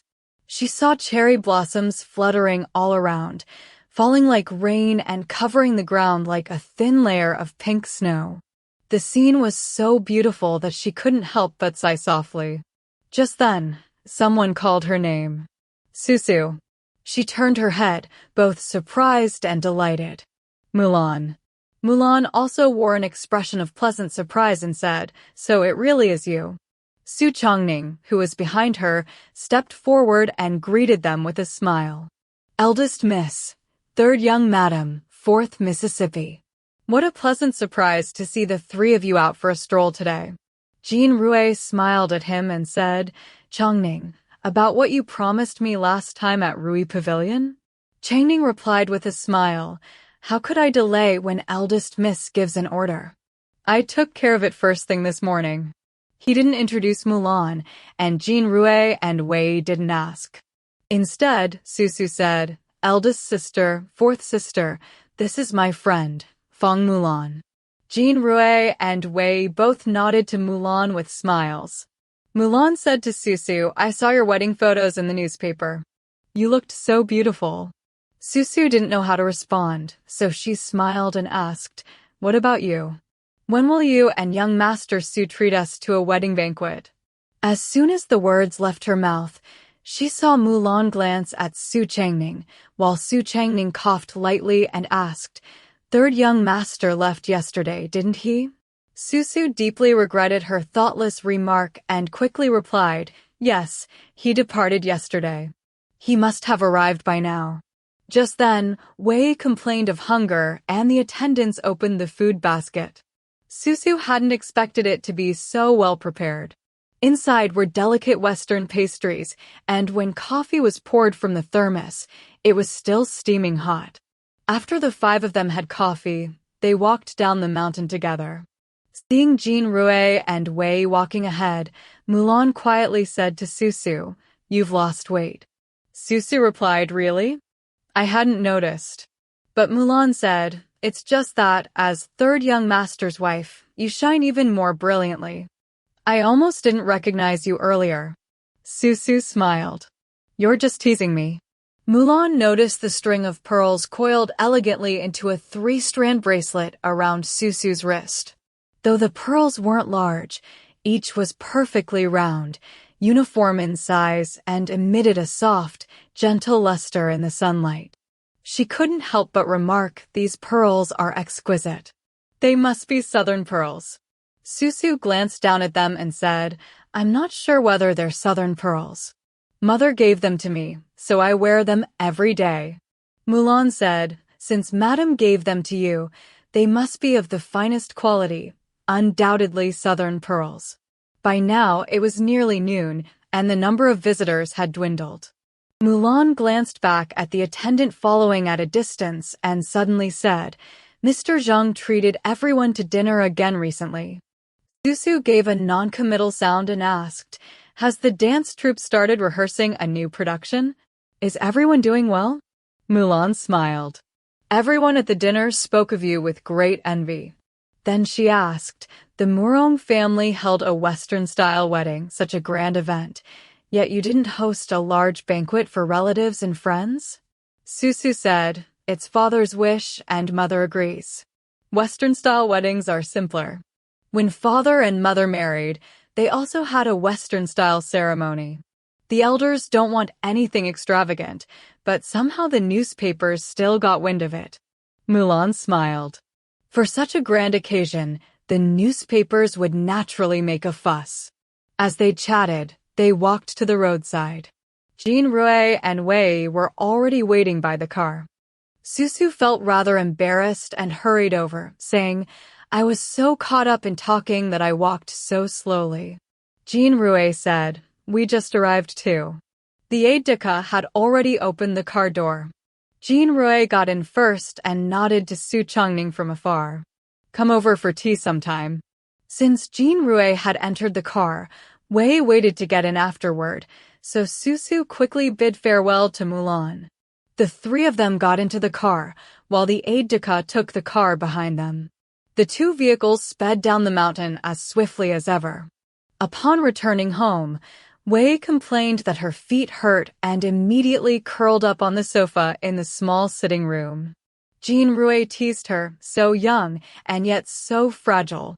A maid approached Susu and said, "Third young madam, the third young master has called several times." Susu was startled and asked, "Did he say what it was about?" The maid replied, "He didn't say anything. He only asked that you call him as soon as you returned." Susu asked, "What's his telephone number?" The maid hesitated for a moment before shaking her head. "The third young master didn't say." Jin Rui laughed and said, "Why go to all that trouble?" She picked up the telephone and said to the operator, "Connect me to Pumin and find the third young master." Then she handed the receiver to Susu. "See? You don't need to know the number." The operator promptly connected the call to Pumin, and the operator there, upon hearing that it was a call from the Shuangqiu official residence, immediately put it through to Rong Qingyi's line. Hearing him ask Susu, she quickly replied, "It's me. You called several times. Is there something urgent?" He said, "Nothing urgent.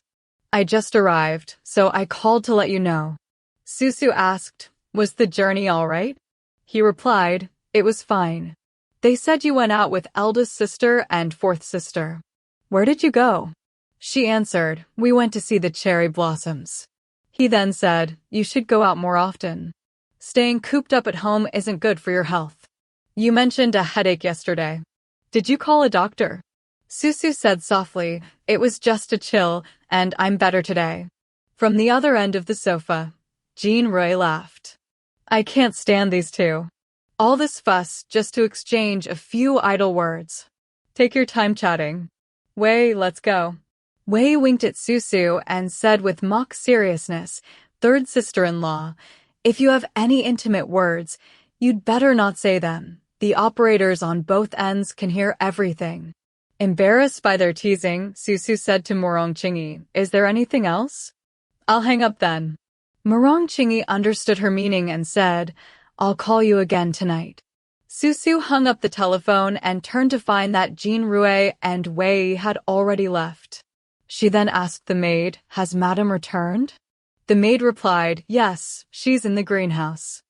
Susu quickly said, "I'll go see Mother." As she walked toward the greenhouse, she could hear lively chatter and laughter from afar. Madame Morong was entertaining female guests there. She entered and called out, "Mother." Madame Morong smiled and nodded, asking, "I heard you went out to see the cherry blossoms? You should do that more often. Young people ought to be lively." Susu responded, "Yes." Mrs. Guo interjected from the side, "Madame dotes on her so much, truly treating her as her own daughter." Madame Morong took Susu's hand and said with a smile, "This child is the most endearing, so obedient. Far better than my third son, I must say." Mrs. Kong laughed. "Madame loves the crow for the sake of the nest." Madame Morong replied, "I'm not just saying this to be polite. My third son doesn't give me as much peace of mind as Susu does." Just then, Jin Rui walked in and said cheerfully, "Mother, you're just being partial. Your own children and daughter-in-law always seem the best to you." Madame Morong said, "I suppose I am biased. Mrs. Kang's daughters-in-law are all quite outstanding as well." Mrs. Kang smiled and said, "Compared to the third young madam, they are like heaven and earth, crows and phoenixes. How could they even be mentioned in the same breath?" Jin Rui, aware that Mrs. King still harbored resentment over the Mincian incident, said to Susu, "The French tutor has arrived and is waiting for you." Hearing this, Susu turned to Madame Morong and said, "Mother, I'll take my leave then." After Madame Morong nodded, Susu addressed the guests. "Ladies, please make yourselves comfortable." The female guests all rose slightly and said, "Third young madam, please don't mind us." After afternoon tea was served, the guests departed one by one. Jean Rouet and Madame Morong remained seated in the greenhouse, chatting. Jean Rouet said that Mrs. King is truly unpleasant, always making pointed remarks. Madame Morong replied, "After all, our third son did offend her." She added, "You always say I'm biased, but I think you're biased too. People say that elder and younger sisters-in-law are the hardest to get along with, but they haven't met you and Wei. I know you sisters usually don't meddle in others' affairs, yet you're so protective of Susu." Jean Rouet said, "Susu is truly sensible and obedient. It's surprising that someone of her background shows not a hint of frivolity. Third brother made the right choice, and I'm mostly doing this for him. He's so infatuated with Susu, it's almost worrying." Chapter 31. Madame Morong remarked, "I can see that third young master has poured all his heart into this." She then sighed softly. "But like you, I feel somewhat worried, afraid he might become too infatuated and end up being rejected. As the saying goes, deep affection does not endure. Extremes lead to disgrace." Jean Rouet laughed. "It's truly my fault for making you say such things. Isn't it a good thing that third young master has changed his temperament and become focused and devoted?" After a pause, she added, "Third young master is a bit impulsive, but there's a long future ahead. With Susu's gentle and quiet nature, it's unlikely any trouble will arise." Madame Morong said, "I think Susu is too reserved.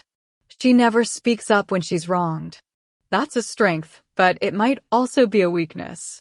Third young master has a fiery temper and refuses to listen to anyone, especially since she won't even speak. I'm afraid that if something happens in the future, the two of them might end up in an irreparable stalemate." Jean Rouet chuckled. The worries of parents everywhere.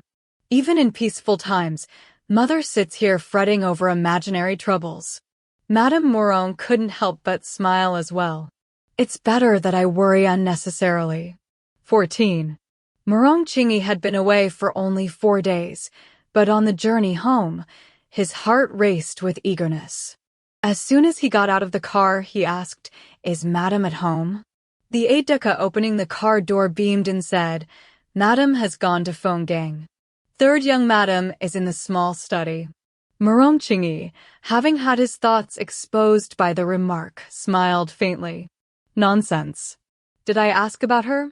The aide-de-camp, seeing the smile at the corners of his eyes, knew he was in high spirits and replied, "Third young master, you didn't ask, but third young Madame inquired several times about when you would be back."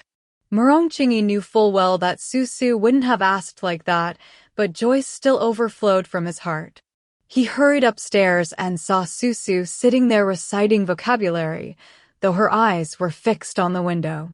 Tiptoeing over, he wrapped his arms around her shoulders from behind. She started, turned to see him, and let out a soft gasp. "Oh, how come I didn't see your car come in?" He said, "I was afraid father might be home, so I got out in front." Then he studied her carefully. Embarrassed by his gaze, she lowered her head and asked, "Have you been gone so few days that you don't recognize me anymore?" He hummed in response, "Just a few days, but it feels like months." How does that line from the Book of Songs go? Susu had been cramming classical studies and answered reflexively, "1 day apart feels like 3 autumns." Only then did she notice his beaming smile and realize she had fallen for his trick. Blushing, she said, "You come home and immediately bully me." He simply laughed. "How is that bullying? You said it yourself." Then he asked her, "When I called this morning, they said you'd gone out. Were you shopping with Wei?" Susu said, "No, Mulan invited me out for tea." Upon hearing this, Rong Qingyi said, "You shouldn't associate with Mulan anymore to avoid future awkwardness." Susu was startled and asked, "What happened?" Rong Qingyi replied, "Changning is going to be engaged to Huashanan. I think if you keep spending time with Mulan, people might start gossiping." Susu was lost in thought for a long while before finally saying, "How could that be? When I last saw Mulan and Changning, they were still very affectionate with each other." Rong Qingyi replied, "Changning isn't a fool. Hua Shanyun is his social equal, and the Hua family is currently influential. Both families are happy to see this match." Susu was merely surprised, with a touch of sadness, and asked blankly, "Then what about Mulan?" Rong Qingyi said, "Don't worry about her. I've had someone draw a bath. Let's go bathe." The last sentence made her face flush crimson, leaving her flustered and at a loss, so she simply pushed him out the door. The weather was gradually growing warmer. It was afternoon, and when the wind blew, one could hear only the distant, faint roar of the pine forests in the valleys, sounding like muffled thunder. The estate was surrounded by ancient trees, their dense shade covering the ground. Newly emerged cicadas chirped themselves hoarse beneath the leaves. A cool breeze drifted through the northern corridor, pleasantly refreshing.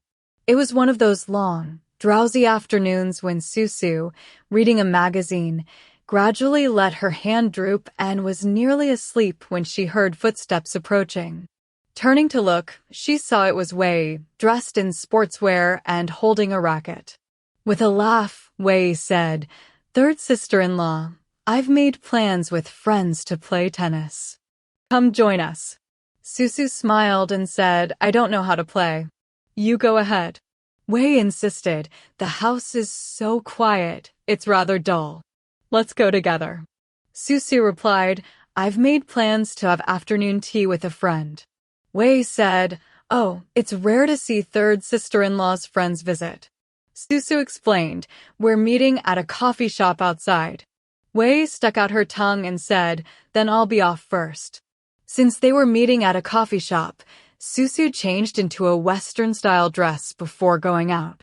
As soon as she entered, Mulan teased her, "It's only been a few days, but you've grown even more dignified. Dressed like this, you look like a young lady returned from studying abroad." Susu merely smiled and said, "It's just the way things are in their family."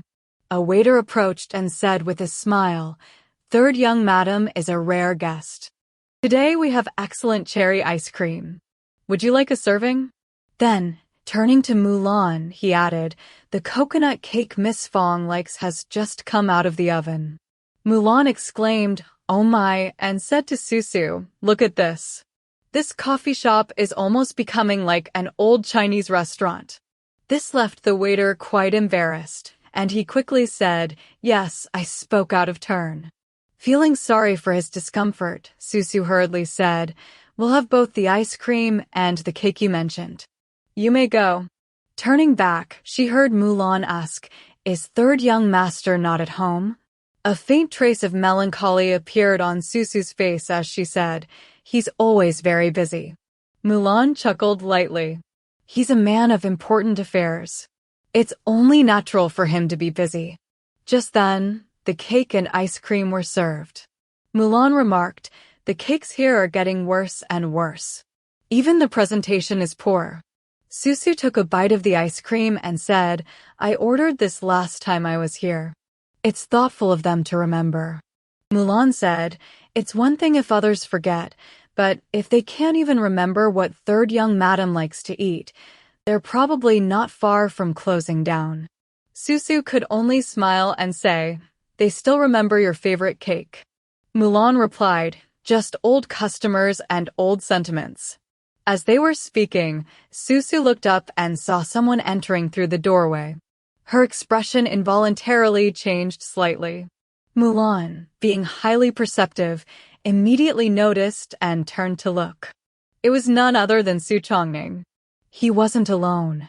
By his side was a female companion whom Susu recognized as fifth Miss Hua. Her heart raced with anxiety, yet there was nothing she could do. The weather was already hot, and now the fan's breeze felt sticky against her clothes, clinging to her skin. She was both frantic and distressed, but Mulan showed not the slightest trace of emotion. Susu, lacking quick wit in emergencies, grew even more flustered.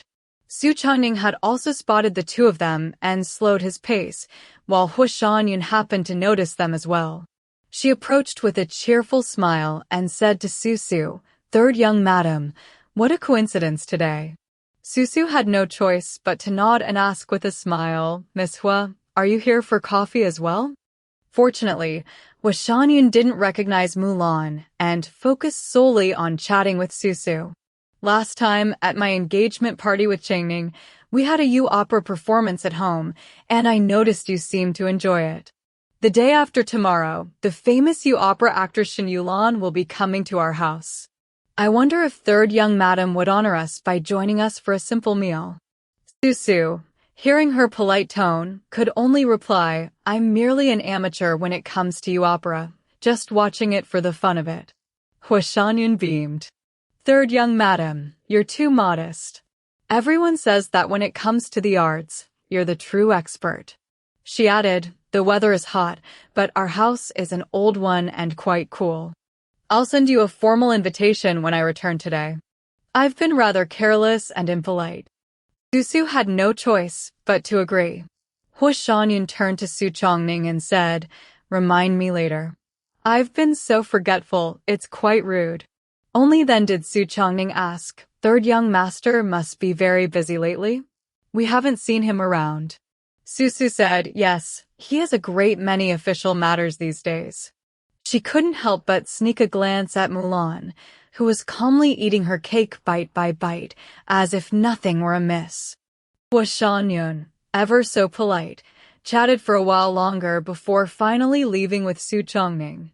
As soon as they were gone, Susu said, "Let's go. It feels stifling sitting here."